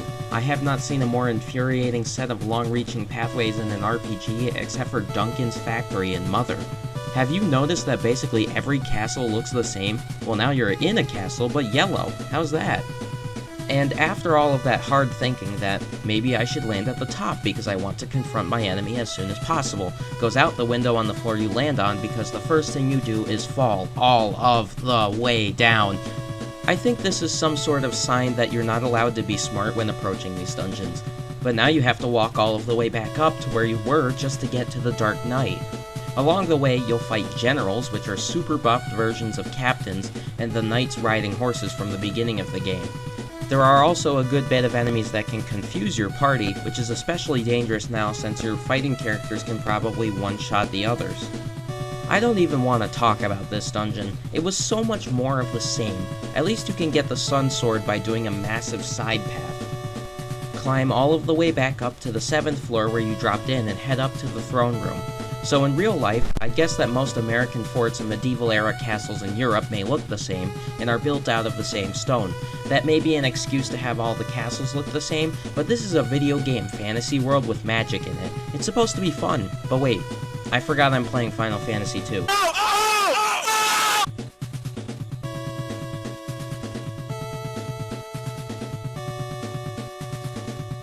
Quick thing, unequip Richard. The Dark Knight, or Leon now, confronts Firion and Maria. This is going to be the most epic battle in the game, and maybe actually difficult. I know I grinded a whole bunch, but leave me alone, I didn't want to do it later. And I'm actually excited to see what happens and what's happening.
This egotistical, maniacal jerk beat the devil and clawed his way out of hell to prank you.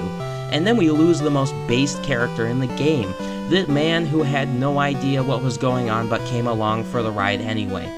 Well, crap.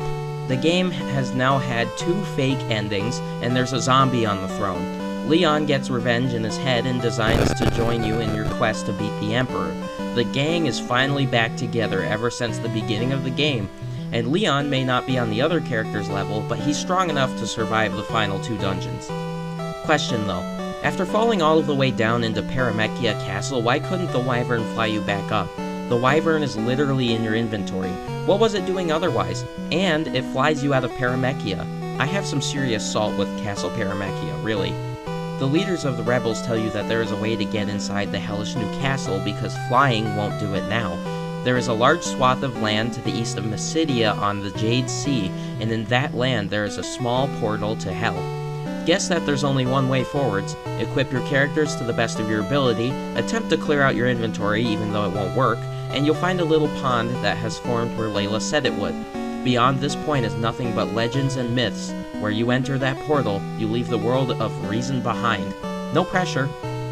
There is one last thing before you descend dimensions. You should break the news of Richard's appearance and passing to his wife. She is saddened by the news, but before moving away from Dice, she gives you the ultimate treasure of the Dragoons, the Excalibur. Okay, I'm going to attempt a level with this one. All of the Dragoons were gone. She may not have been able to trust you when you were there for the first time, but when you helped the Wyvern and prove yourself worthy, couldn't she have given us the Excalibur a bit sooner? Don't you think that would have helped avenge your people?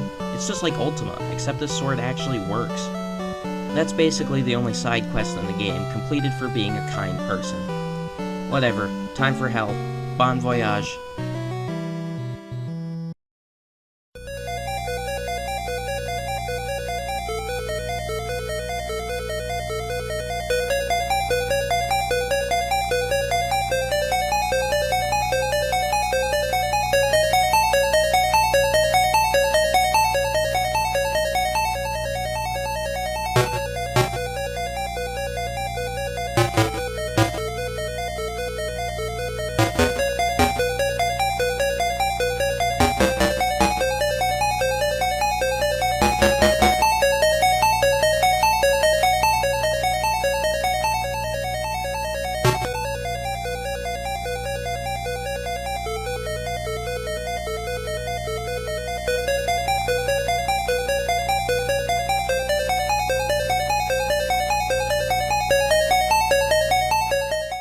Well, the Emperor said it was time to make the world a living hell, so it's time to see what his so-called hell looks like. By walking into the Jade Portal, you are transported right into it. Just know that on original hardware, there is nowhere to save beyond this point. It's either right next to the portal on the overworld, or not at all. I really like this area. This may not have been expected, but it seems like some sort of forest sanctuary. Not at all like hell. However, I think that the Jade Passage is modeled after the first level of Dante's Inferno, called Limbo. If you're not familiar with Dante's Inferno, know that in that 12th century Italian poem there is a full tour of hell. Hell is described as having 9 levels based on different sins, with Limbo being the first and largest level. It's meant to be deceptively peaceful. This is a timely reminder that Final Fantasy II is a video game for the Famicom and had a lot of ambition. I won't strike this one down. Anyway, there are entirely new enemies to find here, and being so near the end of the game, they have a lot of damage to give. Far worse than just damage, though, are the absolute messes of status effects the enemies can bestow upon you at any moment. The Great Mole Boar is probably the worst normal enemy in the game for this reason. If you can't get rid of it before it attacks someone, you're going to be royally screwed. A single hit from the Great Mole Boar inflicts 6 status effects: paralysis, sleep, confuse, mini, mute, and poison. It's not related to a special attack, so it'll go through any sort of armor. Either use evasion or something powerful to take them out before they ruin your run. That's just the overview for a single enemy. That's probably the most dangerous enemy in terms of status effects, but it is far from the most damaging enemy down here.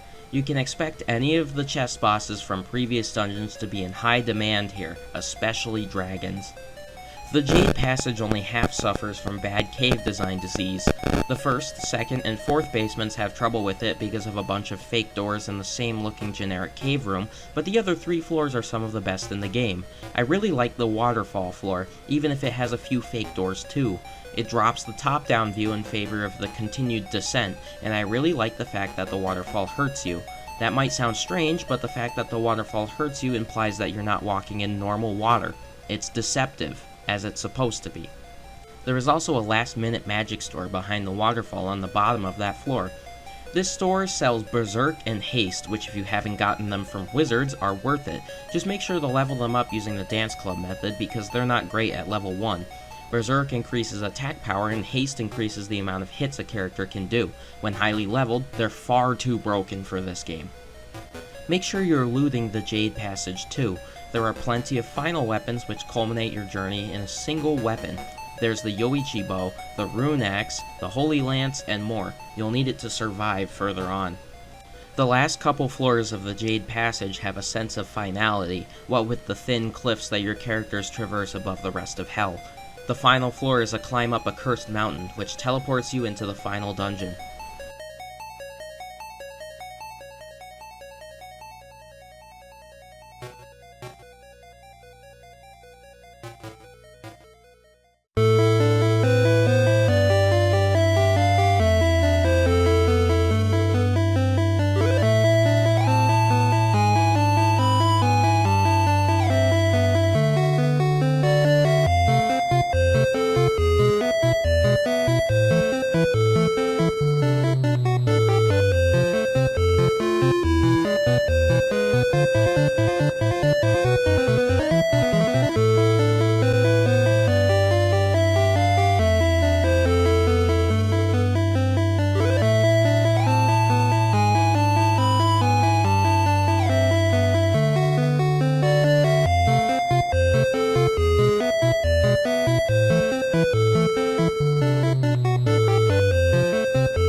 If you made it this far, you better have elixirs or ethers or something to get your magic back.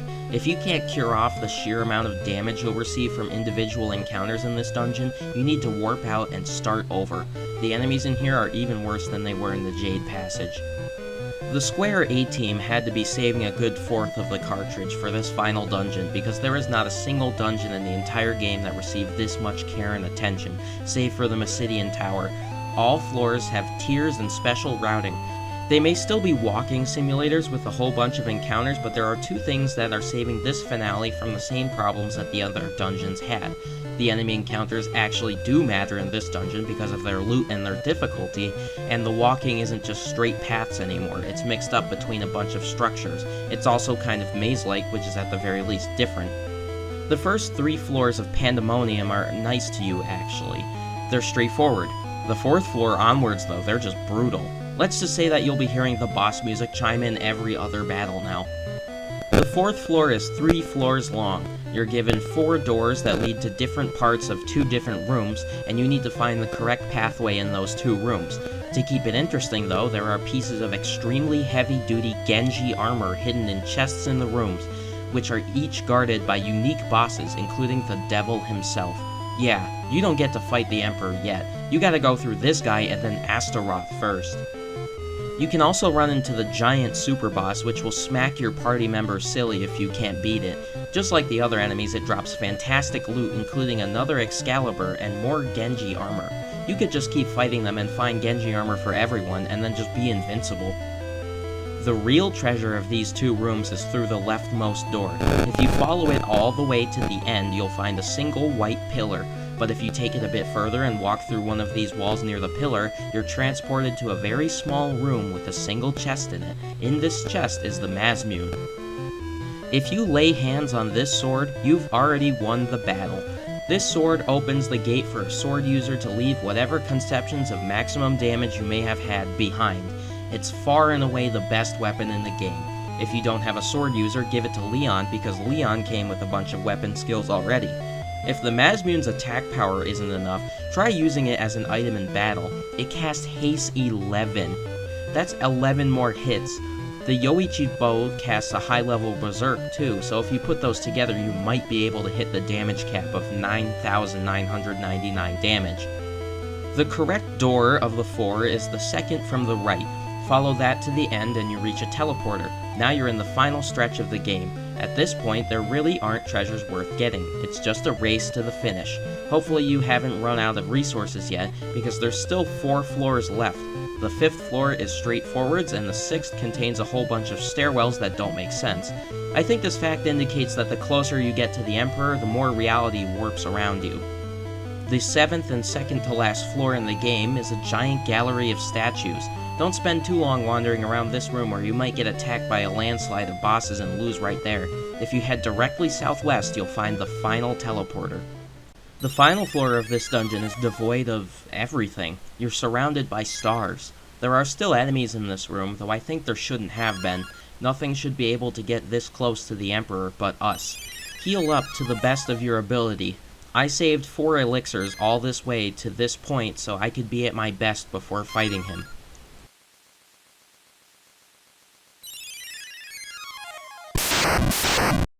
The Emperor is responsible for the death of Richard and Sid, as well as countless other lives wiped out both by the Paramechian Hellspawn and the Cyclone. He commands a wealth of magical prowess capable of rending countries apart. Atop the ruins of old Paramechia, he built his opus, of which you had to struggle through just to meet face to face. It's time for one of the most difficult and costly battles of your life. Just kidding, the Emperor is a joke. I wouldn't waste your time preparing all the resources in the world for you to survive this fight. If you even use 1 debuff on the Emperor, or 1 buff on yourself, it becomes unfair. Maybe the Emperor would be hard if you tried to just wing it with weapons, but at this point in the game, why would you do that? You already had to deal with a bunch of other enemies that were much more worthy of spending magic spells on, and upon hearing the Emperor, you'd think that you would need to be at your absolute best to take him on. But no, you really don't. Here are 3 strategies to beating the Emperor with 0 effort. If you have been keeping the blood swords in your inventory this entire time, now is your chance to make them useful if you haven't been using them already. The enemies in Pandemonium have thousands of hit points, so you may have been using them.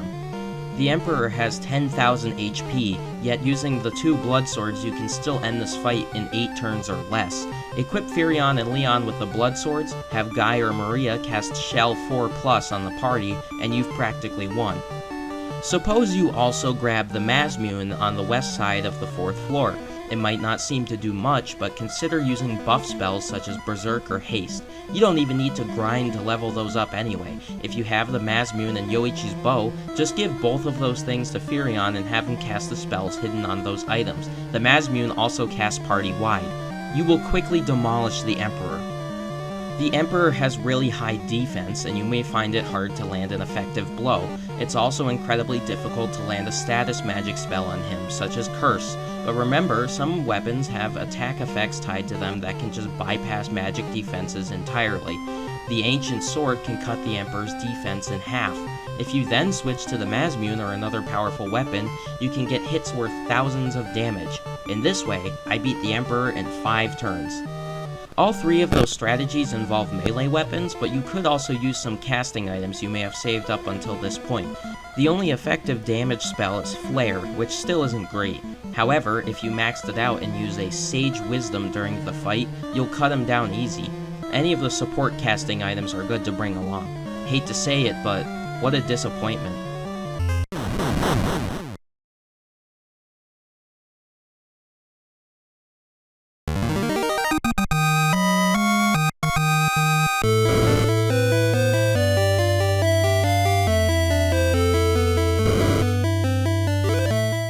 After defeating the Emperor, the party comes together to celebrate peace once and for all.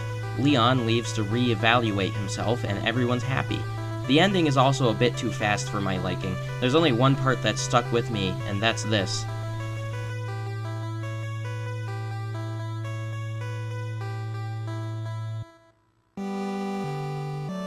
It's oddly sad to see that. Frankly, after coming this far through the entire game, there really has been quite a lot that has happened. I think that, in the last chapter, Final Fantasy II exceeded itself.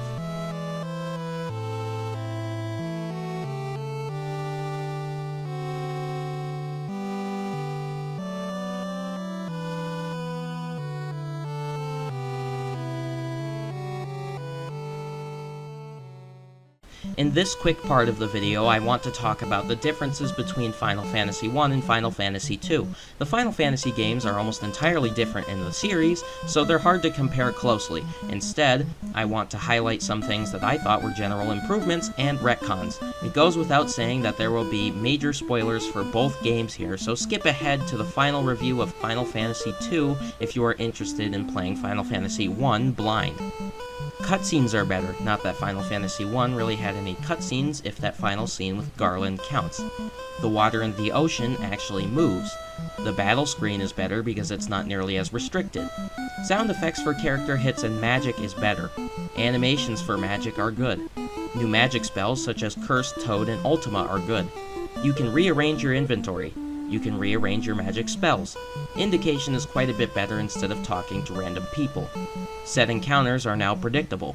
Ethers and Phoenix Downs are now available for purchase. There is now a one-size-fits-all shelter. Nothing in your inventory stacks. Inventory space is shared with armor, weapons, and key items, so you actually lose inventory space in general as the game goes on, instead of just armor and weapons. The Final Fantasy I magic charge system, while not great, is still better than the Final Fantasy II grinding. The ending of Final Fantasy I is more satisfying, and the final boss better. There are 3 repeating dungeon themes in Final Fantasy I instead of the 2 in Final Fantasy II. There is an unused dungeon track in Final Fantasy II which could have made it into one of the castles, at least I think so. I won't knock the Chocobo themes of later games, but I will knock this one for being repetitive. Keeping to intended areas. In Final Fantasy I, you'll enter a new area only after acquiring a vehicle capable of passing through said area, and by then you'll be powerful enough to defeat the enemies there. In Final Fantasy II, you just game over from new enemies to get redirected. You don't lose stats in Final Fantasy I.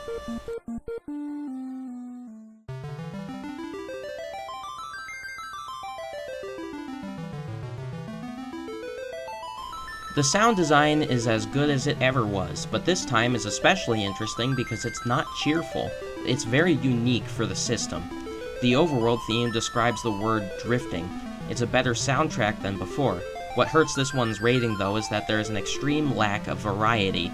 This may have been because the game's point was changed in development, proven by the happy themes present in the game's memory that went completely unused.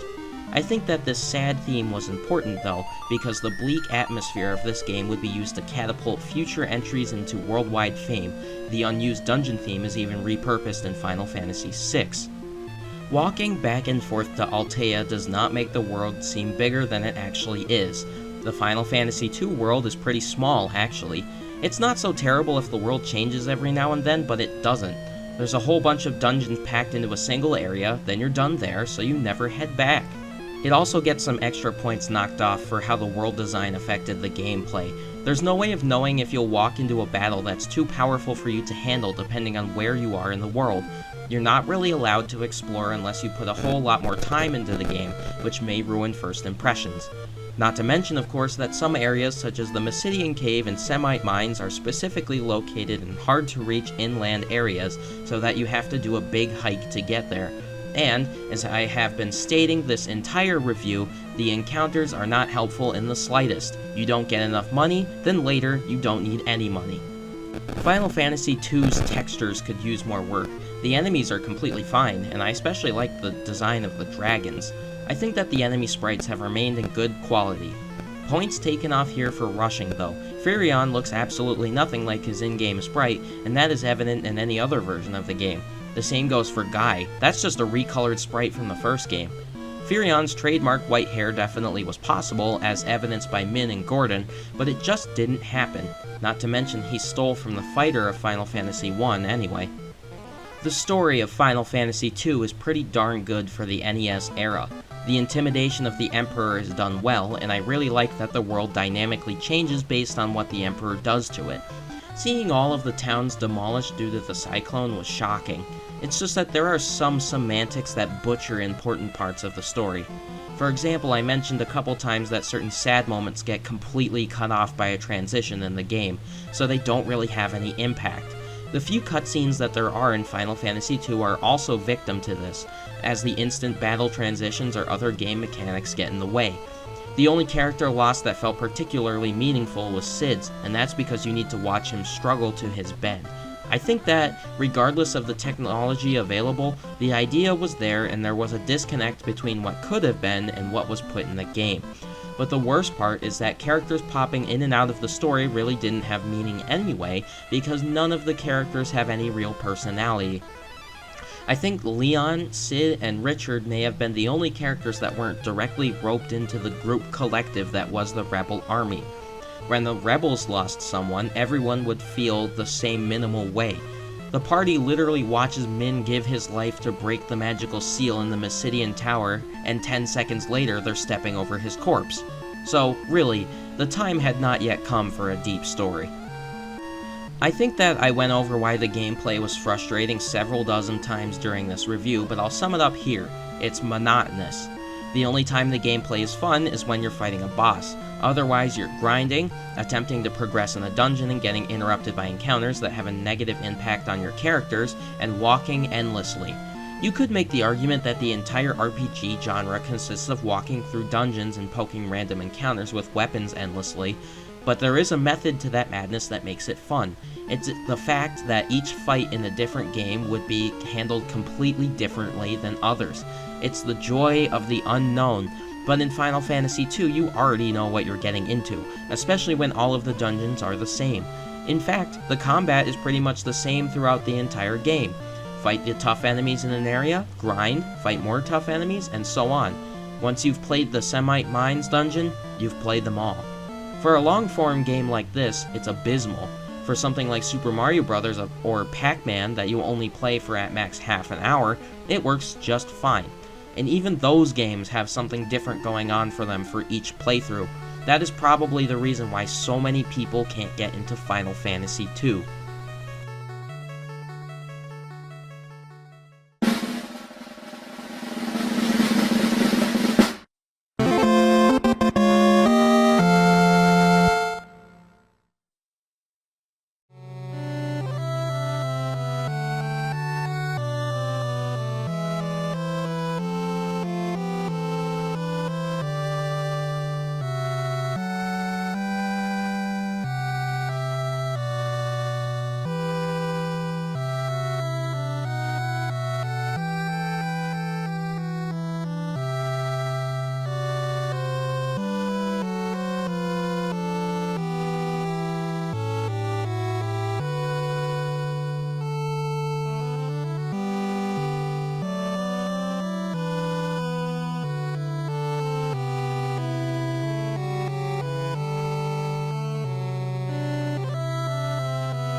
If you came to this video looking for Final Fantasy III for the Super Nintendo, this is not a video for that game.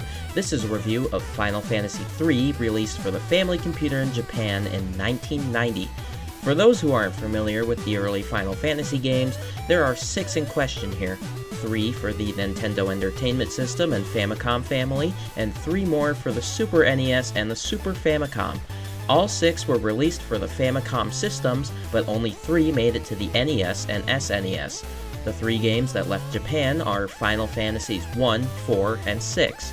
Since there technically was never a Final Fantasy 2 or 3 outside of Japan, Final Fantasy 4 was renamed to Final Fantasy 2, and Final Fantasy 6 was renamed to Final Fantasy 3. In this video, I will be playing the Final Fantasy III English translation by A.W. Jackson, Neil Corlett, and So AMTO Freak. There are remakes and remasters of this game that exist in English, but I prefer to play originals as I believe they best capture the original passion of the work.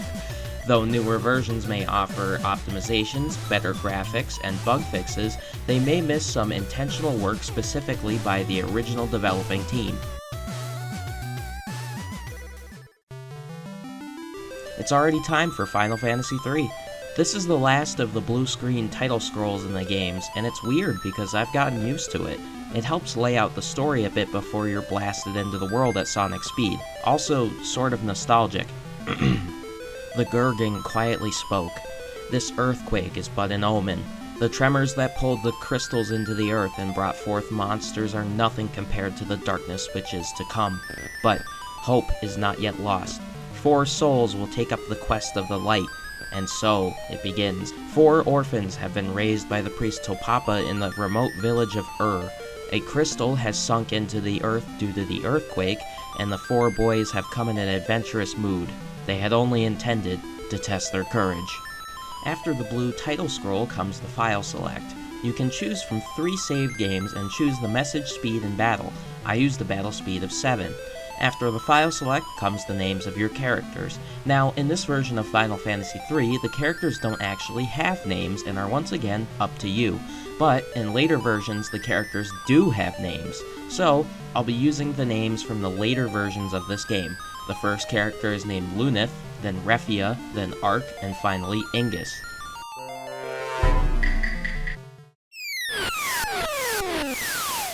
You start the game by falling to the bottom of a pit. Very convenient sinkhole we have here. This little dungeon at the beginning serves as a quick tutorial on how to play, and it allows you to get a feel for the controls. And not even 30 seconds into the game, here comes the first random encounter. Let's get into it.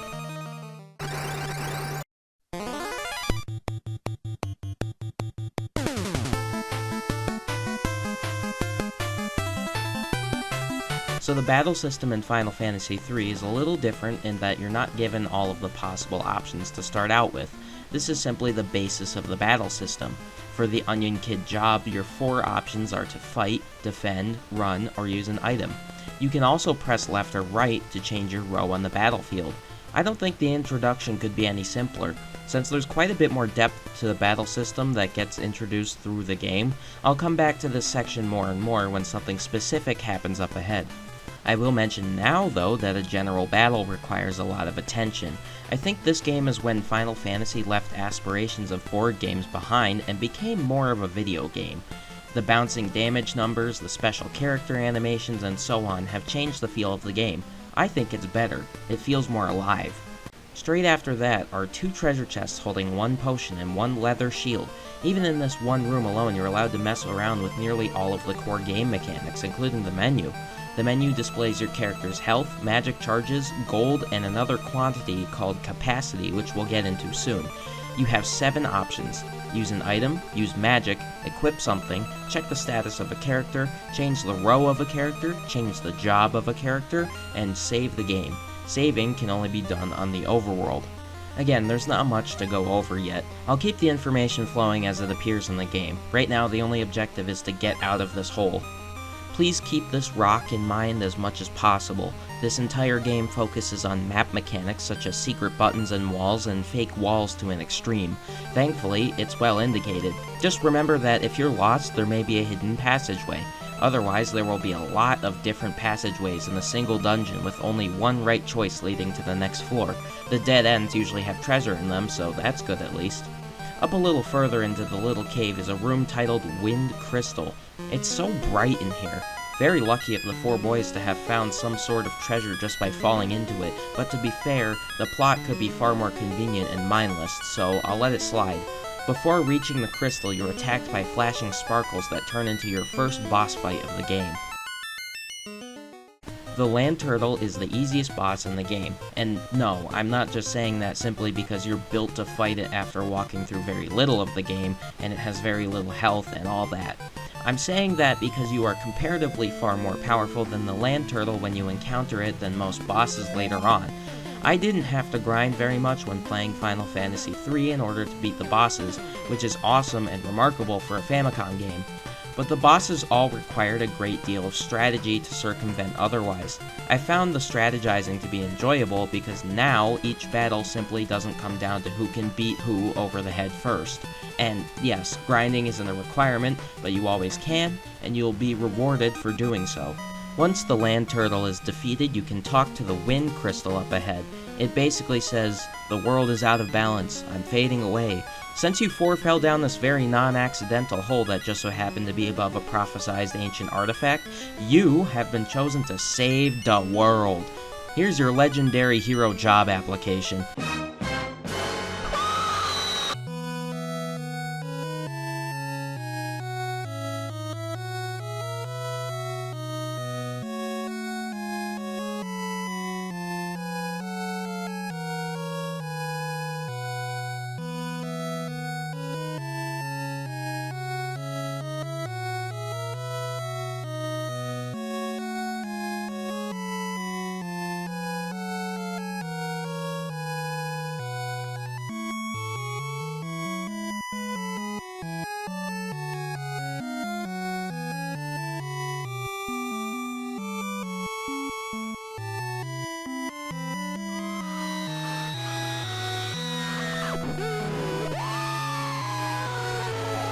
The crystal restores your health and magic to full and allows you to leave.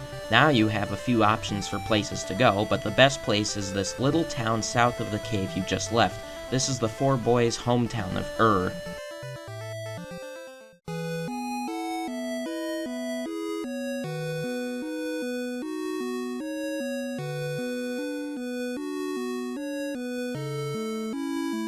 I recommend talking to everyone in this town because they will teach you important mechanics to remember for the rest of the game.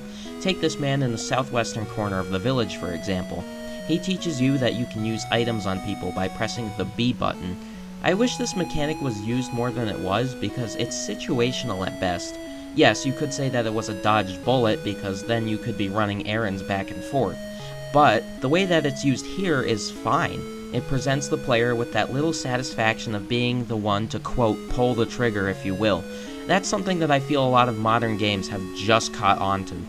The village elder named Topapa has a speech to give you. "You need to go on the adventure because it's your destiny." And then you could get a hug from Mom. Anyway, now that you've had a chat with the authorities, let's talk about the jobs that the Wind Crystal gave you. This is the most central new mechanic of Final Fantasy III, the job system. This is another mechanic that I'll bring up more and more further into the game we go. When you fight enemies, upon victory you will gain capacity points. These capacity points allow you to change the class of your characters. The Wind Crystal awarded your team with 5 new classes, or jobs, that you can choose to be. You have to unequip your character to be able to use a new job. As you use a job on a character, the character will become more skilled with the job. So then, in the beginning, you have 6 options. Let's go over them in depth.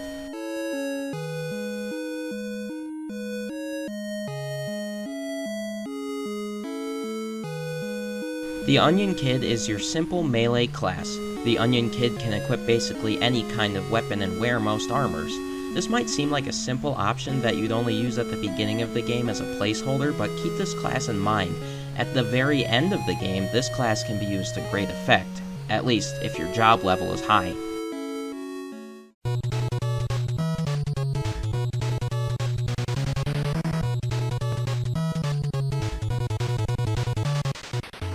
Definitely the go-to melee class. The fighter has a good bit of defense and can use plenty of swords and shields. The fighter is just all around a good choice, but the class does require some support from the sidelines. You'll need to collect set equipment and keep the fighter's health up to sustain the good protection. Fighters are far more powerful when dual wielding.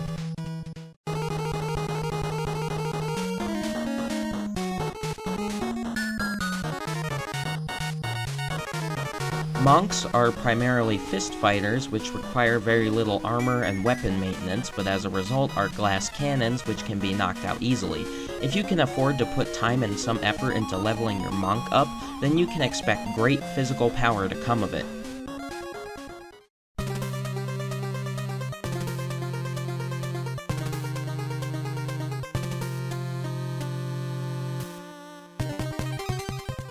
Red Wizards are both physical fighters and magic casters of all types. They can use some specific swords, usually meant to demolish specific types of monsters, and can use both white magic and black magic. However, since the Red Wizard has access to all types of fighting, the Red Wizard also cannot be the best at any one skill. I don't recommend keeping a Red Wizard through the entire game, just the beginning here is fine.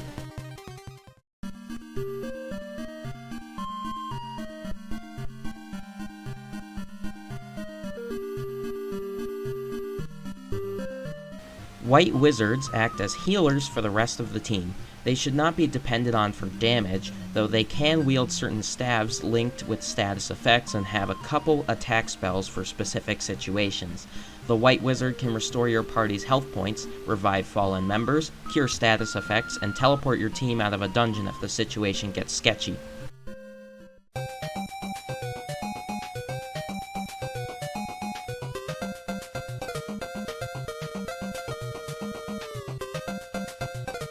The Black Wizard is your go-to for elemental damage. The Black Wizard at the beginning of the game will only have access to fire, ice, and lightning, but as the game goes on, the Black Wizard's elemental arsenal will increase dramatically. They're a great pick for specific dungeons that rely on undead or other element-based enemies.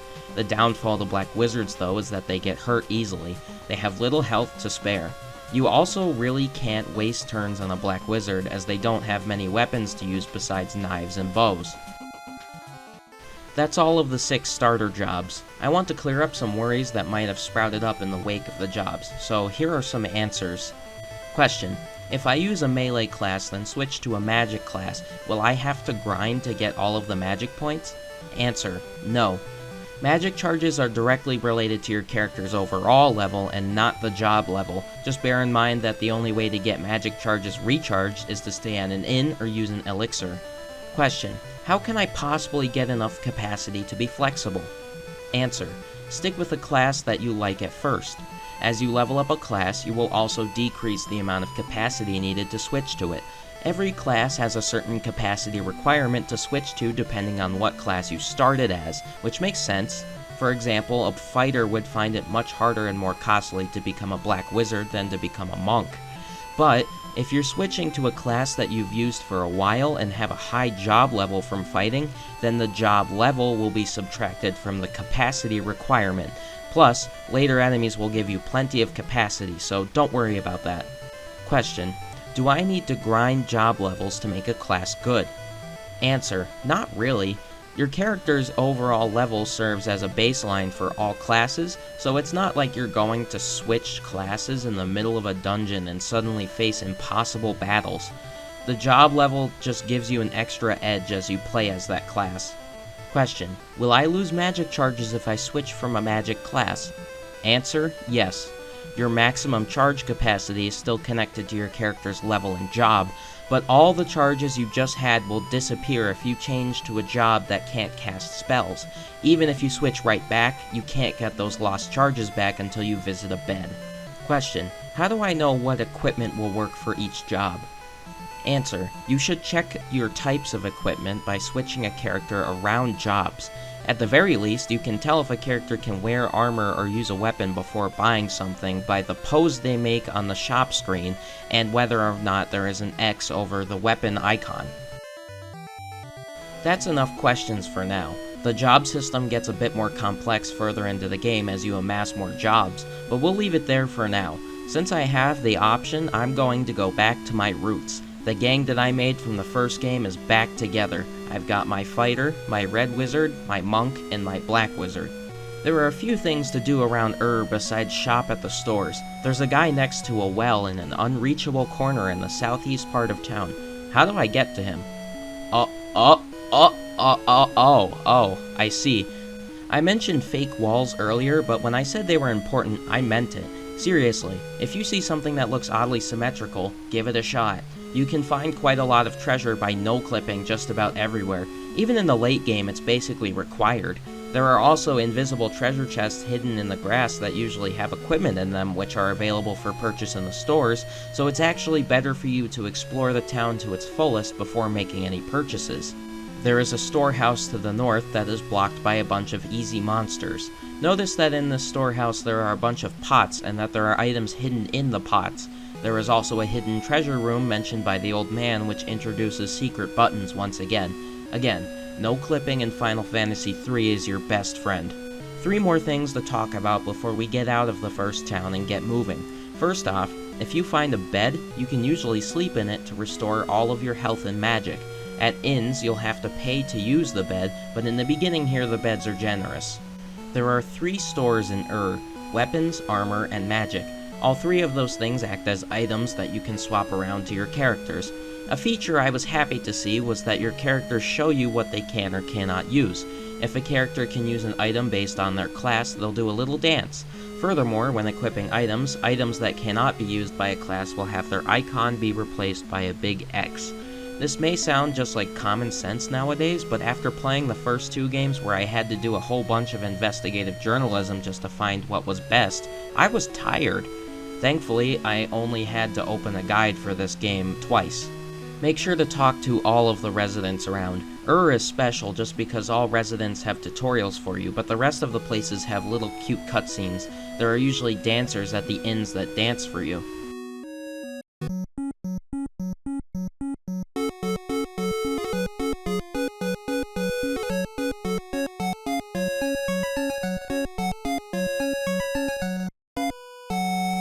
Besides that, every time you interact with a fire in the game, you say ouch. That includes basically every torch on the wall in the game as well. It doesn't do any damage, it's just funny.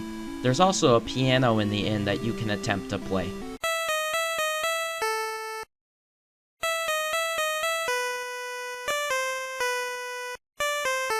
Boo! You stink!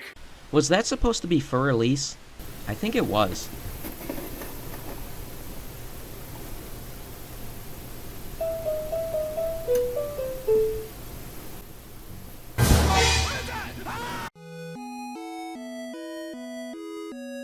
That's all good. Now I know how to play the game. Let's get a move on into the town south of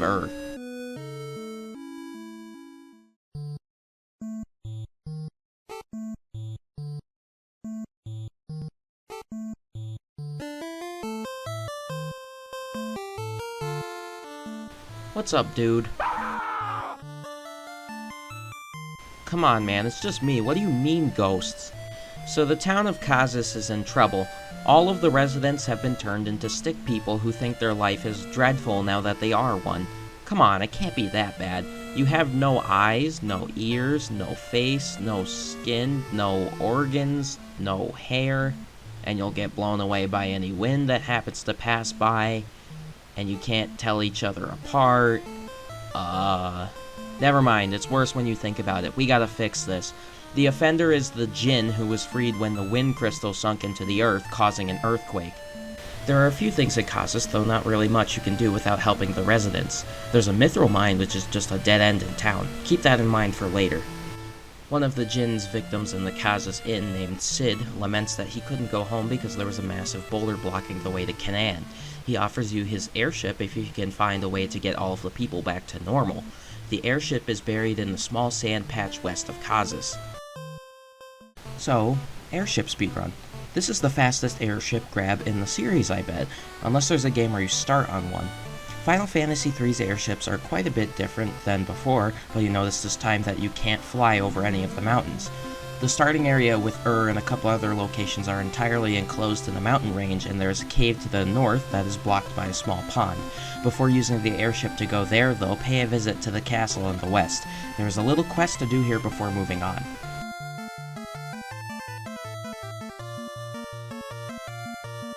Sassoon is in the same state that Kazis is in. Most of the unfortunate people have been transformed into stick people and have nothing better than to wander around aimlessly and helplessly. The king has also been turned into a stick person and is only distinguishable since he is on his throne. He tells you that the djinn can be sealed with a mithril ring which were made in Kazis before the djinn messed with the citizens there. The only one left is in Princess Sarah's possession, who is missing. At least if you're missing any health, you can use the princess's bed to regain it. How fortunate the warriors are to just storm a castle and take advantage of all of its treasure and resources. The only place to really look for Sarah is in the cave past the pond to the north, and with the airship you can get there. Before leaving the castle, make sure to check everything, because there is a lot of hidden treasure to find around. Sassoon Castle's left tower has a special blade for red wizard use protected by a griffin, which isn't that hard to beat. Not to mention, this is the first time you'll literally be clipping out of bounds to find treasure. Again, Sassoon will have a bit more to offer once you've cleared the djinn out, so come back after storming the Cave of the Seal.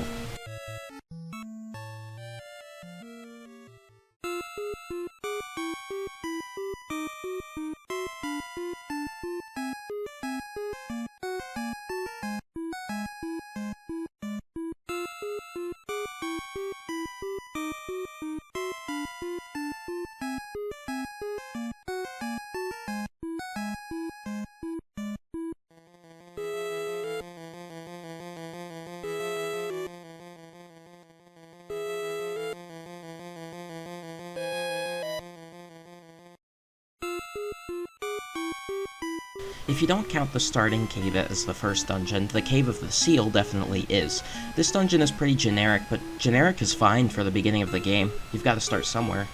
The enemies in here at least are dangerous. They're not impossible, but they deal a good bit of damage. The Slayer from Sassoon Castle works very well against the undead enemies as well as fire magic. If you have a bow and arrow, that does well too. Speaking of bows and arrows, I'll bring this up now because I found bows to be really lackluster after the first section of the game. There are many different weapon types that your characters can use, and often the weapons will be meant for a specific job. I have no idea if the bows are meant specifically for black wizards, though that's how I use them. Thing is, the bows are special because your bow user also needs to carry ammunition separately. You can only hold up to 20 arrows at a time in your offhand, so you'll be loading up your inventory space with the rest. The inventory is bigger than it has been, but it's still not infinite. There will be more weapon types later. The holy arrows deal plenty enough damage to the undead in this cave, so your best options are to have a red wizard use the Slayer and the black wizard use holy arrows to fight the enemies. Further down the cave, you actually do find Princess Sarah, who hasn't been turned into a stick figure.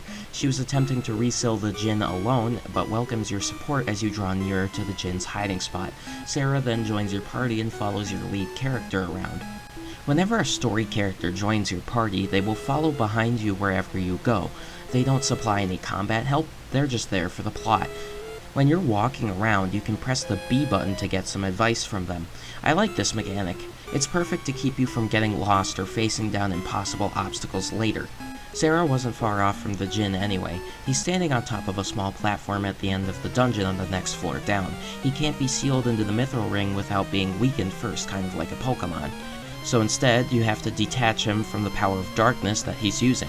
He's nothing to worry about, maybe a bit more damage than the land turtle from before and ever so slightly more than the mummies and skeletons, but it's not dangerous. Sarah then cleanses the dark magic from the mountain villages by throwing the ring into a special lake under Sassoon Castle, and then she laments that she can't come with you. We knew each other for about 5 minutes. With that, all of the townsfolk and the king are restored to their human forms. The king repays his debt to you by giving you a canoe, which allows you to cross rivers and lakes. Out of all the canoes in the game so far, this one is the most useless. When you have an airship, you can literally just fly everywhere and skip all of the water sources. There's not much foot travel that you can't cover without the airship. And of all the canoes in the game so far, this one is the most useless. When you have an airship, you can literally just fly everywhere and skip all of the water sources. There's not much foot travel that you can't cover with the airship. Back in Kazis, Sid has been restored to his human form and wants you to escort him back to his hometown of Canaan.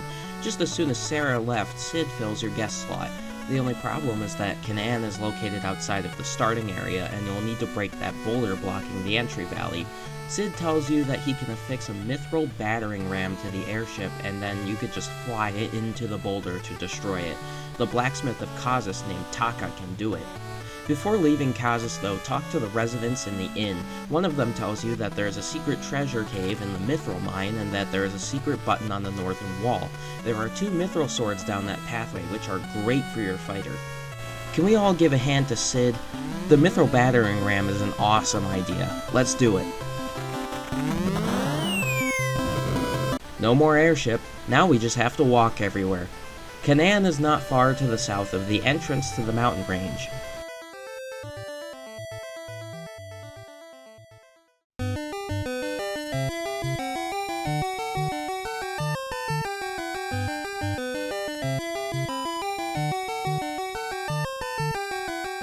First, you have to quick drop Sid off, who tells you that another king named King Argus could help you get another airship. He then leaves to say hello to his wife. The townsfolk here have plenty of information on magic to tell you, so I suggest listening to all of them. They also say that an adventurer named Desh had passed through town and headed to a mountain south of Canaan. There's really only one quest here. Sid's wife is suffering from a sickness and can be cured using an elixir hidden somewhere in town. It's hidden in the grass past the waterfall, and on the way there you'll see a damaging tile for the first time. These don't show up as frequently as the past 2 games and have been replaced with a slightly less annoying sound, but the obtrusive flashing lights have not gone away. Damaging tiles still destroy your eyes as much as they did. If you give the elixir to Sid's wife, he rewards you with his life savings. There's plenty of weapons and other gear stored under Sid's house, not to mention some of the other secrets like in Serena's house where there is a pot that is seemingly impossible to get to. Other than that, Canaan is a transition town. The only important part of the town is Sid, because Sid is an airship mechanic. Remember that for later. The mountain that this adventurer Desh climbed is not far from Canaan, and the entrance is a good 7 steps from town.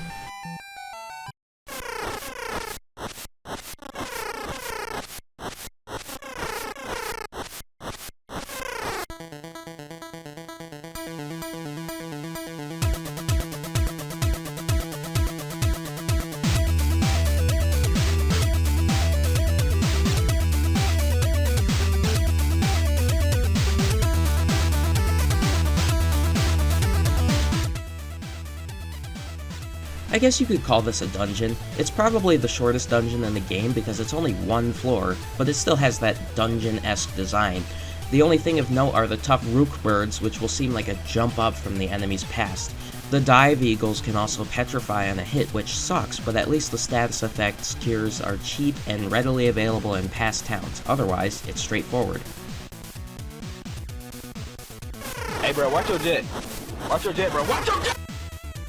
While I'm very glad that Bahamut was polite enough not to feed the entire team to the young in the nest, there are disturbed straws in the nest in one corner, and you pull Desh out from under it.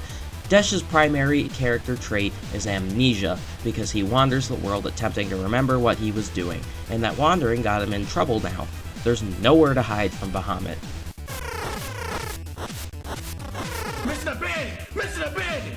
So, we're probably gonna kick the bucket right here. Bahamut is imposing, but thankfully not interested in you. But try as you might, you can't really hurt Bahamut either. So, what now? You could keep fighting Bahamut, but it won't go anywhere. The right option is to actually run away from the fight and jump off the mountain with Desh. Not before he forces his way into the guest slot, of course. Now you're in a secluded area on the eastern side of the map with no way to pass over the ocean or through the mountains. There is a little healing area in the middle of a circle of trees where there is a tiny person walking around. Apparently, there is a town of little people to the south, but it's not indicated on the map. The only way to get into the town is to become tiny yourself using the mini spell that Desh had on him. This won't be the last time you'll need to use a spell on yourself to enter a special area, and I thought it was creative.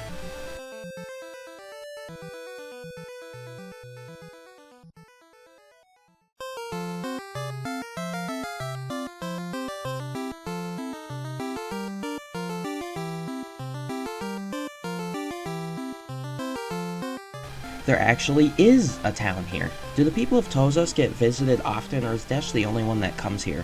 The people don't seem that interested. At least their magic store is strong, so if you haven't found all of the starting black magic spells, you can pick them up here. Arrow is also available if you haven't gotten that already. I recommend again that everyone has some black magic spells. You'll see why in a moment. But this is yet another town that you'll only be in once. It's too bad because this is probably the most unique town in the game. You could always come back here later, but there's no point to. The house in the northwestern corner has a sick person who upon curing will open the door to the passageway out of Tozas and the Little Peninsula. If you haven't noticed the special condition that I mentioned about the mini-spell, I'll tell you now because it really matters here. When you're small, your physical attack power and defense are both dropped to 1, regardless of equipment or leveling up. Fighters and monks will do no good down here, so you're forced to either play a lesser hand or switch your team around. The job system in Final Fantasy III comes with a huge asterisk. It is a game mechanic, sure, but it's not a player mechanic. The job system works for the game very well, but it does not always work for the player. I assume that the idea here was to force the players to use all of the jobs available at least once, especially since this will not be the last time that a forced job will be required. And sure, it accomplishes the goal, but it subtracts heavily from the creativity that the player is initially keyed into. That means that all of the training a player might do for their own team may mean nothing in the face of a forced dungeon. In these forced areas, you have to forego your strengths and play to the environment. But by switching to a job that you've never used before, your damage potential will be capped again since you'll have a job skill of 1 point. And this fact makes these forced dungeons really difficult because the enemies haven't gotten any easier. The only strength that transfers is your overall level, but that really only reflects health and magic charges. My opinion is that the players should have a wide berth of creativity to decide how to build their team, and that the penalty for not playing to the game's conditions should not be so high. I understand wanting the player to see all possible ways to create a team and experience all that a game has to offer, but Final Fantasy III has shot its foot there with capacity and class advantages. Eventually, you receive jobs that are just plain better than others, and you're then bound to those jobs for a couple dungeons. If you ever want to see high job levels, all of that experience must come from your own time spent grinding, and as we'll see later, Final Fantasy III expects you to meet a bar which can only be visible through trial and error. And obviously, capacity forces you to be cautious about switching jobs around so you don't spend a bunch of battles with a job you don't like. This dungeon isn't such a bad example of the game sweeping your legs from under you, but there are grave offenders in the future. There really isn't any other option in this dungeon though. It's either forcing all of your melee attackers to defend the entire time, or switch the entire team to mages. That's why I recommend putting some magic spells in your melee fighters' inventories. You never know if you'll need to switch around. Enough ranting for now. All of these battles are pretty much the same, so I'll skip to the end of the Hidden Road. The area back on the overworld where the Hidden Road pops out is yet another enclosed beach with a normal-sized cave entrance.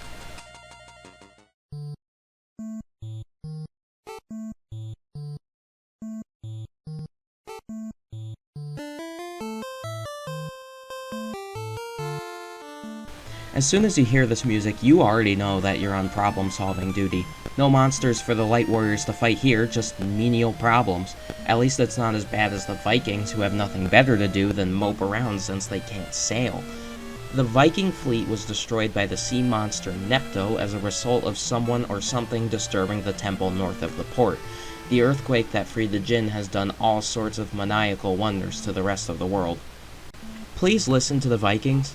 They weren't kidding around when they said there was a sea monster that sunk all of their ships. That sea monster doesn't see you as an exception and will destroy you if you try to leave port. I don't think the AMTO fight is winnable. Believe me, I tried more than once. There is a lot of treasure that the Vikings are hiding, most notable of which is a set of level 3 magic spells including Fire 2, Ice 2, and Bolt 2. These are very powerful, but I recommend conserving the magic charges for the challenge that's coming. The only other interesting part of the Viking base is this cannon on the bridge out of the base, which you can shoot to your liking. Let's be good citizens and figure out the problem with the temple to the north.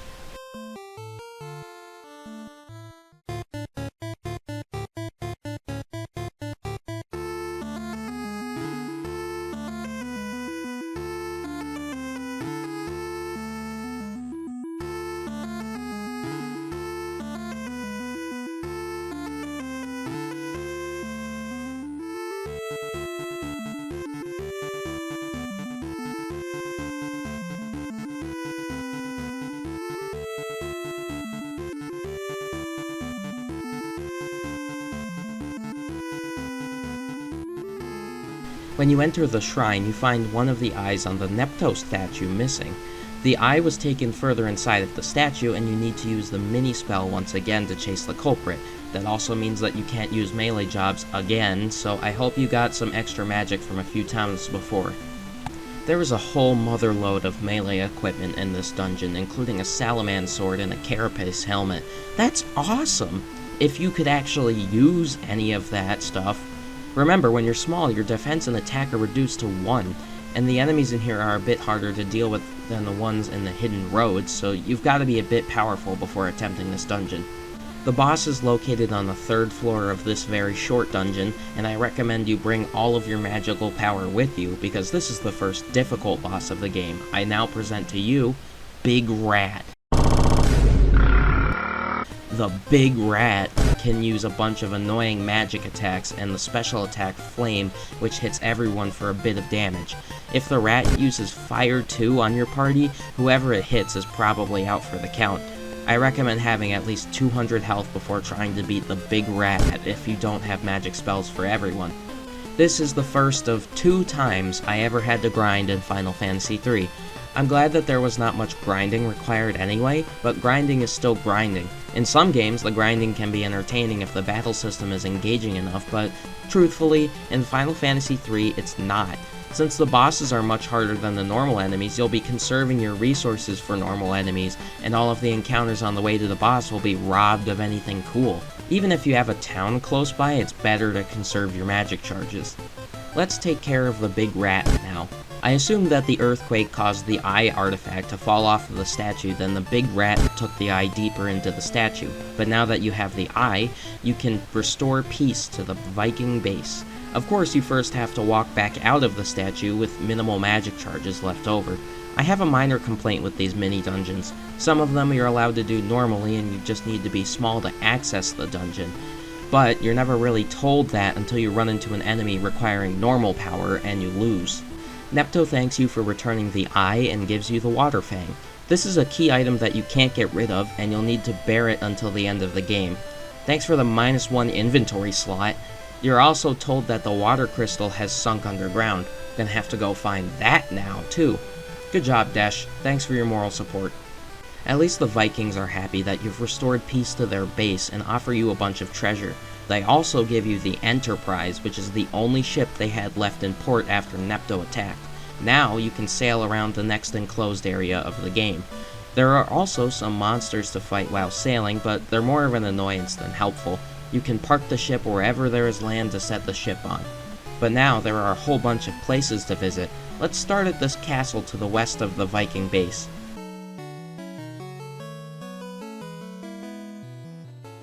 So, the strange thing here is that the castle is completely empty. There also doesn't seem to be any treasure to find here, though there is a place for you to restore your health and magic on the lookout of the fortress. If you're especially observant, however, you might notice that there are a couple secret passageways here that lead to treasure. There's a stairwell that seems completely inaccessible, but if you pull on the farthest right torch on the same floor, you can get to it. There is also a hidden stairwell in the room with the king's dining table across the room from the visible stairwell. The money in the chests here is always sorely needed and appreciated. There are also locked doors on the top layer of the castle that you can't get open for a good while yet. There will be more locked doors in the future that I'll explain how to open when we get there, but for now, just keep those 2 in the back of your mind. The next place to visit after the abandoned Argus Castle is a small distance south, hidden in a little grove between mountains. One of the residents of Tozas mentioned a living forest with fairies in it, and here it is. But it isn't a very cheery place. All of the fairies are in trouble because the heart of the forest has been stolen by a wizard called Hind. They all give you a bunch of advice on how to beat Hind, but that's a good bit away from this point in the game, so we get there when we get there. Something else just to remember for sure. Make note especially of the fairy that tells you that Hind's weak point changes. Next up is a little town on the south bend of this crescent-shaped lake.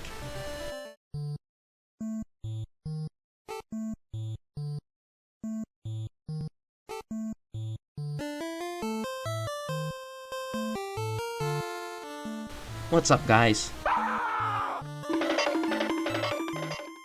Wow, okay. I'm starting to think that the Light Warriors look terrible or something, because this is the second time that the residents of a town have just run away from them. You hear that music? Oh yeah, it's Goody Two-Shoes time again. Though, this time, the Warriors of Light are a bit too late. Tokkul has been destroyed by Hein's floating castle, and all of the residents are cowering in fear. All of the young people and food have been taken by King Argus's army. The old cannot fight back and are left wishing for their children to break free. This sudden aggression from King Argus can also be tied back to the earthquake. The village elder in Tokkul says so. You can take whatever's left of the Tokkul armory in the fireplace of the house that the elder is in. There's a whole bunch of monk gear here, but whether or not the 3-part nunchucks are any good, I'm not sure. So that makes 3 places that will be far more beneficial after the big bad of this area is taken down. The next place to visit is mentioned by one of the residents, a village further west that is accessible by foot travel. On the way you might notice a giant hairball floating above the desert to the south. That's actually the eldest tree that the fairies in the living forest were talking about, though it really doesn't look much like a castle to me.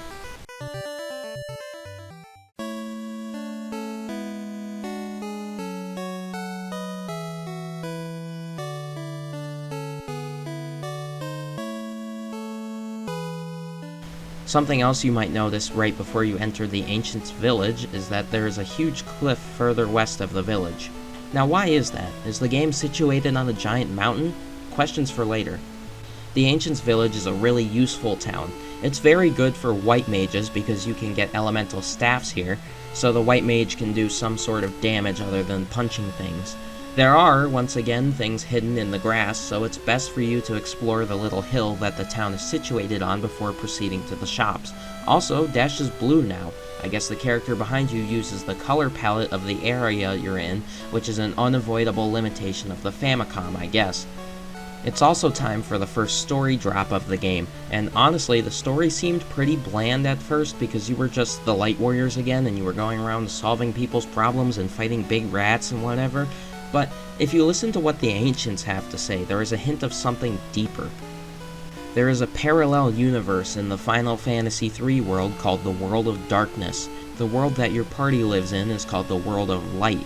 And as your party is on a quest to defeat the Flood of Darkness, so too were 4 Dark Warriors on a quest to stem the Flood of Light 1 millennia ago. I bet that this is where Super Smash Bros. Ultimate got the idea for Galeem and Darkon from. But I find that having the Dark World be a parallel for the Light World is a much juicier plot than just being generic Warriors of Light. Before you leave, buy the spell Exit from the Magic Store. It's a highly useful spell, even beyond just teleporting out of dungeons. You can also use it to instant knock out enemies. I used it to great effect in the final dungeons to clear out problematic enemies. So once you've fueled your magic back up, you can head back to the Enterprise on foot. Or you could go to one of these little circles of trees. There are a couple of these around the world, and in the middle of each is a big surprise. The chocobos in this game have received a lot more attention rather than being a secret, and they're just wandering around this little forest aimlessly. You can interact with them, and once you leave the forest you can ride them around. Keep this place in mind, however, that 4-tile hole in the middle of the trees will be important later. While on a chocobo, you won't have to fight anything and you can race around the world.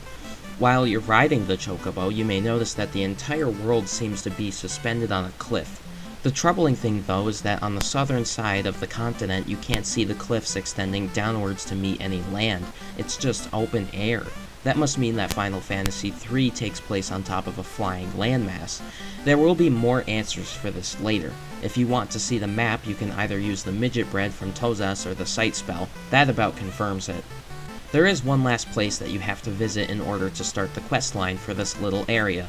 Desh mentioned while in the Ancients' village that the resting place of the Gurgans was in a little valley to the north. It's even further away from the village and is a good walk away from the ship, so take the chocobos there.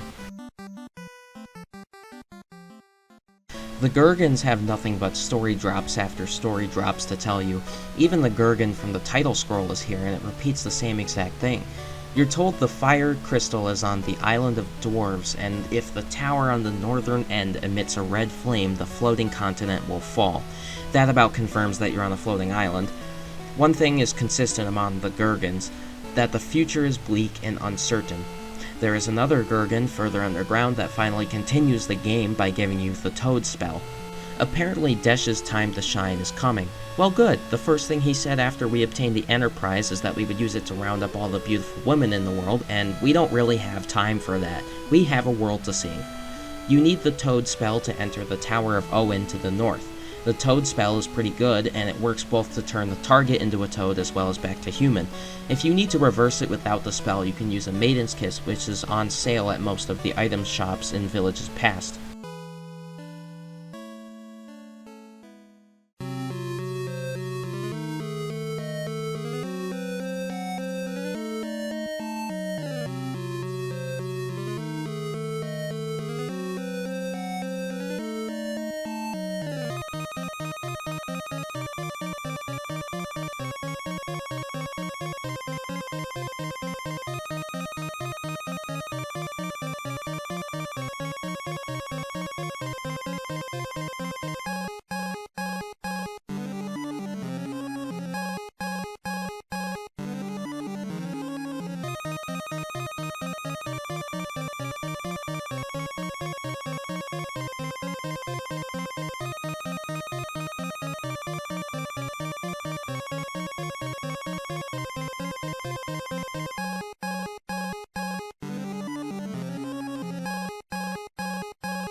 I think this is the first real dungeon-seeming dungeon of the game.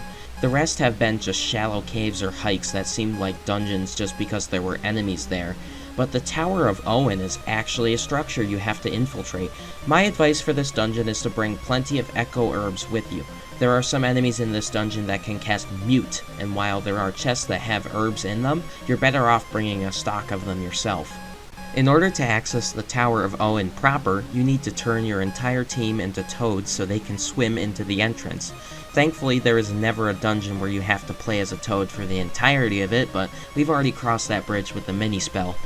The entire way up is a massive conglomeration of cogs, metal meshes and wiring, thin catwalks, and metal-plated floors. The floors change colors as you ascend.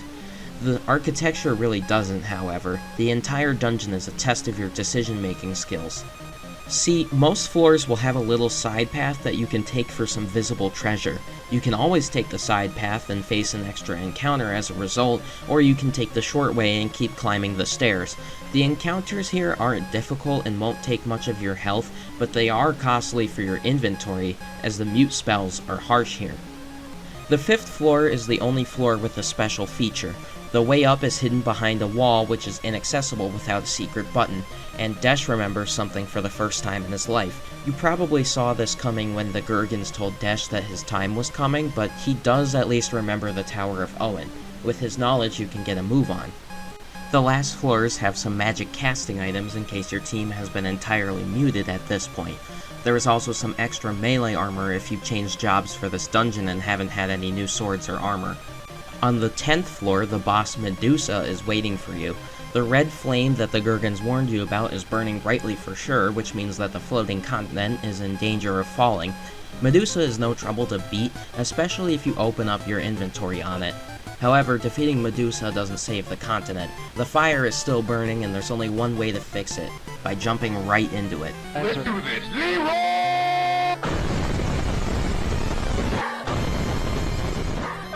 Oh my god, he just ran in. When you lose someone in Final Fantasy III, you're actually forced to sit there for a little while to consider the loss. I think that's a really good thing, and an improvement upon the second game. It's a reminder that, as cartoonish as this game has been up until this point, these are still characters living in a world threatened by darkness. They'll do anything to save their world. Save him! Oh geez, stick to the plane! Oh Jesus, let's go. Stick to the flag! Desh has removed the whirlpool blocking the passage to the rest of the floating continent. From here, there aren't many places to go, and you could go straight to the Dwarf Island for the Fire Crystal, which is really close by. But there is one more place that you might remember from circling the continent on the Chocobo. There is a little town blocked by mountains and oceans to the east called Gisal.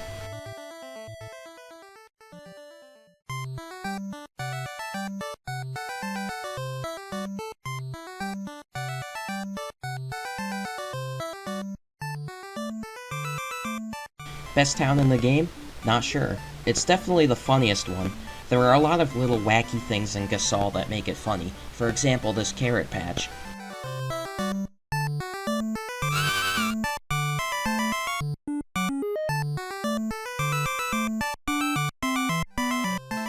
And also the lady near the entrance that is raising sheep.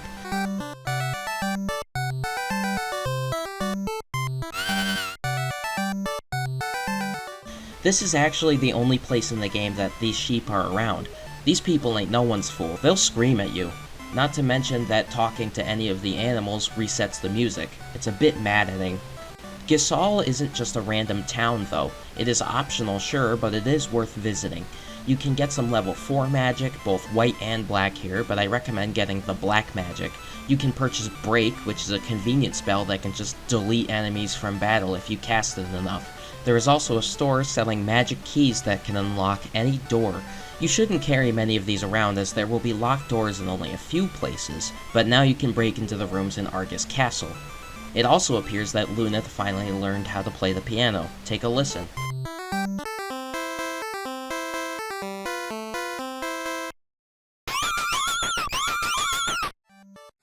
Not bad, not bad. Of course, there are always secrets hidden around town, and you won't have to purchase any magic keys if you can find a couple. There are also a bunch of carrots to find, as well as carrots on sale.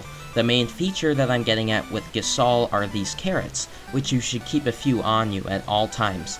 The man in the Chocobo stable with the Chocobos, no clipping out of bounds, tells you that if you take the carrots into a Chocobo forest, you might be able to meet the fat Chocobo. Let's see if his advice is sound.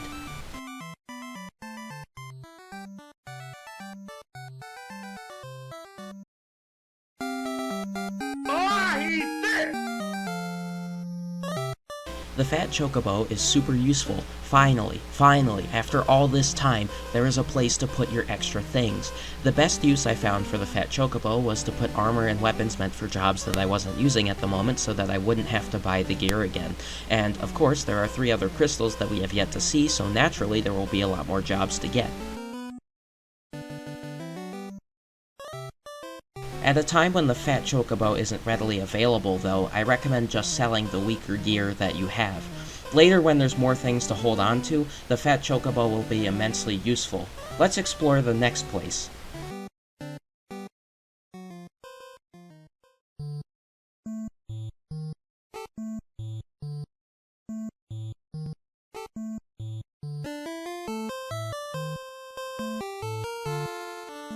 Do you hear that? Is that the song? The song of suffering people that need help? Again? Sure is. The dwarves are yet another tribe of people that are in trouble. Besides their goofy language, the other thing you'll notice is that they have been robbed. The dwarves have 2 ice horns that sit in the middle of their home, but one of them has been stolen by a villain named Guzko. Since they don't want to lose the other one, they put an invisible wall around it. The dwarves' shops are at least open, and they sell a lot of expensive equipment that you hopefully already have.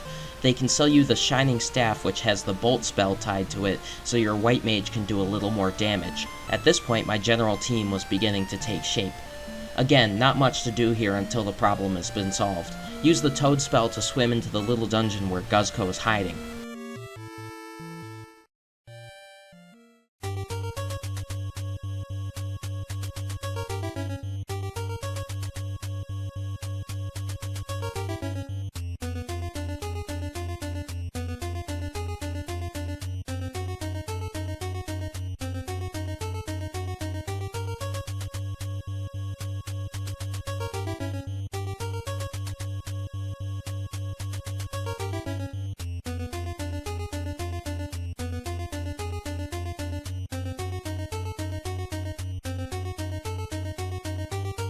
The underground lake is pretty much a transitory dungeon. It is nicer looking than some of the other caves in the game with bridges and the abyss under them, but besides that it's nothing really new.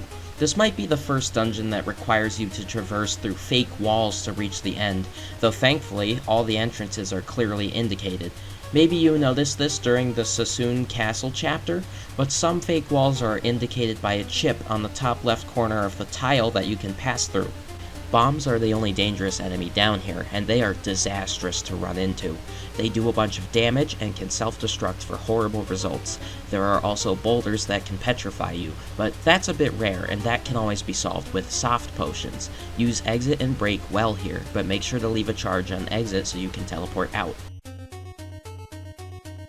Guzco is at the bottom of this short cave. Time to take him on. Oh, wait, hold on, let me take care of this terribly convenient random encounter. Okay, now we can fight. Guzco's got a lot of health, but he has terrible attack power. His best move is Fire 2, which doesn't do a lot of damage to your leveled up warriors, and even less to a fighter wearing the Flame Mail.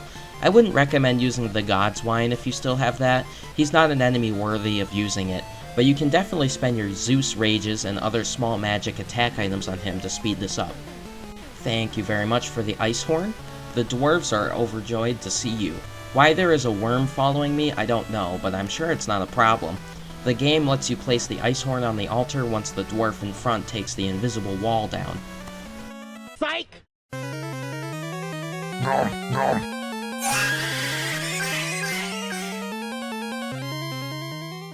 I didn't see a single dwarf raise a finger to stop him. Why would you assume that the robber wouldn't come again? Then again, I should have paid attention to the worm following me. So the underground lake dungeon and the Guzco boss fight were a teaser trailer for the flame cave that he just went to raid using the ice horns. But I guess this works out for both parties because I'll get my crystal and I can get the horns back by eliminating Guzco for sure this time. But first I'm gonna take a nap.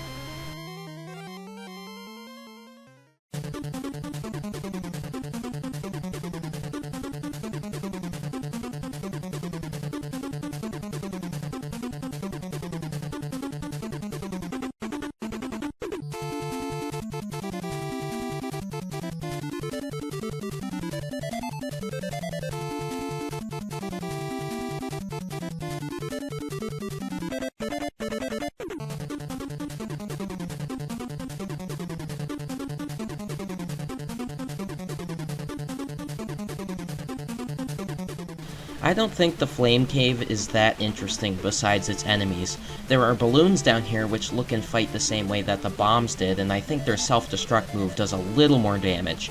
The land turtle also makes its return as the Adamantoise. There are a bunch more of large monsters in this cave, but they really don't make a difference in the grand scheme. The dungeon design is pretty weak. It's a whole bunch of dead ends with good enough treasure at the end. If you don't know the dungeon, you'll just be taking chances as to what path leads to the stairwell downstairs. I think that you're walking in lava for a good bit, but the lava doesn't do any damage unlike the past two games, only the waterfall does. There just isn't that much to go off of here. It's just 3 floors of those same dead ends. The crystal room is accessible through a switch in the rocks, so that's interesting at least. When you get in there, you find Guzco abusing the powers of the crystal to get more powerful, and powerful he is. Guzco turns into the Salamander, which is much more of a boss fight than he was by himself. He can now use flame, and flame, and flame, and can you stop using flame? I recommend blasting Salamander with as many ice spells as possible. Ice 3 will get you most of the way. Otherwise, this is one of the closest scrapes I've had in any RPG I've played. Just watch. I'm a fire in my ladle! I'm a fire in my ladle! I tell you, if I did not have the Flame Mail to resist the spamming here, I would have lost in the first few turns. That was cutting it way too close. But the crystal can restore Luna's power, and we've got more jobs. But don't use Phoenix Downs to revive your party members. Phoenix Downs are very precious, and there is a place to revive them back at the Dwarf Cave. You can't buy Phoenix Downs in this game. There will be a raise spell to get soon. The dwarves offer you an absolute ton of treasure that you probably don't have the space for right now. Don't stow everything away yet though, keep 2 of the books. It's plenty of new things to get you started with the new classes. Let's now talk about all of the new jobs that the Fire Crystal handed over.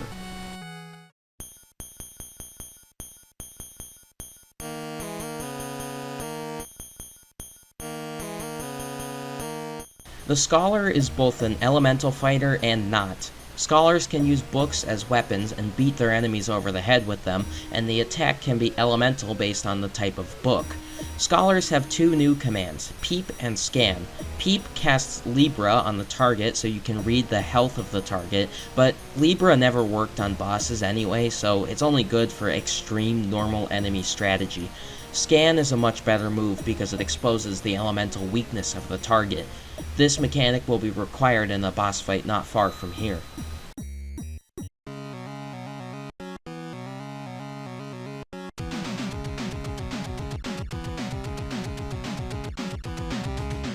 I found the Thief to be situationally useful, but there are some things that the Thief can do which make the job worthwhile. The Thief has 2 new commands, Steal and Escape. Using Steal on an enemy allows you to take an item from any enemy, though it isn't always successful and the item table isn't really worth it. Even endgame enemies only have regular potions on them. Escape is simply another version of Run that works far more consistently. The Thief is skilled with knives. Apart from the other jobs, the Thief also has an overworld skill, lockpicking. If you switch to the Thief and try a locked door, you can break in.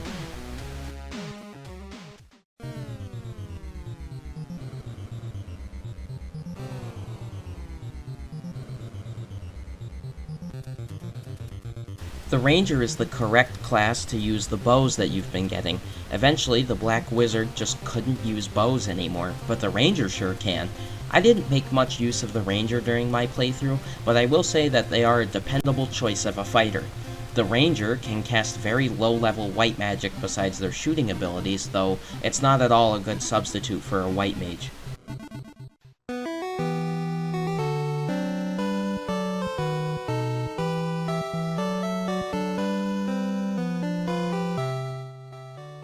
The Knight is literally a better fighter than the Fighter. If you've had a fighter up to this point, I recommend switching over immediately. There will come a point where you get swords that only the Knight can use and you'll be forced to switch anyway, so switch now.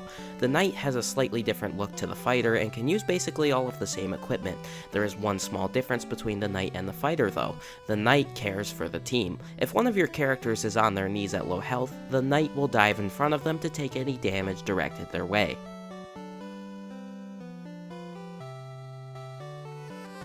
Bear this in mind, job skills and levels do not carry over to these new classes. If you plan on using a knight instead of a fighter, you'll be back to square one with that, with only the general support from the overall level of your character to give you power. It's a necessary yet irritating sacrifice needed to make this system work. Let's continue with the story. A messenger from Tockle comes to the dwarf cave and tells you to come immediately. How did anyone from Tockle get here? Wasn't Tockle the town that Hein's forces destroyed? The only one around that could possibly have a ship would be Hein, but whatever, let's follow.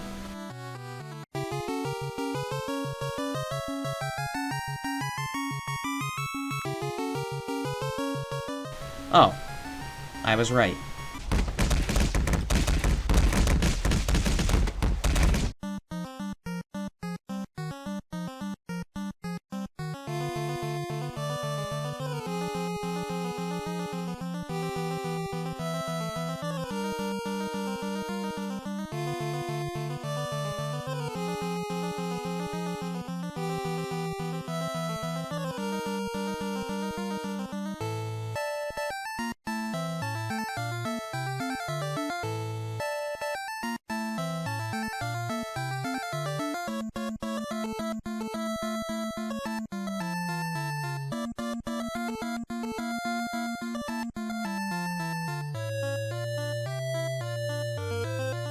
So now we're inside of the floating hairball above the southern desert, and in the same cell is the King of Argus. Hein got immensely more powerful from the earthquake that caused all of the other problems around the floating continent and decided to take over the Argus Kingdom. He uprooted the eldest tree from the living forest where the fairies live and turned it into his headquarters, but thankfully he left all of the warriors' weapons and armor with them in the prison cell. In order to get out of the prison block, there's a single room you need to be small to pass through. You can use the Thief's escape ability in case you don't want to switch all of your classes around again. That will get you through all of the battles in this room. The rest of Castle Hine is filled with hallways with chests at the end of most. There is also one big treasure room you enter right after the mini room where you can get a bunch of money. You can also get the King Sword in the next room over. The rest of the dungeon is just pure walking, unless you get the rune bow in the last room. The wizard Hine is alone in his throne room. There have been an awful lot of dropped hints about how to fight Hine ever since getting the Enterprise. All of the fairies in the living forest basically give you a play-by-play on how to beat him. It is really the only way to beat him. You need to use the Scholar's Scan ability to detect Hine's changing elemental weakness. Hine can change his weakness at basically any turn though, so if you set up an attack and he decides to change it just before you hit him, all of your incorrect magic will heal him. Melee attacks just don't hit him either. It's not a hard boss fight if you have all of the tools required to win. When you beat Hine, the eldest tree awakens and floats back to the living forest. The living forest is now closed to visitors for the next millennium as the forest needs to heal. In the meantime, you can go back to Argus Castle to the king to receive a humble apology and a time gear as a gift for saving the kingdom. He tells you to take it to Sid. Sid mentioned earlier that the king was very knowledgeable about airships, so it's about time you got another one. At least hopefully Sid won't recommend you blow it up this time. Not like his old vacation airship anyway. And Sid delivers. He takes the time gear and upgrades the Enterprise into an airship. The new Enterprise can only land on the sea, but it can function both as an airship and as a normal ship. Honestly, I don't see myself ever using the ship function because on the sea the Enterprise is just slower and you can run into encounters. There's no reason to come down except to land. Right after this point comes my favorite part of the game. From here until the next town. You'll see what I mean. I don't see anywhere else to go with the airship on the map. It can go off the map, however, so why don't I just fly away?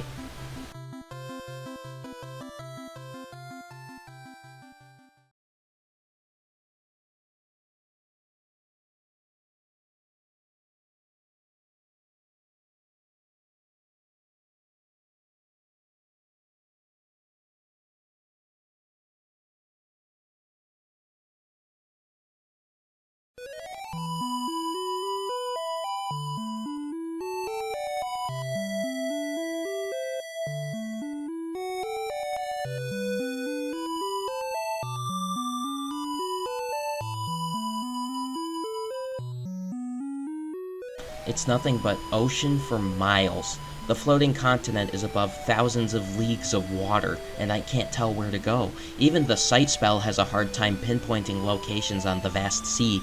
This whole area is far more melancholy than the rest of the game, and the best music here reflects that. As empty as the world outside of the floating continent seems, there are actually very few places to go here. You just have to fly for a good while. But if it hasn't been made clear already, the game's world has just dramatically expanded further.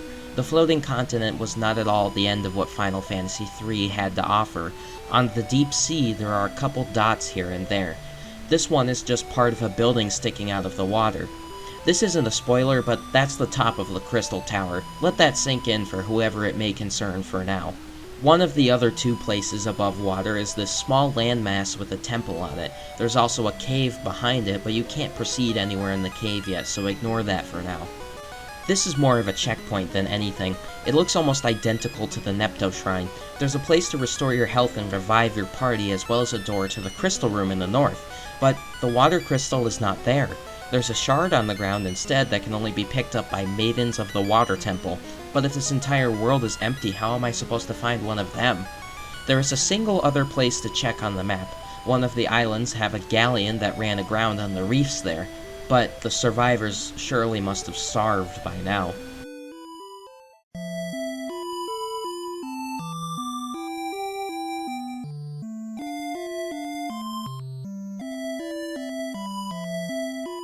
Contrary to what I thought could ever exist in the Famicom era, this game actually has an even more melancholy theme than the Endless Ocean.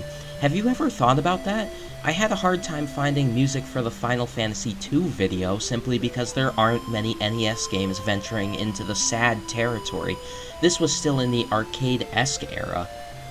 There are two people still alive on the bottom of the shipwreck, an old man and a girl lying injured in bed. The girl will wake if you give her a potion, thank you Sid for the indication, and she reveals that she is the maiden of the water temple named Elia. That's very convenient that she's still alive. It's good, I don't think it's bad that she survived, but these two are basically the only two people left in the wide open ocean world. Back at the water temple, Elia can pick up the shard of the water crystal, and now you can take it to the cave in the north.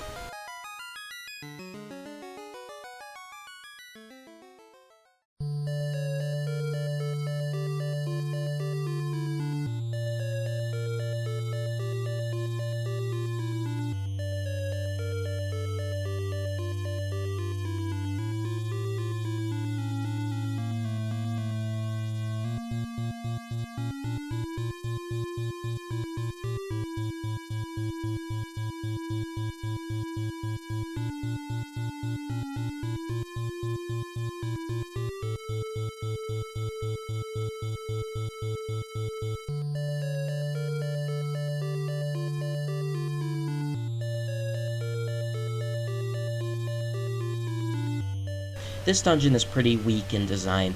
It's one of the very few in the game that have just plain dead ends and a lot of winding walkways. Dead ends usually just mean that there's a small punishment of fighting an extra encounter on your way back to the other pathways, but if you factor in the fake walls, you might be stuck looking for longer than that. Not every fake wall in the dungeons is necessarily indicated. The enemies here aren't really anything to worry about. You can run into the cockatrices, which aren't birds for the first time, and a couple enemies that deal quite a lot of damage. Speaking of encounters, let's talk about back attacks while we're on the topic. There is a chance determined by the frame that you enter a battle that you will be attacked from the back. The entire screen is switched around so that the enemies are on the right side and you are on the left. It's also a free ambush for the enemies. The worst part, though, is that your rows are switched. The mages or light characters that you may have put in the back row to avoid damage are now right in front of the enemies, and all of your strong characters are sidelined. It's quite easy for your mages to take one devastating hit before you're able to correct the mistake. You have two options in the back attack. You can either waste a turn fixing the rows by having your characters advance and fall back while the enemy can still attack you, or you could fight the battle at a disadvantage. I say the better choice is to fight at a disadvantage because the extra damage you take to switch rows isn't really worth ending the battle sooner. What sucks though is that the enemies have two advantageous encounter chances with you, and you only have one. The battle can either be a back attack, an ambush, a normal battle, or a preemptive strike for your team. Back attacks and ambushes are favorable for the enemy. I have no idea how the chance for these scenarios to happen are calculated, but they happen more often than not. Boss fights aren't really subject to this rule, they are just normal fights. There is a lot of luck involved in this otherwise. The water cave is uninteresting otherwise. It's just a flooded game of Snake that you have to walk through. It's only 5 floors before the water crystal. There is no boss to be found here, so you can walk right up to the crystal and get some more jobs. For once, there is some mercy.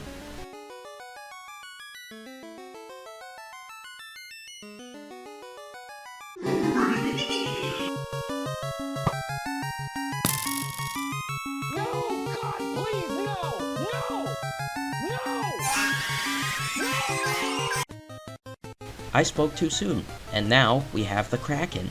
Contrary to other water-based enemies, the Kraken is actually not vulnerable to lightning, and is an avid magic user of all types. The Kraken's lightning is a capable spell that can do hundreds of damage to you, but, after all, the Kraken's health isn't that great, so you can still beat it before any of your party goes down. Elia is still alive, just in time for her last words. I can't believe this. We knew her for 30 minutes. How dare she perish here? Bro, why are you screaming? You barely knew her. My private message. Goodbye.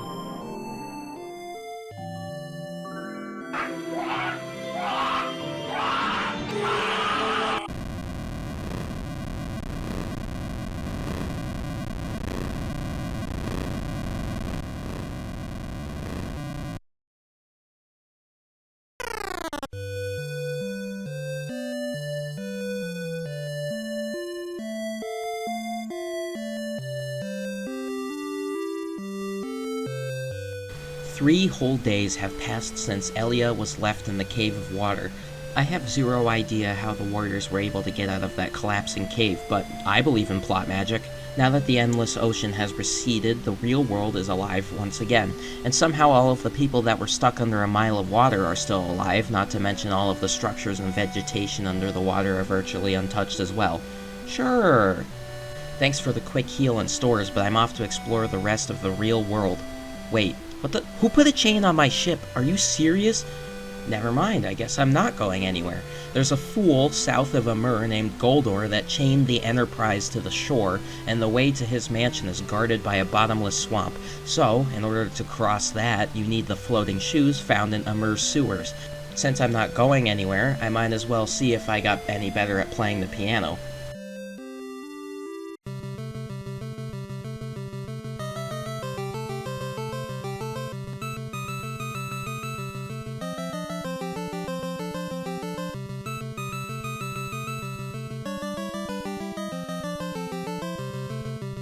If I had a nickel for every time I heard Johnny Be Good referenced in a Japan-only RPG on the Famicom, I'd have 2 nickels, which is weird that it happened twice.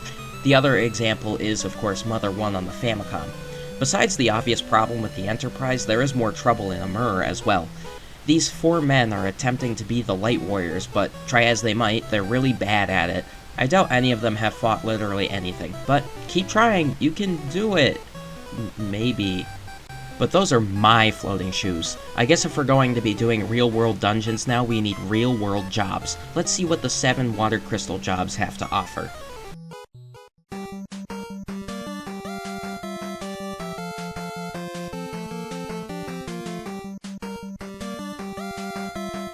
Vikings are really just another melee class. Vikings can use hammers and axes, and some of these weapons have spells tied to them, such as the Thor hammer, but other than that, it's just another knight.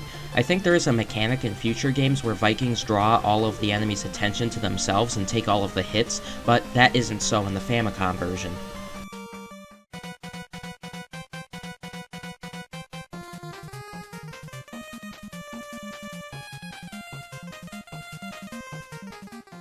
Dragoons are aerial fighters that are best suited for flying enemies or enemies that are far too powerful for the team to handle. Dragoons have a new command called Jump, which allows the Dragoon to leap far away from the battle in a single turn. The Dragoon will not take any damage from enemy attacks while in the air and will return in the next round to inflict devastating damage on the enemy. Dragoons use spears, which cannot be found right now, not for a little bit. The disadvantage to using Dragoons is comparing them to the rest of the party. The party will have to fight without the Dragoon while the Dragoon is in the air, and the party is unable to cast any healing or support spells on the Dragoon during Jump as well. If you find yourself in a battle where Dragoons are necessary, you'll be depending solely on your Dragoons and nobody else.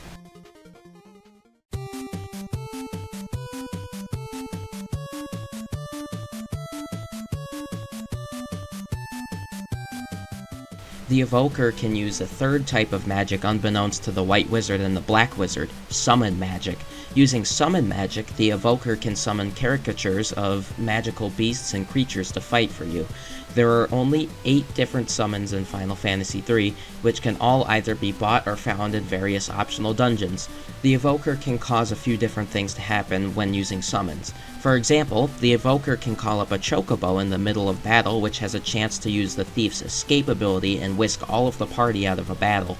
The rest of the chance will be the Chocobo failing and stumbling in front of your party, wasting the Evoker's turn. We'll go over the rest of the summons when we get to the Evoker town.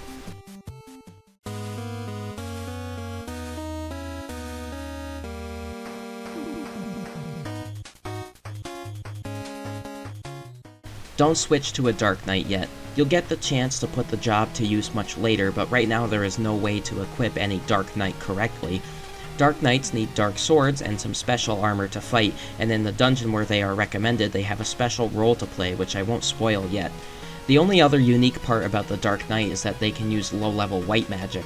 I think there is also a mechanic of Dark Knights in later games where they can burn health to cast spells, or something like that.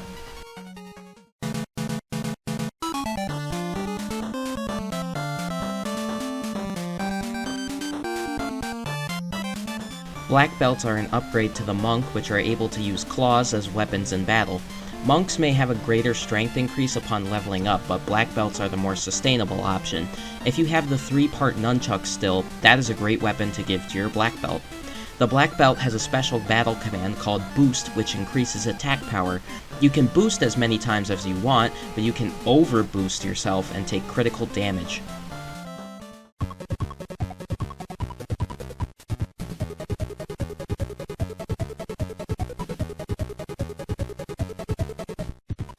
I didn't find myself using a bard often, though the bard has a good few options in battle.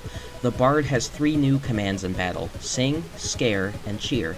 Sing takes the place of the fight command, and the bard uses harps to attack. Scare allows the bard to yell at the enemies, which lowers the strength of the enemies by 3 levels. Finally, Cheer increases your allies' attack power by 10.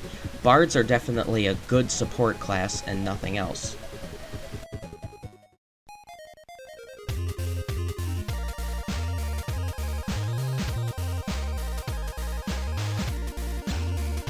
The Geomancer is a special type of mage that can use the environment to cast special spells with a risk of taking damage. The type of attack that the Geomancer casts is dependent on the environment. For example, on this island, the Geomancer can use Airblade. It's a bit of a gambling aspect added to your battle in case you wanted to mix up the normal gameplay, but I wouldn't trust it during a boss battle. With all of these new classes in mind, we have some floating shoes to go get. Let's journey through the waterways of Amur into its sewers.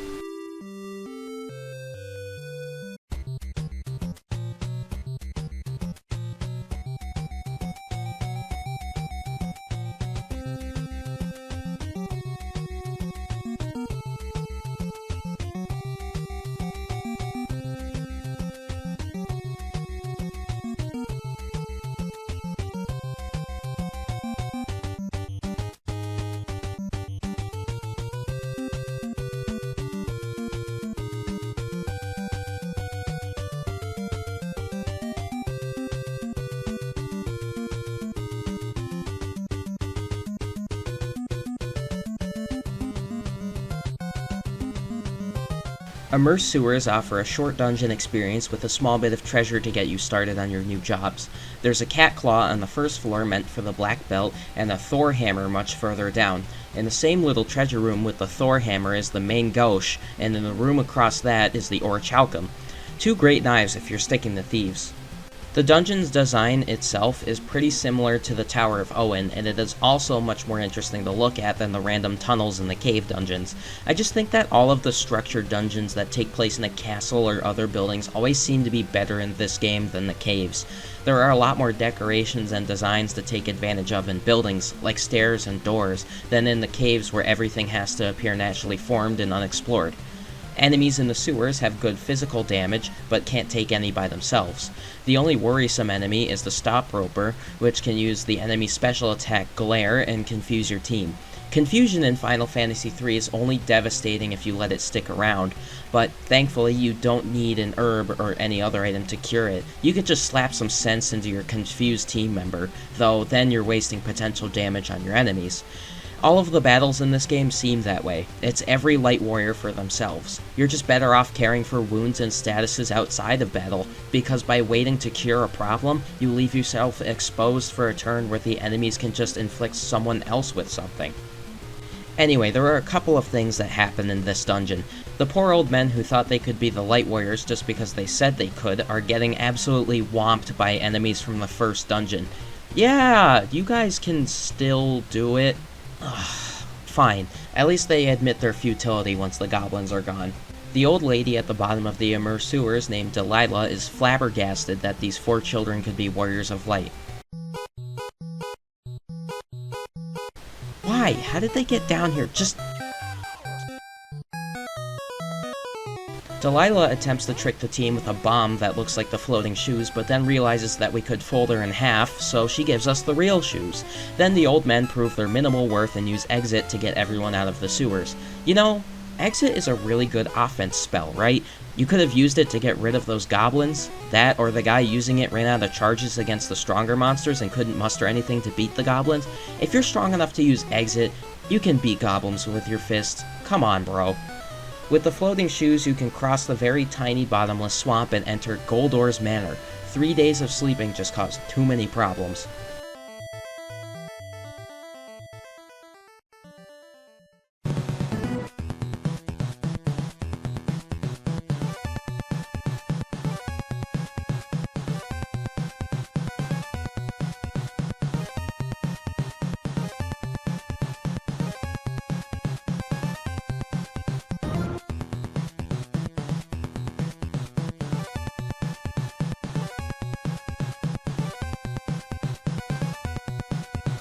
Goldor's Manor is a funny dungeon. The first floor has 4 locked rooms that you can open if you have magic keys from Gisal or the Thief job, but I'm going to save you some time. Ignore the 4 rooms and head up the stairs. The way forwards is in the northeastern room, but you should get the 12 treasure chests on the next floor.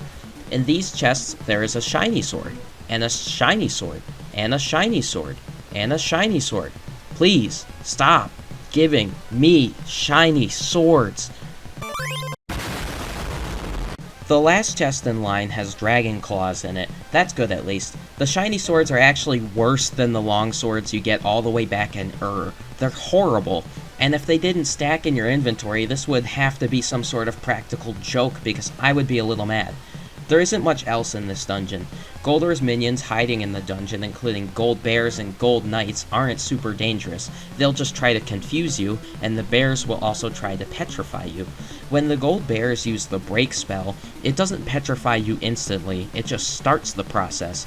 Partial petrification is a really strange mechanic that I haven't seen in any other RPG that I've played, and it really isn't that dangerous. I mean, to you. There's soft potions and a white magic spell to cure petrification anyway, but at the end of the game where you get to use partial petrification, it's absolutely nuts. Enemies can't get rid of it, so it's an instant knockout. It makes difficult battles very short.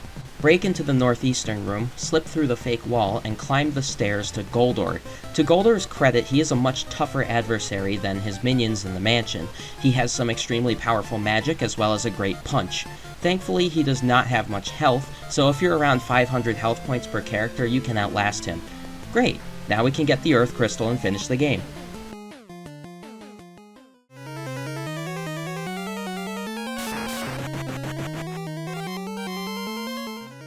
So, I think that means we lose. Yeah, we get the key to unchain the Enterprise, but what else is there to do? The Earth Crystal was shattered. There won't be enough power to defeat the darkness. There's gotta be another answer somewhere. With the Enterprise, you now have the entire world open to you again, and with the ocean lowered, there is a lot more to see around here. You'll notice that the world is divided into 2 continents, one in the northwest and a thin continent that covers the eastern side of the world. The world design, though, is a little strange. The important structures on the main world are secluded in the mountains, and all have convenient valleys that lead right to them. In fact, the map is intersected in multiple areas by a bunch of linear rivers which sometimes meet with each other or with caves. There are a few towns like Amur that are outside of these mountains, and you can visit them. First, let's go to this town in the far northwest area of the map.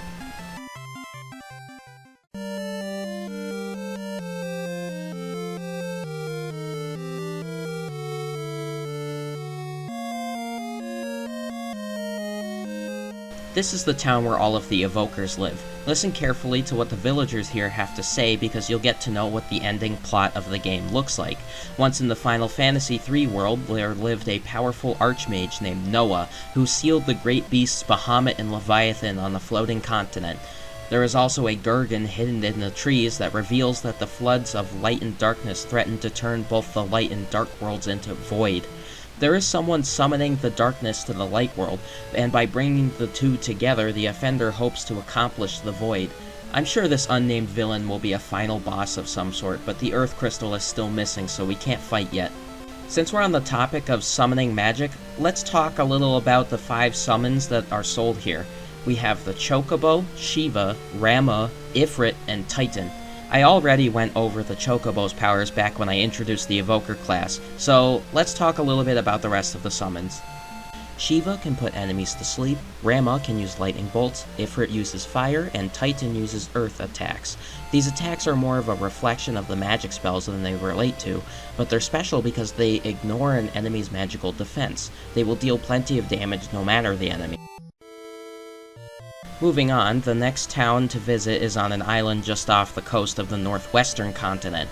It's basically right in the middle of the main world.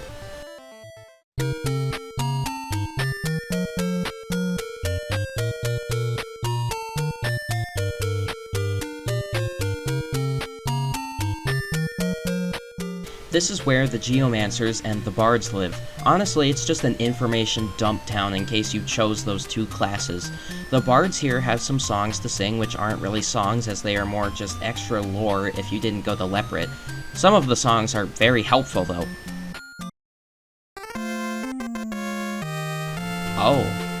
Oh good, I didn't know that, thank you. Then there's this guy. Did you know that there are official lyrics to the Chocobo tune? Well, now you do. If you listened to all of the townsfolk in these two towns, you would have picked up a bunch of dropped hints about extra places to visit. Don't pursue these places yet. The areas where Bahamut, Odin, and Leviathan reside are inaccessible right now and also too difficult. Other than Leprit and Dastar, there's a massive kingdom on the coast of the northwestern continent, so that's the next accessible place to go. Whoa, hey.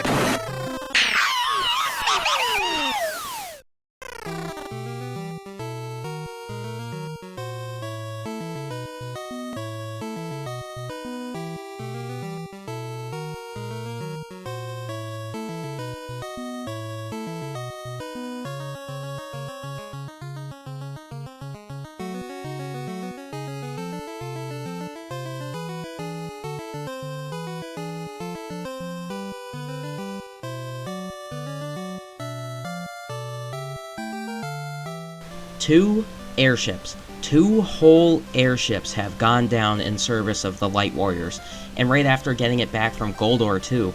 The Enterprise got a lot more mileage than Cid's vacation craft, at least. Worst of all, the Enterprise was shot down in the middle of an active war zone. Can't go towards the castle, it's closed. You also can't leave the kingdom because the gate across from the castle is closed. Best to visit one of the 4 chunks of buildings. They are all separate villages, even though technically they're still part of Salonia, so there is an awful lot of exploring to do. There is also a small dungeon in these villages, but we'll do that last. The first thing to do is to go to the pub in the southwest chunk. Inside there are 4 knights making fun of a kid with a crown, and it's your job to put the 4 guys in detention. It's just 4 gold knights from Goldor's place. They're not much more of a fight. When they're beaten, the child says that he is Prince Alice and he needs to get back into the castle as he was banished when the king started the civil war. But as this goes, that's the Warriors of Light job now. All 4 of these sections have plenty of places to shop and sleep, but only one of these shops are open. There is a weapons store open selling wind spears, but don't buy any. You'll find a few of them from the townsfolk and in the little dungeon. Having Prince Alice in the party opens Salonia up a little bit. The talk of each town is mostly the same, about the king, and about a legendary bird named Garuda that has been seen above the kingdom. Apparently, only dragoons can defeat it. There's a large library in one of the quadrants that has also been closed by the king's command. Prepare for some story material later. Let's check out the little dungeon now. I don't think I can call this a dungeon, because if I called this a dungeon, I would have to call that little side quest to get the Slayer sword in the beginning of the game a dungeon as well, and that's even less of a dungeon than this is. The first floor is a little goofy because you have to blindly wander out of bounds to get to the stairwell upwards. Hey, did you switch your team to Dragoons yet? How about now? How about now? Or now? Maybe if I give you the Dragoon Jobs chestplate you'll switch? Or spears? You don't have to switch to Dragoons in this dungeon, but before you enter the castle, you absolutely should. Even though the king banished his son from the castle, when Alice returns, the king asks for his presence. You're taken to a bedroom and told that the king will hold an audience with you tomorrow. I'd like to take this time to remind you that the Warriors of Light are still children, and staying with Alice in this room is the equivalent of a sleepover. The funny thing is, I think the team has slain at least 10 mythical demons and monsters, but it's still just like a sleepover since they chatter to each other from bed to bed before sleeping. Alice has some heavy questions. Why wouldn't the king love him? I'm sure that this is all a big misunderstanding.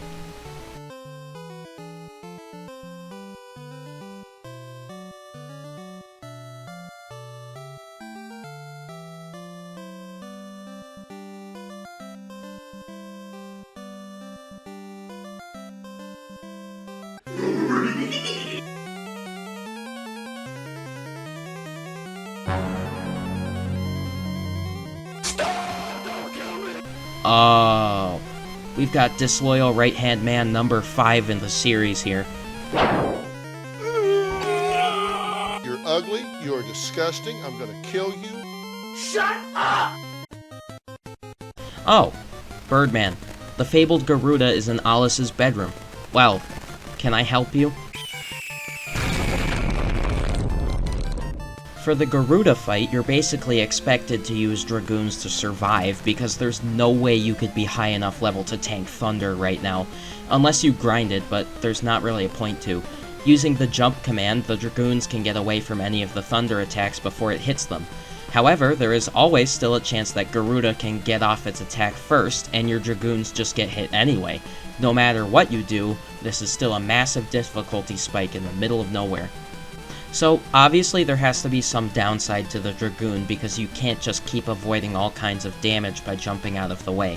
If that were true, you might as well turn your entire team to Dragoons and just jump in every single battle. Then you'd be virtually invincible. I just think that it should work a little differently is all. It doesn't seem best for a turn-based combat system, because then the battles turn into annoying coin flips for who goes first. So hopefully you luck out and beat Garuda instead of losing and wasting another 5 minutes to start the slot machine battle. Yet another nail-bitingly close scrape here.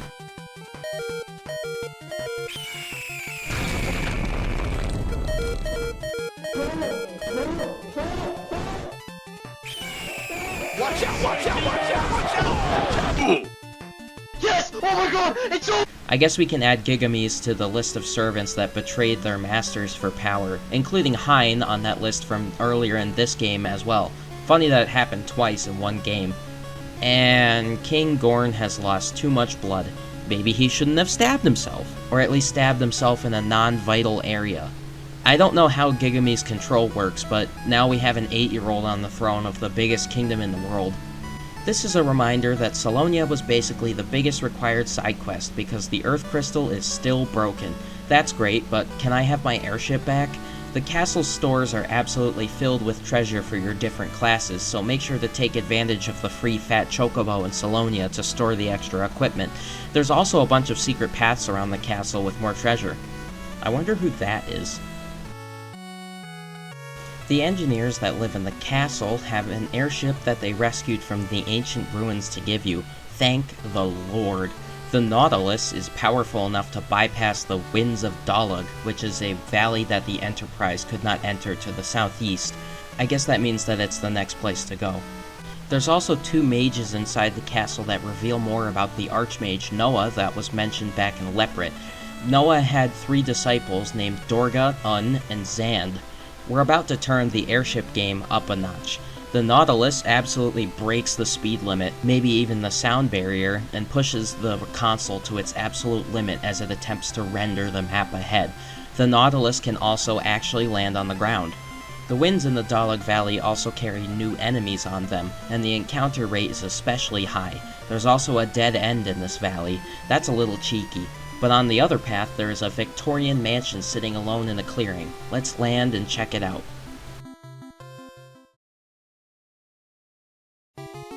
How many times is the team going to get ambushed? Seriously, you would think that they would learn to be cautious, but no, of course not. And now what? If you're familiar with any of the Final Fantasy games after this one, you might recognize these creatures as Moogles. They don't really have any of their iconic sass in this game, they're just minions for the master of this manor. Dorga is mostly uninteresting, to be perfectly honest, and he stays with you for a while, but what he tells you will set up the rest of the game and continue what the wizards in Salonia were talking about. When Noah passed, he gave 3 gifts to his disciples, his magic to Dorga, the dream world to Un, and mortality to Zand. Angered by what he believed to be a gift of scorn, Zand took advantage of the Earth Crystal to ruin the world. And, as it turns out, Dorga had given Goldor a magic crystal that could create infinite gold. So, the Earth Crystal is in fact not broken. Zand is still at work attempting to take control of the darkness, so Dorga decides to join you to take him down. Dorga tells you to head to the back of the mansion where there is a small tunnel. Before that comes the village of the Moogles, where you can empty your inventory and get a bunch of new magic.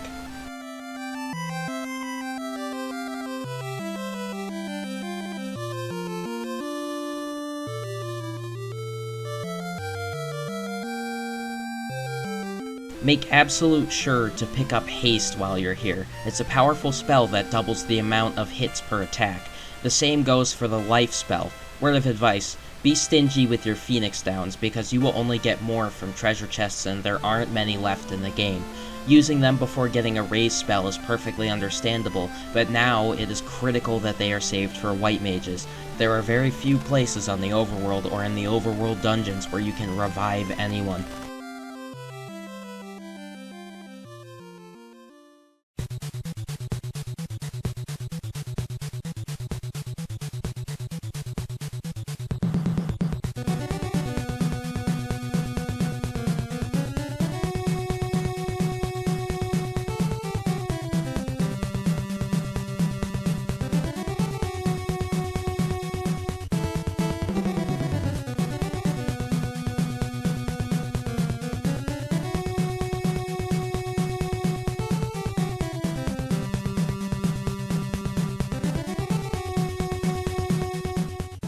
Forced mini dungeon number 3, I think. There hasn't been one in a while, but I still don't have a full team of mages and I'm not about to spend all of my money at the Moogle store to get those missing spells. The enemies here dish out tons of physical damage, which is natural because you're mini, but some of the enemies can also use powerful magic which can deal hundreds of damage regardless of what row you're in, so get ready for that.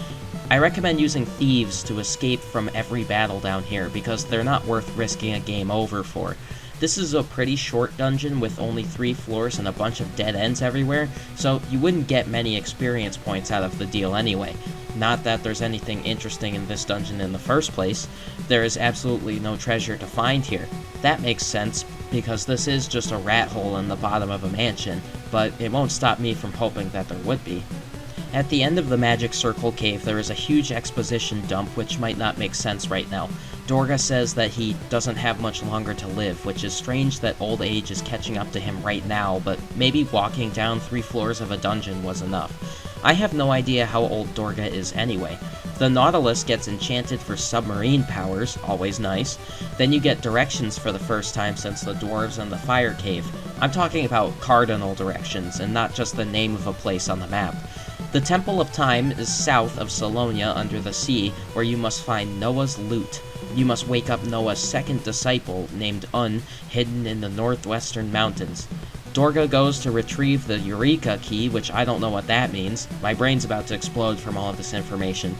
Let's take the Nautilus for a spin underwater.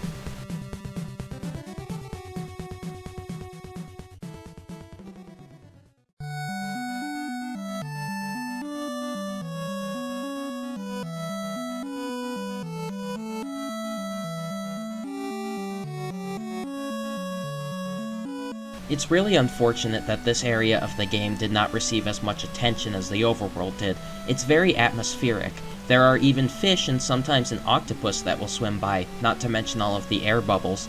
The world below the water isn't that much different from the overworld, and you'll really only use it to access specific underwater locations.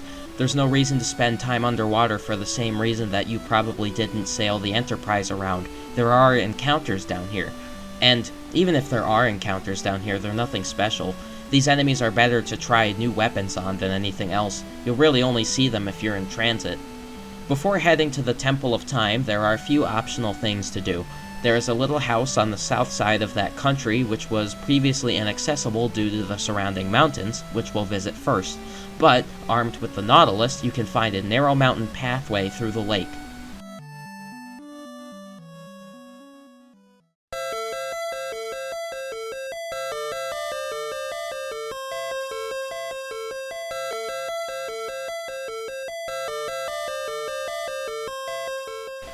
Dorga's village is not a village at all. There aren't even houses inside of the village, though there are way more stores than there have been. If you've been missing any of the magic from level 3 to level 7, now's your chance to grab those spells. All 5 of the summons available in Leprit are also available here. This is the perfect place to spend your money because, spoilers, you're not done with dungeons that you're better off using magic in. That's all I have to say about this place. It's a magic shopping mall. Let's move on to the first optional dungeon of the game, off the coast of this triangle island in the far southeastern corner of the map.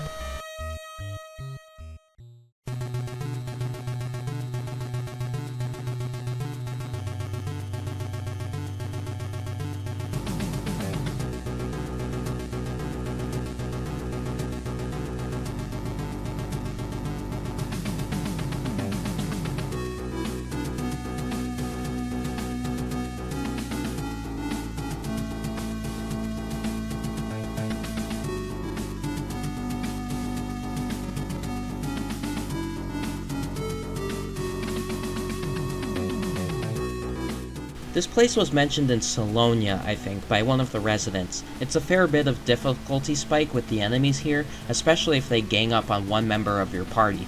The Eagle enemies are very dangerous by themselves and should be treated carefully. Use whatever ice spells you have to deal with them quickly. The dungeon is 3 floors in length again, with more treasure to find the deeper you go.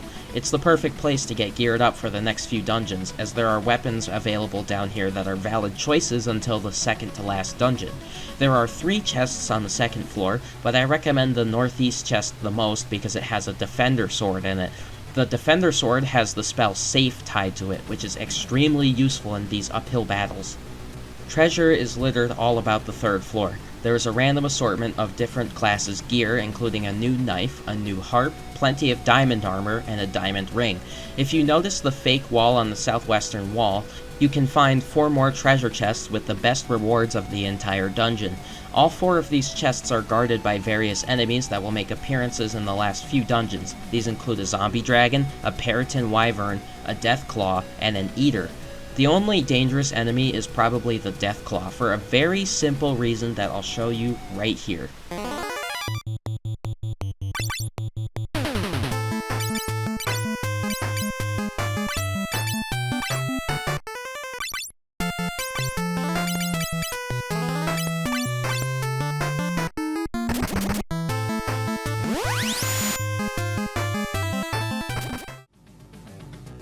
You can't end this battle with melee power. It's all about magic here. Hitting the Deathclaw in any manner causes another one to spawn. What might seem like an easy battle quickly gets out of hand.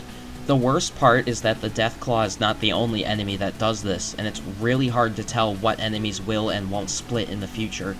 It's super annoying because it's not like you can switch jobs while deep into a dungeon. I mean, you can, but you won't have any magic charges for a magic job, so you just have to spend an elixir. It's just really bad all around. My only big piece of advice concerning the underwater cave is to get the blood spear at all costs. If you plan on using a dragoon anytime later in the game, you need to keep the blood spear, no matter what. It's the only way to keep a dragoon perpetually alive for crazy battles later. Get all of the treasure and get out of here. There is one more optional dungeon to visit before the Temple of Time, and it involves Salonia. Remember the secret room where there was an inaccessible knight behind a wall? The guard there said that there's no way to access the deep tunnels under Salonia from inside the castle, but with the Nautilus there's another answer. The Nautilus can slip right into a little cave off of the southeastern corner of Salonia. Before that, let's go into the Salonia library. There's a bunch of information in there that will become relevant in a little bit, but you can pick up some lore in there too if you're interested. There are books giving slight details about the flood of light 1 millennia ago and the rise of the floating continent. There's also a book about the best airships of the year, with 2 of your ships in it. I'm surprised how fast the engineers wrote the Nautilus into a book, but how did they know that it was a submarine? And they listed the Enterprise in here even though they shot it down. Jerk. One of the books talks about a town called Fargabad in the mountains west of Salonia. I'll bring this up later too, but don't forget that this town exists. Seriously.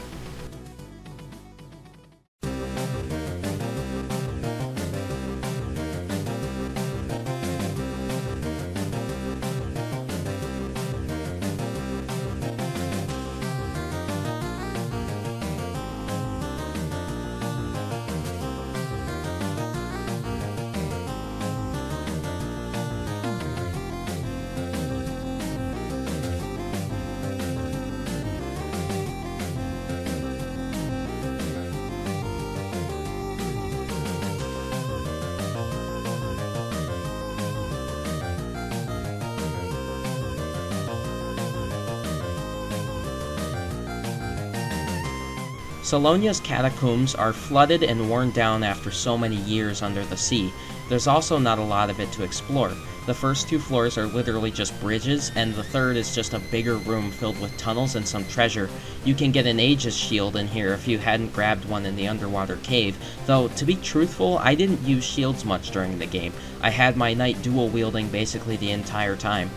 There are plenty of humanoid beasts to fight down here, including trolls and cyclops, as well as a reskin of the Kraken.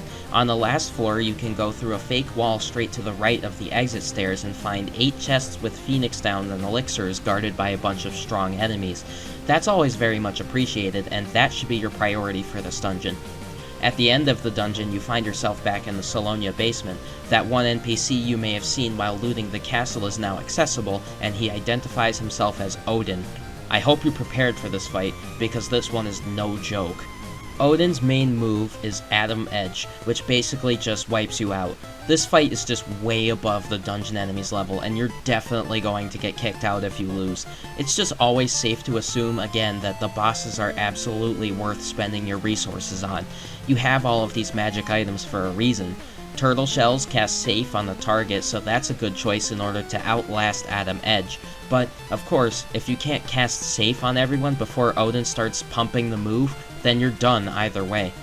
I have an alternative strategy to recommend. If you can't beat him, jump him. This is one of the many reasons that I recommend the Blood Spear. You can't guarantee that you'll be able to avoid Atom Edge, but it's not enough to wipe you out in one shot. So, if you hit Odin with the Blood Spear, you can just heal all of that extra damage back. Especially if you cast Haste on your Dragoon. All of the damage that the Dragoon does is converted to health. You can take basically any hit that isn't more than your maximum health. Defeating Odin awards you the Odin Summon. When used as a summon, Odin does a good bit of singular damage to a random enemy or casts safe for you. It's pretty useful, though I think the elixirs and Phoenix Downs are more useful. Now the team is ready for the Temple of Time. It's on the south end of the northwestern continent, between the 2 prongs of land, just as Dorga said it would be.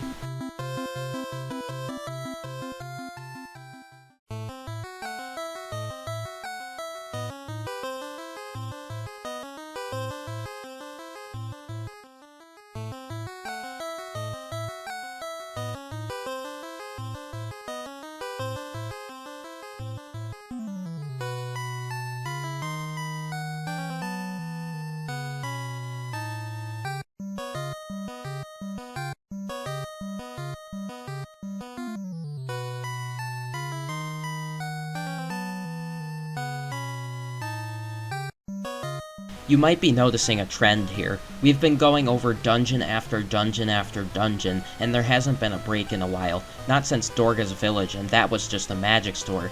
There's still 3 dungeons to go after this one before the next town, and that next town is basically the last one in the game.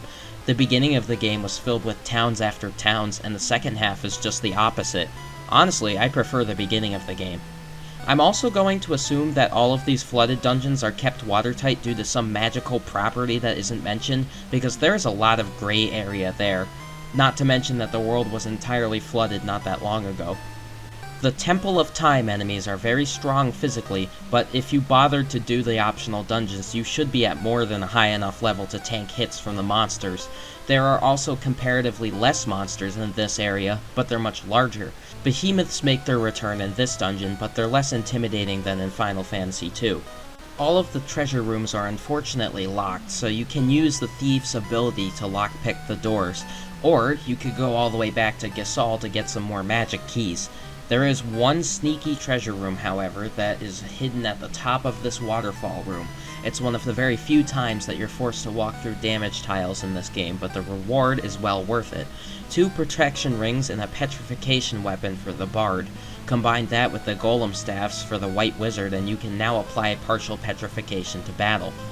Noah's Lute is completely unguarded. It plays a song for you here, but you have to play the song again in a little bit, so I'll play it there instead. Once you have it, you can just warp out. Un is, again, sleeping in the northwestern mountains. I'm sure that anyone who has flown the Nautilus came blasting through this area, so the cave should be familiar. Let's use Noah's Lute.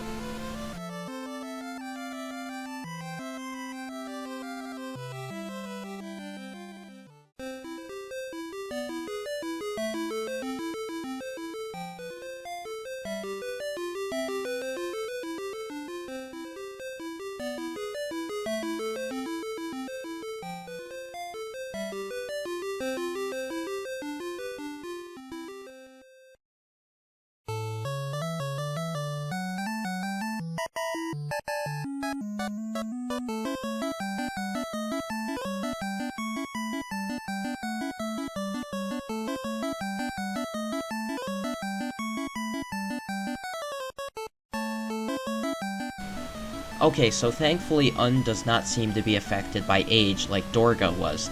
That's good, we'll have a companion for a while. Un tells you that the Earth Crystal and Zan's hiding place are guarded by a valley of statues that is inaccessible without the fangs of each element. If you recall, Nepto gave you the Water Fang, and you also have the Wind Fang from much earlier.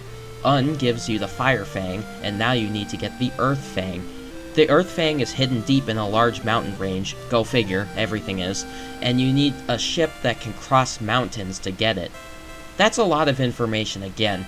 Sometimes I feel like someone's pet being led around on a leash, but to be fair, that's how the Warriors of Light have been treated since the first game. It's all word-of-mouth information that can only be collected by flying around and asking every person. The ancient ruins where the Great Ship rests is also in the northwestern valleys. There's a specific reason why the Great Ship was unobtainable during the Enterprise era of the game, which is evident at the end of the first floor.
In the meantime, you'll fight a Pyralis, and another Pyralis, and a third Pyralis, and a fourth Pyralis, and this is the only enemy on this floor.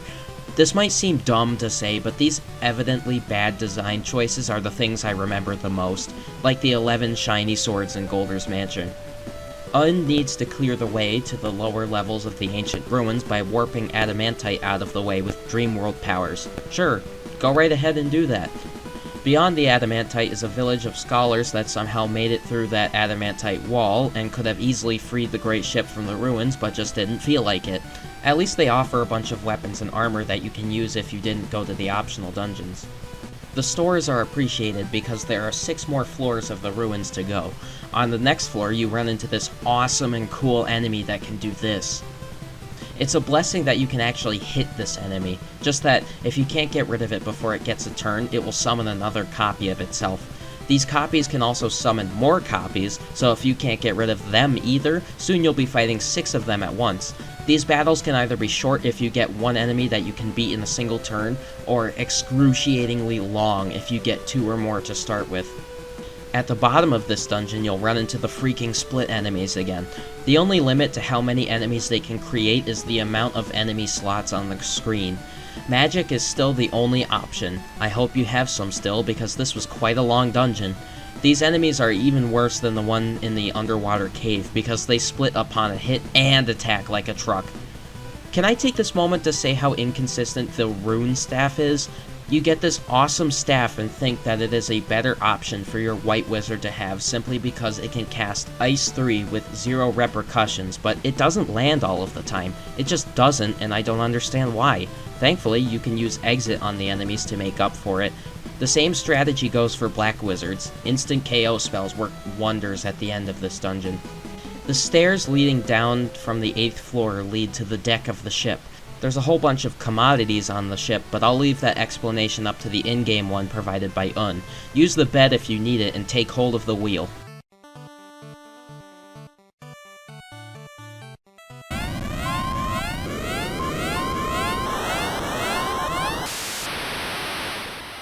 Behold, the...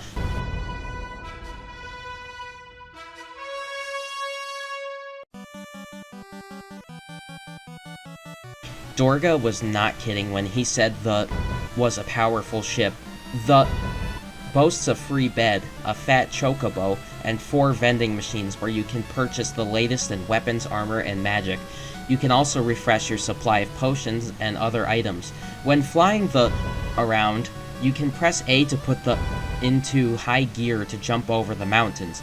Now, of all times, this problem with the mountains becomes apparent. You can use the high gear to jump over mountains on the floating continent, and that's already above the mountains in the real world, so how come there is a high gear at all? I know, game design, but you are literally flying above the mountains anyway. Speaking of jumping over the mountains, this means that the entire map is finally open, except for the valley guarded by the statues, of course.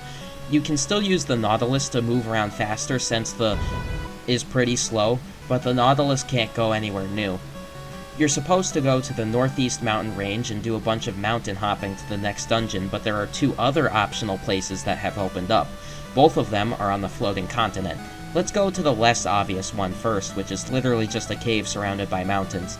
There were a bunch of places on the floating continent that were secluded, like Tosas, and this cave might be hard to spot because it wasn't the only one which had a 1-tile path leading directly to it. It's not hard to miss because it can be misconstrued as another early story area.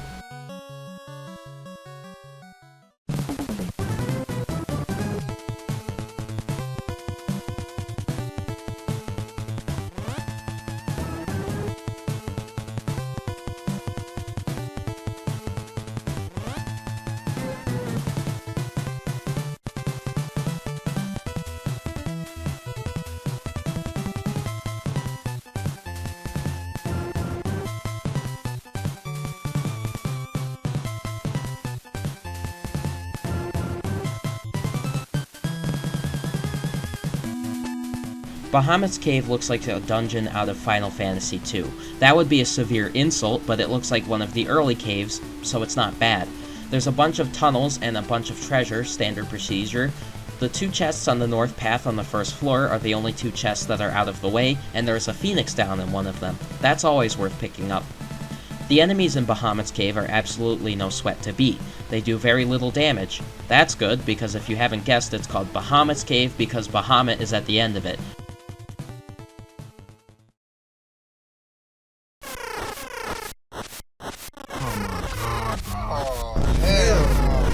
When you fight Bahamut this time, it's absolutely nothing like the first fight with Desh.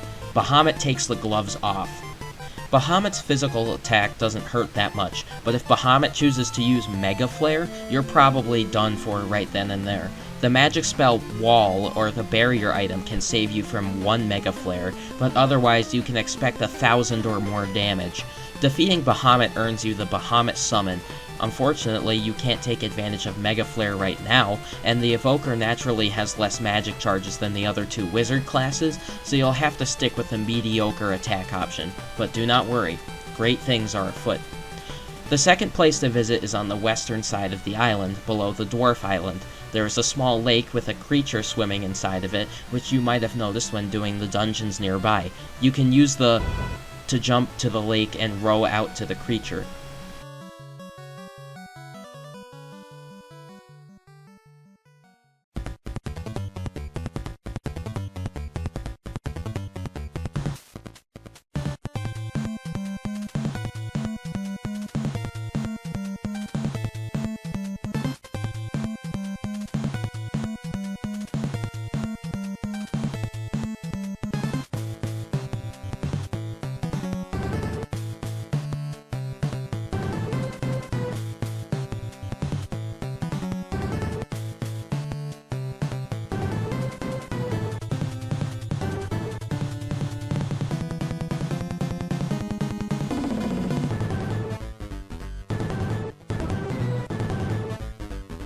Leviathan has a leg up on Bahamut simply because its dungeon is 1 floor longer than Bahamut's Cave. Not that it's any more interesting, it's about the same and I think near identical to the underwater cave. Even the design of the dungeon is very similar. Most of the treasure you'll have to go out of your way to get, but to be honest, treasure isn't great here. There are a lot of weapons and armor that you can get here which were and will be available in the previous and next dungeon. The Thor hammer isn't even relevant anymore. Not to mention that there are plenty of magic casting items to get here as well. They might be worth getting. That and the Phoenix Down and Elixir on the first floor, and the God's Wine on the second floor. That's about it.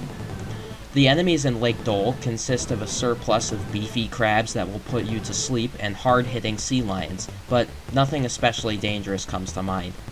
Leviathan is waiting at the center of a spiral on the last floor, and just like Bahamut and Odin, will only lend power to the worthy. So now you have to fight Leviathan too. Leviathan isn't as dangerous as Bahamut was, though the special move Tsunami does plenty of damage. Don't bother healing between turns. If you can get 3 turns of damage on Leviathan, that should be enough to beat it. Defeating the Leviathan awards you the Leviathan Summon and completes your collection. With those 2 optional dungeons out of the way, there is a single other place to visit before the next dungeon. Remember that village that was mentioned by the Salonia Library? You can now get there by hopping over the mountains south of Salonia.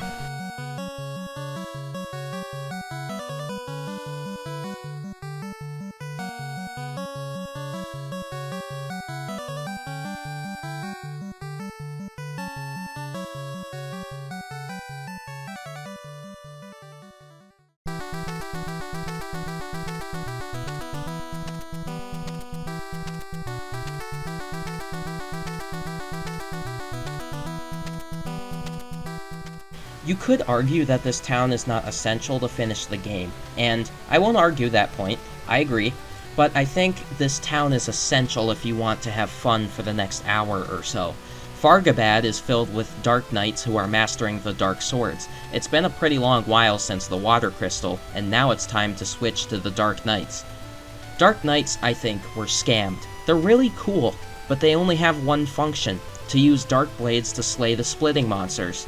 Fargabad is the best place to get Dark Blades for Dark Knights, and I recommend having 3 Dark Knights on your team. The last member should be a White Wizard. Don't spend all of your money on Dark Blades yet, though. There is plenty of opportunity to get some around town. The first Dark Blade was in Bahamut's cave called the Kotetsu. You can find another blade called Kiku behind the waterfall. You have to fight a shinobi in order to get it. It's a trivial fight.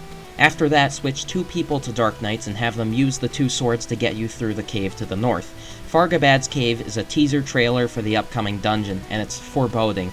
The entire cave is filled with fake wall pathways that you can't tell apart from normal walls, and all of the enemies you run into here will split on contact. That is, unless you fight using Dark Blades.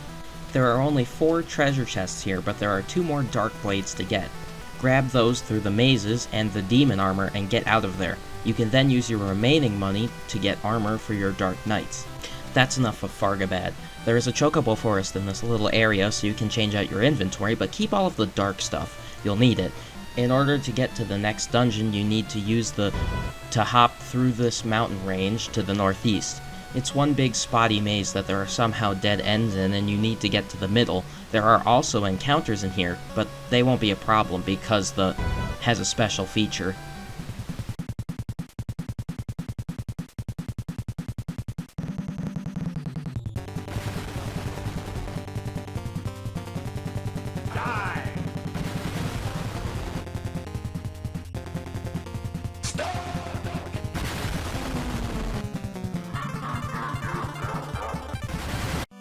You might be wondering why I'm so insistent on stopping at Fargabad before doing the next dungeon. It's simple, because I didn't stop at Fargabad and I had a terrible time. Let me explain why.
This dungeon is really bad. I'm not mincing any words this time. This dungeon was just a pain in the neck to play through, and I don't think that has to do with my huge mistake playing this dungeon without going to Fargabad. It just is.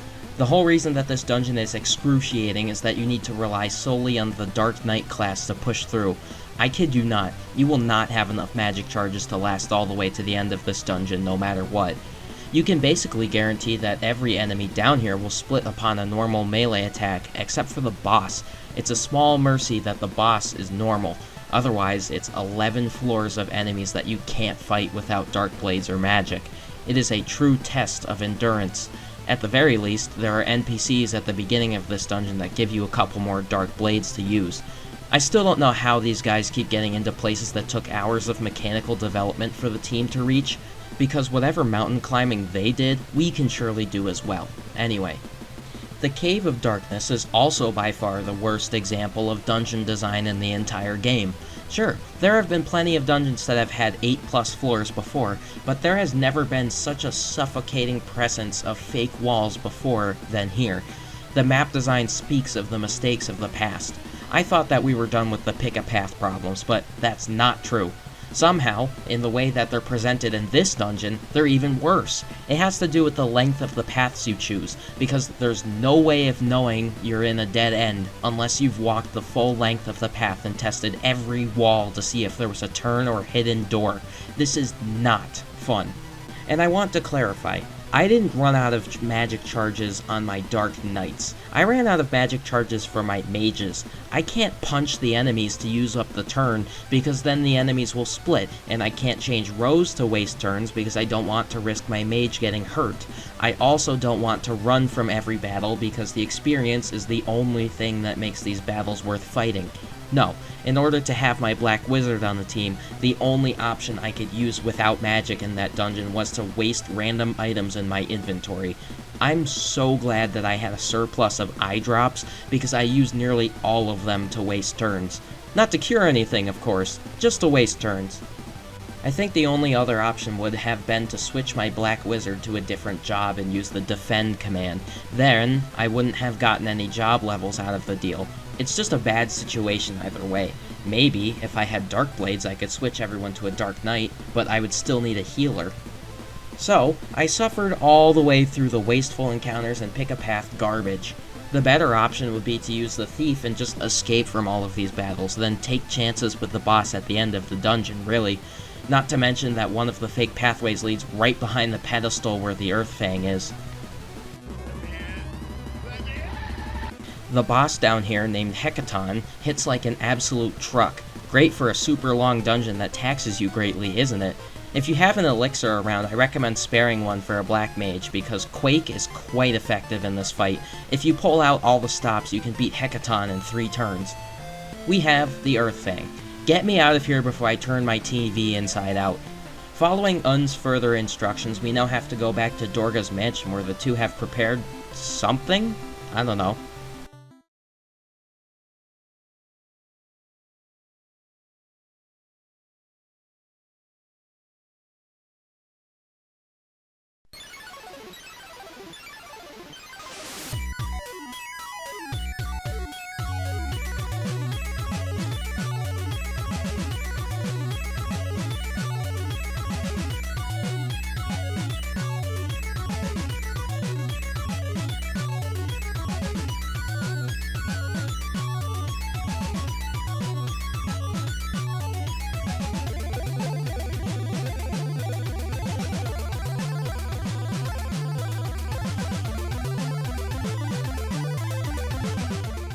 Dorga and Un's gracious present to you after collecting the Earth Fang from the Cave of Darkness is another freaking dungeon. Yay! Ugh. At least it isn't nearly as bad as the Cave of Darkness. We're done with splitting enemies for the rest of the game. The enemies are kind of dangerous, but not really. If you did all of the optional content, then this is no issue. The dungeon itself is super bland. It's just straight walkways to a bunch of doors with more straight walkways. You can get some money from the chests and some barrier items, but that's it. The rest is completely empty. Just hike down the 5 floors to Dorga and Un. Dorga and Un are actually the bosses of their little dungeon. Apparently, you need the energy of your fight to create the key to Eureka because the seal is far too powerful to break otherwise. For reference, Eureka is a random dimension where the greatest weapons of the game are kept, so I guess it makes sense. But why not give the incomplete key to the team and collect the energy from the Cave of Darkness fight or something like that? Then this fight would never have to happen. I know Dorga is at the end of his rope with old age, but Un hasn't shown many signs of age. Oh, forget I said Dorga was old. He's a tough boss. I also couldn't tell you what the heck he transformed into. It's like a ball of yarn and organs. That's so weird. Dorga is not lying when he said defeat me or die either. He has Quake in his repertoire, which is an earth elemental magic nuke, basically. It does almost 1,000 damage to everyone. Thankfully, it isn't his only move, but it's the most dangerous one. Un also wants to fight. Now, this is a character design that's a little more understandable. Un is slightly less dangerous than Dorga, but still capable of flipping the fight on its head with one move. West Wind reduces the victim to a smidgen of health, so imagine if that lands on your healer. With their last words, Dorga and Un give you the Eureka key and the Silks key to access the final dungeons. You have 6 key items in your inventory, so I recommend taking the up to the Valley of Statues and just use all of the fangs up.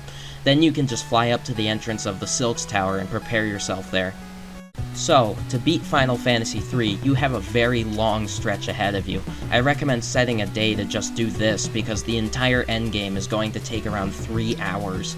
There is only one save point that you can use in between the dungeons. There are 4 dungeons here that you need to do in a row. 4.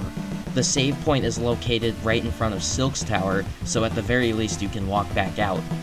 There are also only 2 full recovery spots that you can use in these dungeons. The first is at the end of the second dungeon, and the second is at the start of the 4th dungeon. Otherwise, all of your magic and health management is on you. There will be Phoenix Downs and elixirs to pick up, but use those sparingly. And one more drop of knowledge for you all. If you don't know what to expect from Silks Tower and don't know its enemies and bosses, then start grinding. All your characters should have at least 4,000 health before starting this, at least if you hope to make it through in one shot. Let's get started.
The Ancient's Maze is dungeon number 1 of 4 left to beat the game. It's definitely the easiest of the 4 too. The center door straight across from the entrance is actually the seat of the Earth Crystal. That's convenient. Of course there's a boss, but after fighting the Land Turtle, Guzko, and Kraken, you should know that it's standard procedure at this point. Titan is basically the same as the Hecaton fight at the bottom of the Cave of Darkness. He's not even that much more powerful than Hecaton, because you only have a single dungeon between the Cave of Darkness and this. Get him the heck out of here. The Earth Crystal is holding on to 3 more jobs for you. They're quick to go over because they're all basically just upgrades to jobs you've already had.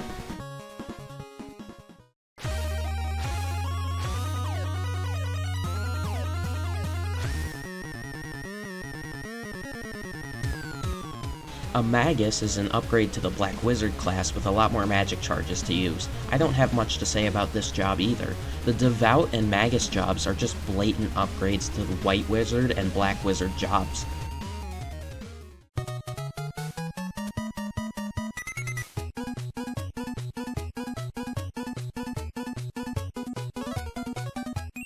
Devouts are an upgrade to the White Wizard class. You're given a far larger bank of magic charges to work with. And that's really it.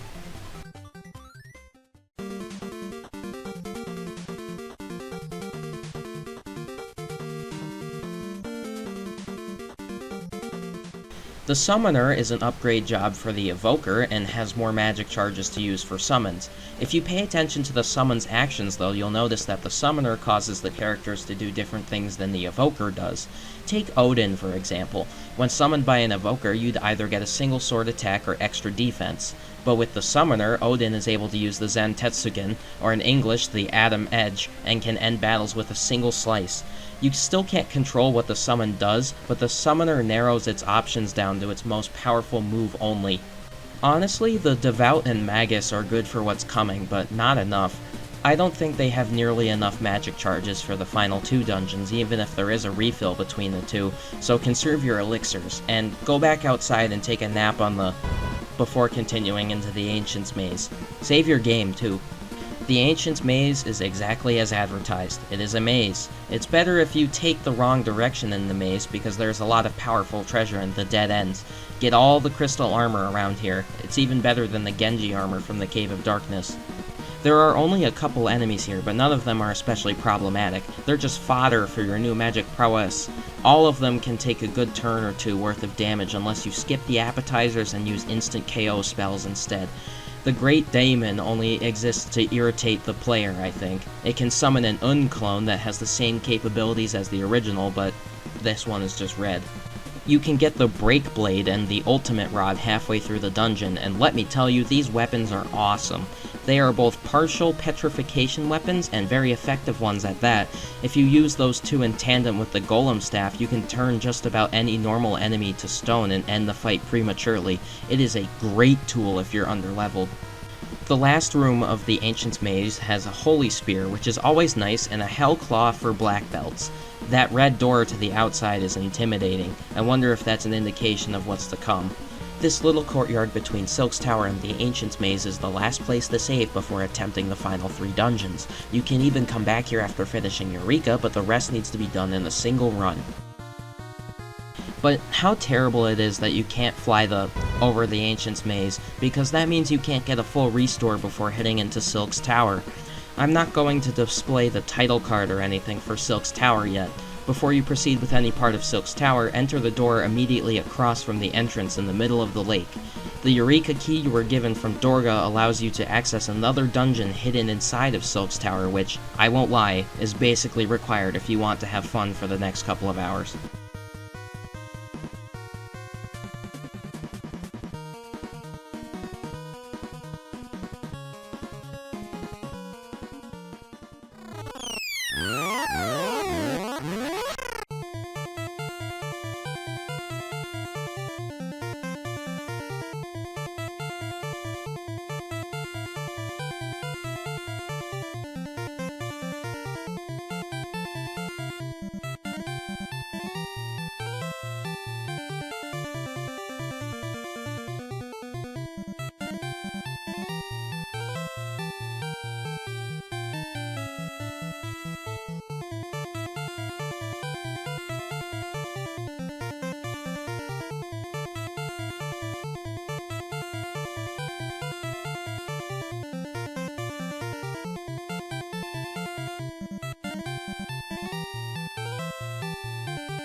This is dungeon 2 of 4 in a row. The Forbidden Land of Eureka is not a bad dungeon, and the enemies are also not far out of reach. They're all glass cannons down here with around 1,000 health each and good damage potential. You will probably run into a tougher ninja on the bottom floors of this dungeon, but I recommend using Petrification or Exit to take them out. Thankfully, the tools from the Ancient's Maze, like the Ultimate Wand and the Break Blade, work wonders here. And if you have 2 Golem Staves, then all of those 3 things can be used to great effect against stronger enemies. The most problematic enemy down here for me was the Slipnir, because it can cast all sorts of status magic such as Toad and Blind. Thankfully, the has a free status effect cure shop on board, so that's an easy fix. With all of this money, you could easily get a full stack of those. And when Dorga and Un mentioned that Eureka was the land of great weapons and tools, they weren't kidding. There is an abundance of Phoenix Downs and elixirs to find in all of the chests, as well as a bunch of high-level magic items. I recommend skipping the magic items, however, because the enemies further into the final stretch have a wide set of elemental resistances. It's not worth the inventory space. Out of all of the treasure chests to open on the first 2 floors, open the chest hidden behind a large fake wall because it has a ribbon on it. The ninja guarding the ribbon is absolutely worth fighting to get the ribbon. The ribbon provides elemental resistances to everything and adds a good bit of defense to your character. Get that thing on your healer because you'll be running into Quake a lot. The other thing to keep are the shurikens, which deal the highest damage in the game. I think you can see where this is going. The biggest feature of Eureka are the weapons lying around. On the 4th floor, there's a chakram in a small clearing called the Full Moon. In order to win the greatest weapons from Eureka, you must fight the spirits guarding them. The Full Moon is guarded by a Hind clone called Amon, who is really easy to beat. He just casts flame over and over. On the next floor, there is a cliff with the Darkblade Masamune guarded by a Kunoichi. She has a move called Mind Blast, which paralyzes everyone. It's a more common move than her actual attack, which isn't that powerful either. It's a slightly annoying battle. The Masamune is a great sword that, if you're still using a Dark Knight, is put to fantastic use. Next up is another sword on a cliff, this time across a huge bridge. The legendary Excalibur is stuck on the ground and guarded by a general. Now, this fight is actually hard. The general can smack someone with the best armor for 1500 damage, so you'll want to beat him quickly. In order to beat him, let's use a broken mechanic that the last areas of the game will revolve around. The fact that Haste, the double damage spell, and Safe, the defense spell, can stack. Oh, you've got to put some swaz on it, Gromit. Stop being... No matter how powerful the enemy that you run into, if you can stack Haste on yourself to keep doubling your damage, you'll be able to do the damage cap from the back row. If you can spare your healer to keep casting it, then you can steamroll basically anything. The only limits are the character's health and your magic charges. Let's go even further into Eureka. This passage on the left is not the end of the dungeon, even if the dead end seems like it. If you go through the wall, there is another room covered in skeletons. There are 2 more weapons to get here, and it's up to you which you want to fight first. I went for the sword Ragnarok first. Ragnarok is guarded by the first of these bosses to actually be named Guardian, and it lives more than up to that name. Guardian spams Quake over and over, the first of many reasons why getting that ribbon is essential for future play. He can also cast walls, so you better hope that you can get your turn off before he does, and your magic attacks are redirected to your team. This battle is close scrape number 5, I think. There's been a lot of them. The eldest staff on the other side of the room is guarded by Scylla. Scylla can use Flare, which is a really dangerous level 8 magic spell, but it's not group-wide. I don't think Scylla is as dangerous as the Guardian is, but the reward for beating Scylla may be much greater. Upon defeat, she not only grants you the eldest staff, but also 2 new ultimate jobs. You now have the Ninja and the Sage.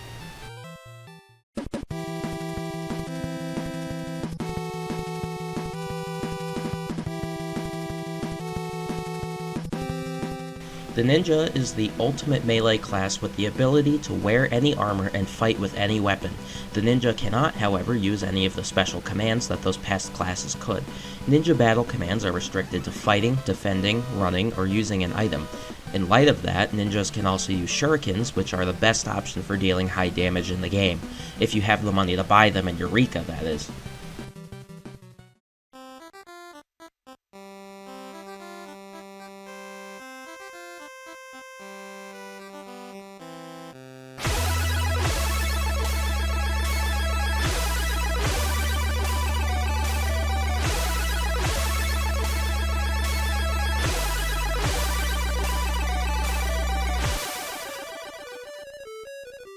A sage can use any type of magic in the game. They can use white magic, black magic, and even summons. Upgrading to this class provides yet another boost to magic charge capacity, which is always appreciated and necessary. If you have any classes besides melee classes that depend on charges or a gimmick, switch them to a sage right away. The final floor of Eureka is not dangerous at all. Recovery area number 1 is right here, complete with both a revive pool and a refill on health and magic, and they're sorely appreciated. Even with the abundance of charges provided by the Devout and the Magus, I was running low when I got here anyway. There are other sages living down here with a bunch of level 8 magic to offer. It's the only place in the game to get this magic, but you'll be broke after buying it. The other sage is selling the summons from the optional dungeons, which basically means that those dungeons were almost completely useless. Not useless for levels, of course, but you could have done that anywhere else. I assume that these sages have been stuck down here, holding the fort for the time when the weapons would be needed again, because otherwise they would have bypassed the magic seal Dorga and unperished for. There is one last shop in Eureka, hidden by this switch at the top of the room. The lone sage sells armor and, most importantly, shurikens. If you have any money left over, spend all of it on shurikens. Yeah, they're overpriced terribly, but they are your best damage option, period. You could do a little bit of grinding in Eureka outside of the shop area's door to test your weapons and get to 4,000 health, since there is a free healing spot here. Trust me, even if you have these broken new jobs, you need 4,000 health, at least. You can't warp out of Eureka, so you have to walk all of the way back up. It's fine because you get to use your new jobs. Once you leave Eureka, make sure to save again because that's the last time you'll be able to. Now, you can tackle the Silk's Tower.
I've been told by about 5 people that the Crystal Tower at the end of Final Fantasy III is to be feared.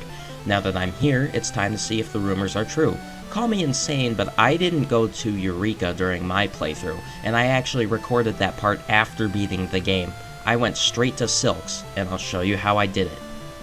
The enemies in the Silk's Tower are pretty strong, but they're not completely impossible. In my scheme to beat the game without going to Eureka, I used the partial petrification weapons to great effect here. If a strong enemy would stick around and make a costly battle for my team, I would just target it with any petrification moves I had. And if you're not sold on using those tactics, you can also use exit and break like I've mentioned earlier. The enemies here are still vulnerable to those. But the amount of enemies is a problem. The last enemy capable of summoning others is here on the first floor. Blooks can summon Dorga clones, go figure, and the Dorga clones are also just as capable as Dorga himself. You have to take them out quickly before they use Quake and take all of your health. Later into the dungeon you run into Cumcums that have somewhere around 4,000 health, I think. Petrification is overpowered here if you're still doing that. There's no need to outdamage what you can beat quickly otherwise. The other enemies besides those two are okay to fight. Though, the path required to obtain all of the treasure in Silk's Tower is lengthy, and the damage from all of these enemies will add up sooner or later. The treasure in Silk's Tower is a repeat of what Eureka had to offer, minus the endgame weapons. Phoenix Downs, elixirs, and so on. You can get another Eldest Staff here at least if you have another Sage. The fake walls are used sparingly here, but at the very least they are indicated. You'll notice that this tower is pretty compact, but there is an awful lot of walking involved in its symmetrical design, especially on the 2nd and 5th floors. You'll also be crossing between the 3rd and 4th floors to get further upwards. It's fine, I think it's fine, but my stock of magic charges say otherwise. Let's get a move on to the end of this dungeon. There aren't many defining features other than the 5th floor that's over a pit and the last floor filled with a lake. You can get more crystal armor for your ninjas or melee fighters. The door to Zan's hideout opens and it's silent, not a sound to be heard. There are 5 dragon statues in the room and a single mirror.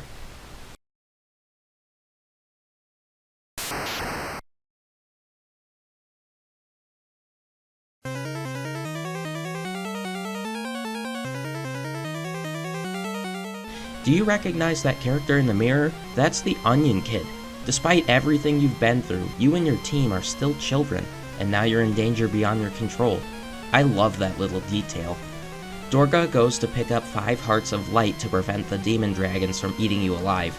It actually turns out to be characters that you've met through the entire game. He goes to get Sarah, Sid, King Alice, and one of the old men from Amur. Where's he going to get a 5th person, though?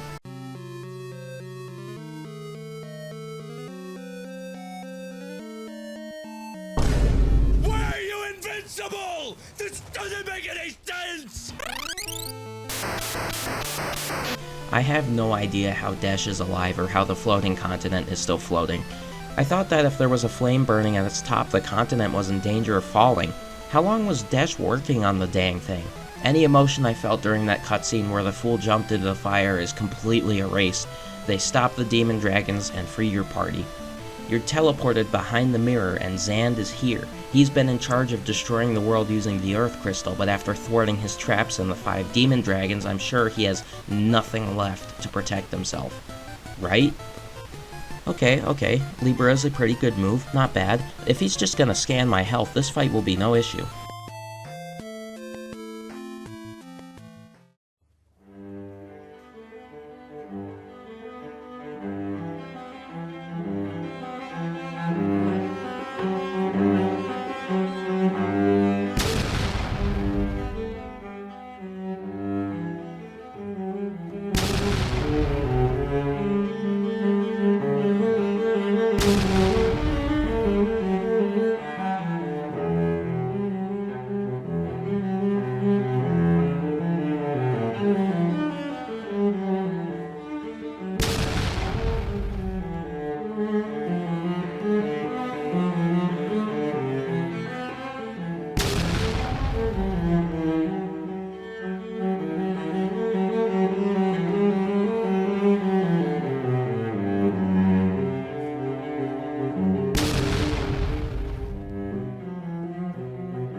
So, I think getting folded by Meteor is some sort of rite of passage to this finale of the game. I don't think it could be expected, even if you went through Eureka and got all the way back up here. Sure, you might have tested it and thought, wow, this is a really powerful move. But seriously, this is the kind of move that an enemy would throw out after charging up or something. And how much time was that to get up there? How many encounters? How many chests open? How many levels? Ugh. If I knew that was coming, I would have grinded a little bit. For your future information, Meteor is the ultimate non-elemental black magic move that will deal around 1500 to 3500 damage to your party wherever it's used. There's really no time to recover from getting hit by one either, because all of the 4 enemies that use it just spam it. The Sage is your best option if you could just out-heal it, but there's only one way to avoid Meteor. If you can't beat him, jump him. I will now reveal to you my strategy that I used to beat the game and the 6 near impossible bosses. Call it cheap, call it not plausible, but it worked. And I admit that I could have gone back to Eureka to get the extra 2 jobs with the time I spent trying this, but I wanted to make my own mark on this game. So, here's what I did. This entire strategy is dependent on the Dragoon's battle command to jump. When the Dragoon jumps, the character can avoid any sort of damage as long as the Dragoon is in the air as the enemy attacks. This of course comes with 2 drawbacks. Number 1, the rest of the team is completely exposed to the enemy damage and will most definitely get wiped while the Dragoon is in the air. Number 2, the Dragoon is left to fend for themselves and they must keep jumping to avoid all damage. There are a couple minuscule details that make this harder, which I'll go over now. First off, you may be thinking that the Dragoon has a hard time escaping from the battle no matter what happens. And you're right. As long as the rest of the non-Dragoon team is alive, the target Dragoon will almost always get hit by attacks. But if the Dragoons are the only ones alive, the turn order changes a little bit. I found that the Dragoon's landing is a bit different when they are the only one left. When there is a different job alive, the Dragoon's landing will be counted as that character's turn and will be factored into the normal turn order. That means that the Dragoon can land and still get hit by the enemy. There is a possibility that the Dragoon will stay in the air before the enemy's turn, but it's slim. However, when the Dragoons are the only ones left, they can actually avoid the enemy's turn altogether when they land. Then, the Dragoons can just choose to jump again and avoid half of the chances to receive fatal damage.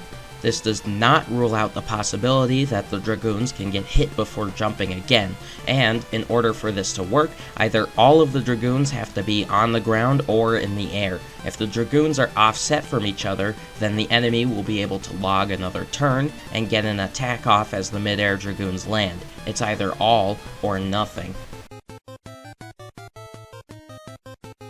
That takes care of the first problem. The second problem is that no matter what happens, there still is a bit of error when the Dragoon is preparing to jump. The enemy can still inflict damage. How can the Dragoon live when it's just them left? Thankfully, that's what the Blood Spear is for. The Blood Spear can give the Dragoon whatever health they lose to that error back, as the Blood Spear gives whatever damage the Dragoon does back to them as absorbed health. So the only real way that a Dragoon equipped with the Blood Spear could lose is if the rest of the team is alive or if the enemy is able to get 2 high damage attacks off in a row. The Dragoon's jumping is pretty dependable on going first, so you've got to face a really strong attacks for this not to work. Meteor is, well, that's the really strong attack that makes this not work. You just have to hope that the stars don't align and the Dragoon gets smacked by it.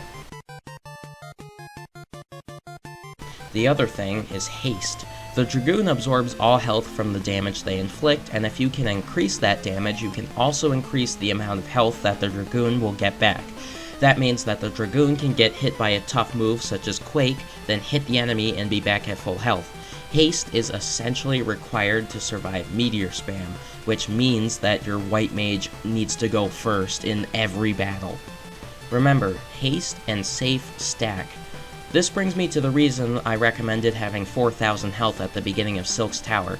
If you can ensure that all 4 of your characters can survive a single meteor cast, then you can simply cast safe on one person until they take absolutely no damage from anything.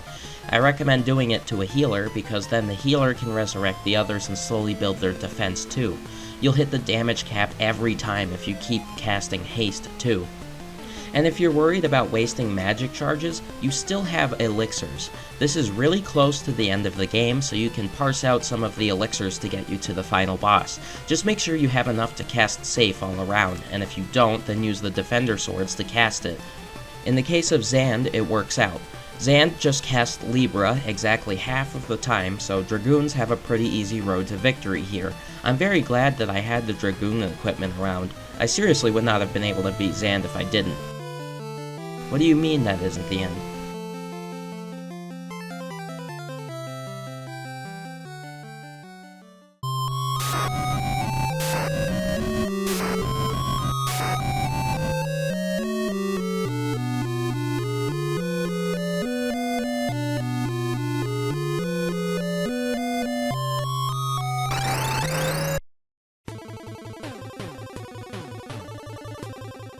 Oh, so we're fighting the final boss right now. Okay, sure, I gotcha. Zand wasn't enough. He better have just been a difficulty spike.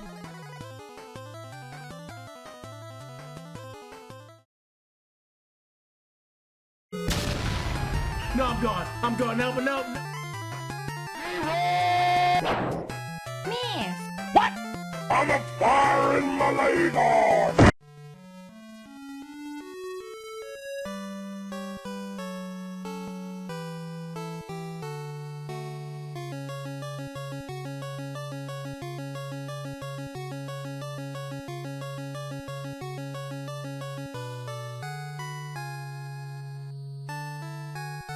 Thank you, Final Fantasy III. You gave me one of the hardest battles in a video game, and then ended my entire party. No joke, they all literally kicked the bucket. And without a single hit on the final boss, what gives? But luckily, the game's plot armor is here to save the day. Dorga and Un once again pave a very nice road to your future by giving their life essence to you. What more could those two possibly give? They have forced their souls to stay until Zand was defeated before moving on, but they can stay no longer. I always wondered what would happen if one of the side characters just used the life spell on someone who passed away in the game. We have no choice but to give chase to the Cloud of Darkness to its homeworld.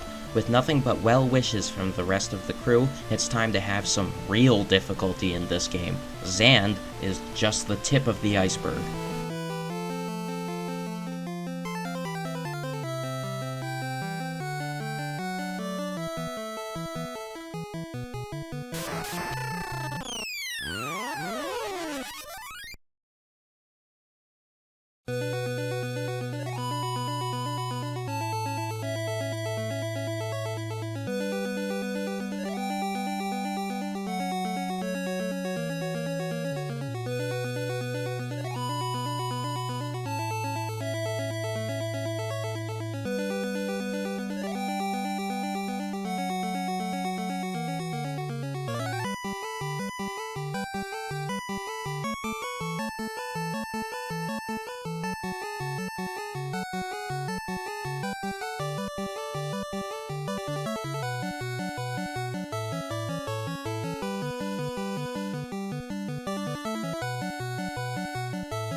This is the end, for real this time, and it's also the 4th dungeon in a row.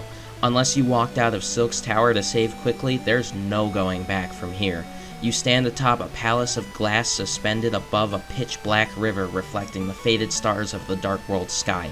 I imagine this must be the Dark World's version of Silk's Tower, because if the Dark World is a separate version of the Light World, then there had to be other places which raised the Dark Warriors to Zand's level of combat.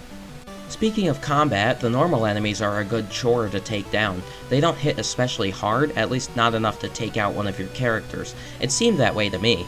I saved a handful of elixirs up to here so I could refresh Refia's white magic charges. If I didn't set Refia to the devout job, then I would never have possibly made it this far.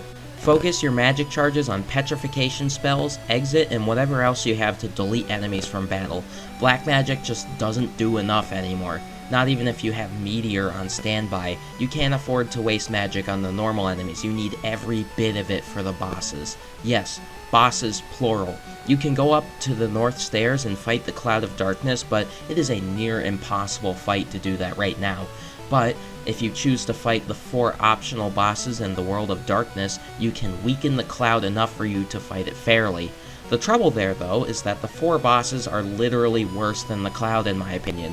We'll get there. Pick your poison. The bosses are each in one of the corner pathways. I recommend starting from the top left and working counterclockwise if you want to beat all 4. The first corner's map is the worst of the fake walls in the 4 dungeon stretch, but thankfully there are only 2 dead ends. Not nearly as bad as the Cave of Darkness. One of the few chests in this dungeon is on the way, but don't open it unless you're at full health, because... Oh, I'm sorry, you have to fight Zand, again, and lose to Meteor, again, and climb the Silk's Tower, again. There is one saving grace to this, which allows this entire plan of mine to be possible. The Zand clones can be petrified, and thankfully, there are 3 separate options to do that. So, don't waste any time. Curing off a Meteor is harder on your saved magic charges than it seems. Now that I've lost and had to climb all the way back up Silk's Tower, I want to make this clear. Using Dragoons to get the right battle seed requires a massive amount of save states, but at the very least I have a proof of concept that it can be done. You'll just need God on your side to do it, or a torturous amount of grinding. Even the few other playthroughs of Final Fantasy III on YouTube struggle with this finale, and they're using sages and ninjas with 4,000 health or more. Speedruns depend on haste and safe stacking, which is still luck-based as battles are determined by the frame you start a battle. So, agree or disagree with me that I did or did not beat the game. Just know that I spent quite a few hours rolling dice to beat these bosses, and I have learned more about how this game works than I would ever have thought. It's time to start playing Final Fantasy III with a calculator. Let's start with the easiest one by far, the Zand clone. Normally this would be absolutely terrible, as Zand was another boss that I had to resort to just using Dragoons to beat, but thankfully the Zand clones are weak to status effects. You can use plenty of different methods to end the fight before it decides to use Meteor, such as Exit or, in my case, Petrification, as mentioned earlier. I'm so happy that I had the Break Blade. It's been an anchor for all of the normal enemies. Now we'll break into the super bosses. The first one is the Cerberus, located in the passageway to the northwest. All of the bosses are guarding the Dark Crystals, which are just reflections of the 4 crystals from the World of Light. Cerberus casts Thunder repeatedly, but you've dealt with that already when facing Garuda back in Salonia. Thunder does a good 700 damage all around, so you can only take so many before perishing. Get your haste spells off before spamming Cure 4 across the party, and this boss fight is easily feasible to do without the extra jobs. When you beat Cerberus, a Dark Warrior is freed from the Dark Crystal. They're still alive after 1,000 years, and they're on your side. The help is a shining star in this pile of garbage. The next room has a bunch of fake wall passageways leading towards the door, but they all reconvene near the correct one in the center. There's another ribbon guarded by another Zand clone if you want that. After the Cerberus boss fight comes the Echidna boss fight. This one is possible, I think, without using the Dragoons. Please tell me that we're done using Meteor. Fight!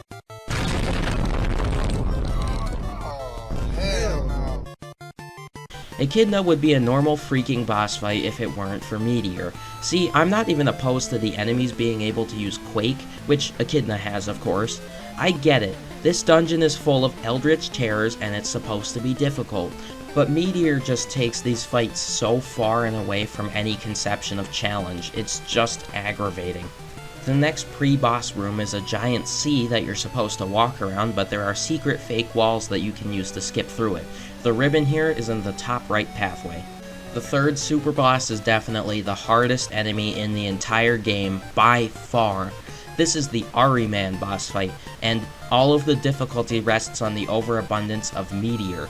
It's literally the first move. In fact, all of Ahriman's attacks are just group wipe moves of varying quality. However, there is a very small detail that makes this entire plan work out. All of the super bosses, as spammy as they may seem, actually have a 1 in 100 chance to do a physical attack. It's an incredibly small chance to see in a real battle, sure, but it can happen. Even the final boss can do a physical attack instead of using Flare Wave.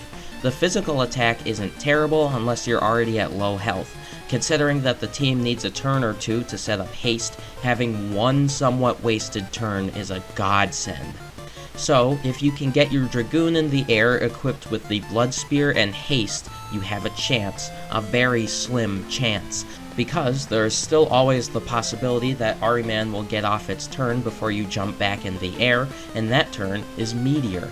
Ahriman can also cast Thunder, Flame, and Blizzard, but those at the very least can be resisted using the ribbons. Meteor and Quake, which Ahriman uses every 2 turns, are the big issues. I say that if you still have the Holy Spear, just give it to the Dragoons as well. As nice as the Crystal Shield is, the Holy Spear works better for this fight, because you need your Dragoon to do as much damage as possible.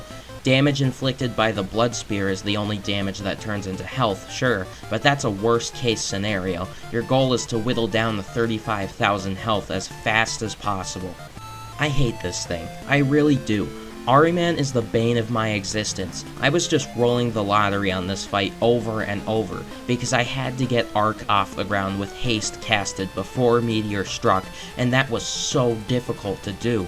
I was only able to win if Arc had both the Holy Spear and the Blood Spear. Otherwise, it was 4 freaking hours of gambling. It was horrible.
The last boss room is one big spiral that you can skip by using the fake walls again. The 5th ribbon is in the top right corner again, but if you have the first ribbon from Eureka, don't bother with it. There aren't any elemental attacks left in the game besides the ones from normal enemies. After the Ahriman comes the 2-headed dragon, which I say is almost as bad. The 2-headed dragon can use only a physical attack, but that physical attack is guaranteed to take out whoever it hits, as it does 32 hits. 32 hits. It's the only time that I have seen the damage cap get hit in the game. This is the best fight to have a bunch of mages because the dragon will only attack one party member per turn. So, you can remain at critical health basically the entire time and just fight the dragon by reviving your party over and over. I don't think you can cancel out the dragon's insane damage with any specific job, and the grinding it would take to survive a single attack even in the back row is not favorable in the slightest. Now that the 4 Dark Warriors have been freed, you can head up to the center stairwell into the final boss's lair. There is one last set of fake pathways here to guess through, but that's it. Take the right-hand side to get to the platform. In all of Final Fantasy games so far, each one nails the final boss's room, and this one is no different. The only thing darker than this is the loading screen between the encounter flash and the actual battle, and that's because it's just a black screen. But in this room, there's barely anything.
The Dark Warriors that you freed appear around the Dark Cloud and jump into the cloud. They're just gone. The crystals that were trapped in also shatter, so all the Dark Cloud has left is the power of light. But that's all the help you needed. This is the real final boss fight of the game. If you went straight to this boss from the entrance, you would be faced with 65,000 hit points. But by doing the side routes and freeing the Dark Warriors, by their sacrifice you only have to deal with 45,000. That's still the most HP of anything in the entire game, but the time save is nice. That basically means that every Dark Warrior does about 5,000 damage to the Dark Cloud, so maybe it's worth trying to fight the others. I didn't test the fight with the Dark Cloud, so maybe it is impossible before you get the 4 bosses dealt with. It's exactly like the preview in Silk's Tower, except now you can actually hit the Dark Cloud. That also means that you're going to get hit by Flare Wave a whole bunch. Thankfully, you can guarantee that it won't be a team wipe on the first turn by healing before this fight starts. I recommend spamming safe on whoever can heal the party so that they can just use life too and spam safe on the next person.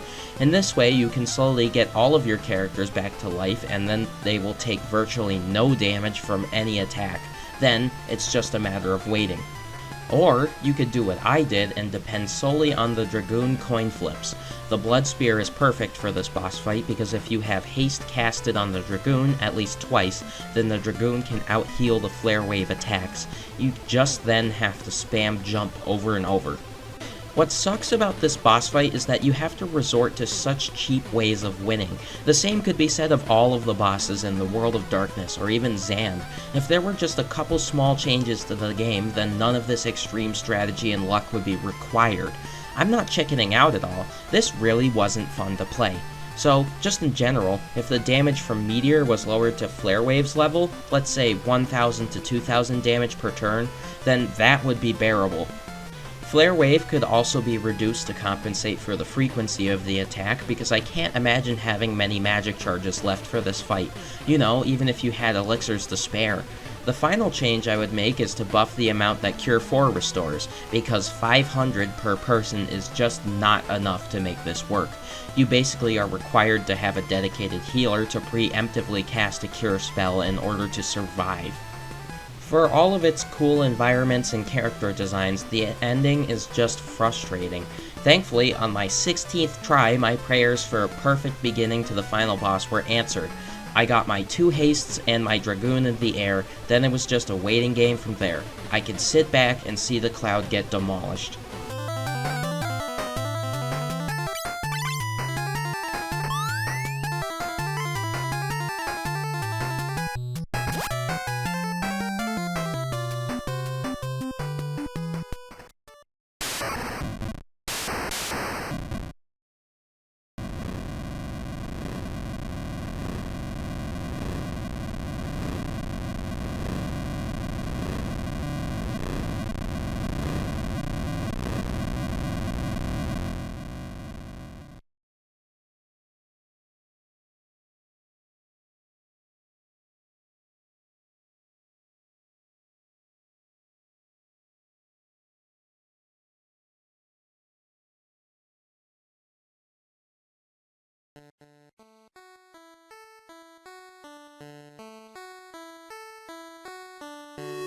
In the beginning there was void, then light and dark were made. Everything was born, then stars, moon, water, fire, and life. But life gave birth to something more, dividing the light and dark, an energy called hope.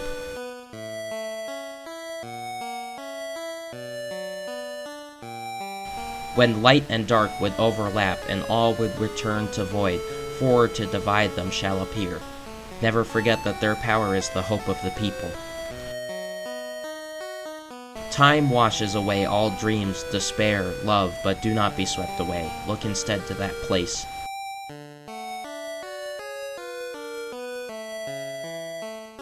To the light which shines after all else is gone.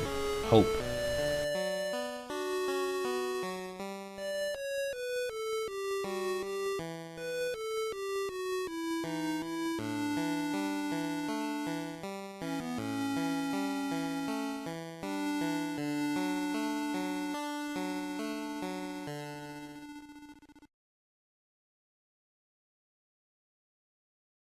A genuine congratulations if you've managed to beat Final Fantasy III. It's not an easy task. The other friends of the Light Warriors are waiting outside to pat you on the back as well, and after the final boss you actually receive one last job from the credits sequence, Airship Driver. You have to drop all 5 of your support group members off at their homes, starting with the old man from Amur. Good job, dude, you actually don't suck. Next up is Prince Alice. I have no idea how he held off one of the demon dragons, but credit to him for managing it. Now we leave back at Salonia to pick up the Nautilus and bring it back to the floating continent. You actually get to see the inside of the Nautilus here. Cid and Desh get off at Canaan. Cid has his wife to see, and Desh has his fiancée that was sleeping in one of the houses with the secret passages. When Desh left, he left Serena devastated, so they're going to be a couple. And hopefully the floating continent doesn't fall while he's gone from the Tower of Owen. Finally, Princess Sarah has to go back to Sassoon in the valley in the beginning of the game, back when the Djinn was the big problem. The entire village of came out to congratulate and thank you. I'm happy with this ending. This is the kind of ending that I wanted. It's satisfying. I'm glad to have played Final Fantasy III.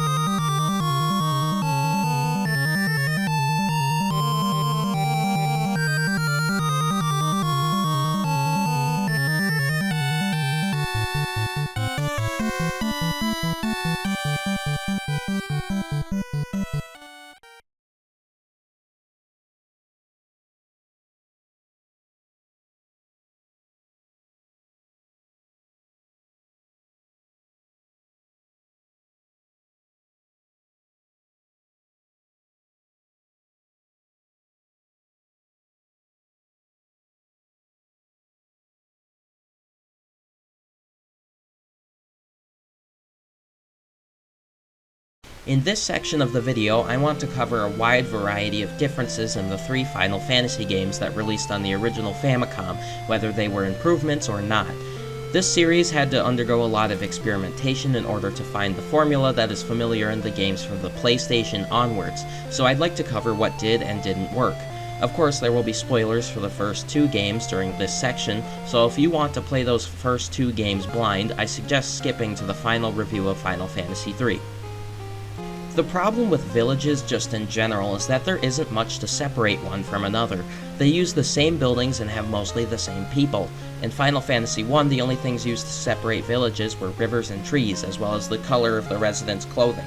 A few places like Elfland, the Dwarf Cave, the Cardia Islands, and Lufenia had different townsfolk sprites, but take Gaia and Cornelia for example. They would be pretty hard to tell apart, I think. Final Fantasy II was slightly better and worse with its villages. The grass does change color, and now there's more depth to the areas now that we can have walls, but the only village I can remember with a defining feature is Mysidia. Final Fantasy III is much better with its villages, especially since you're enticed to look around with treasure in mind. All of the hidden things around town, with trinkets in the grass and houses with secret basements and otherwise, are exciting to find. There has been treasure inside of villages before, specifically referencing the Dwarf Cave from Final Fantasy I, but nothing like this. The villages are also better separable by environmental objects such as cliffs and waterways. I think dungeon designing for video games is really tough because you have to bend the idea of a real, quote, dungeon into something that would be fun in a video game. I find that in these first 3 games, the dungeons became less like, quote, dungeons and more like adventures through modern structures. I feel that the floating castle in Final Fantasy I is a good example of this. All of the dungeons in Final Fantasy I are a good bit different, and the floating castle just dropped the mazes and winding pathways that had been in the others. It's literally a space station. There's far more that you could fill a space station with in the video game than a cave. Though Final Fantasy II's dungeon ideas were a step forwards, the execution was 3 steps backwards. Dead ends were somewhat common in the first game, but in Final Fantasy II you're forced to choose between 4 or more ways and fight monsters if you get it wrong. Not to mention that a lot of the floors are basically the same, even if they are in different dungeons. I said this in my FF2 video, and I'll say it again. If these dungeons had their textures removed, were made black and white, and put next to each other, I could not differentiate them. Even with Final Fantasy I, I could tell the dungeons apart that way. And now we have Final Fantasy III's dungeons that are an attempted marriage of both dead ends and winding structure. Just as Final Fantasy III added the best qualities of these dungeons, like treasure, enemies with interesting mechanics, unique rooms, it also falls for the terrible qualities of those design choices. The dungeons near the end of Final Fantasy III just start suffering from the same problems that the first 2 games did, a slog through at least 7 floors of constant confusion and frustration. I don't think the Crystal Tower is a problem here, but the World of Darkness and Cave of Darkness certainly are. Having the player get really close to the next pathway just to place a real wall in front of them is campy and a bit conceited. I can feel the developers laughing at me. I'm not going to reflect much on Final Fantasy I's story, because there isn't much of a story to reflect on. It worked fine enough, you have Garland as your villain, and that's about it. Final Fantasy III is similar with the crystals and the villain taking advantage of the crystals. Final Fantasy II's story is underdeveloped for the ideas presented, like some sort of relationship developing between Hilda Inferion and Leon's new view of the world after being the Dark Knight, but I feel that Final Fantasy II had one leg up on Final Fantasy III. I still think that Final Fantasy III had the best story overall because it had better characters, not great villains, but good allies at least. But Final Fantasy II's world changed as you played. Yes, you could say the same of Final Fantasy III because you use the water crystal to reveal the main world or reveal more of the map with your various airships, but that's just revealing new places that already existed. Final Fantasy II has the guts to take locations from you. So I'm sure that Final Fantasy III's story would have landed a bit harder if they had shown the world being flooded, mechanical limitations besides, which would have also improved the villains. In Final Fantasy II, you see the remnants of people being mowed down by the warship and Cyclone, which makes the Emperor seem much more powerful than he actually is. The gameplay has naturally seen a vast improvement as the 3 games got on. I don't mean any offense towards the first game, because that game is still fun in its own right, but Final Fantasy 2 and 3 just let you do more in battle and on the overworld. I'd like the party ordering system from the first game to be in the next 2, but there's no point for it to be in FF2 or 3 simply because you can customize your characters to fill the roles for where they belong in the party. I especially want to compliment Final Fantasy III's gameplay because of its accessibility. It is a difficult game, I think, regardless if you grind or not, but the options you have to fight your opponents are plenty. FF3's gameplay only suffers because eventually the enemies become far too powerful, so that the outcome of the battle depends on whether you can cast a defense spell before the enemy gets a turn. It becomes luck-based. RPG gameplay like this suits the Famicom very well when it is performed correctly. The gameplay of Final Fantasy I is more engaging to me than other games of that time, and I would honestly pick it to play over Super Mario Bros. Though I don't think it would compete well with the late era of the system. To end this section, I want to talk about my overall experience playing the first 3 games. I've learned quite a lot about the mechanics and strategy of the game by starting with the turn-based games, and I had plenty of fun. I also had plenty of irritation with outdated and messy game mechanics, but the overall experience was positive. I might seem overzealous in thinking this, but I was excited to see the little changes in the games as I played them. Things like the ocean actually moving in Final Fantasy II as compared to Final Fantasy I. I recommend experiencing these 3 games in their modern versions, the PSP versions for Final Fantasy I and II, and the Pixel Remaster for FF3. You can easily find all of these games on Steam in their Pixel Remaster versions with these little issues I keep pointing out fixed. Inventory space and lack of important items is no longer a problem, for example.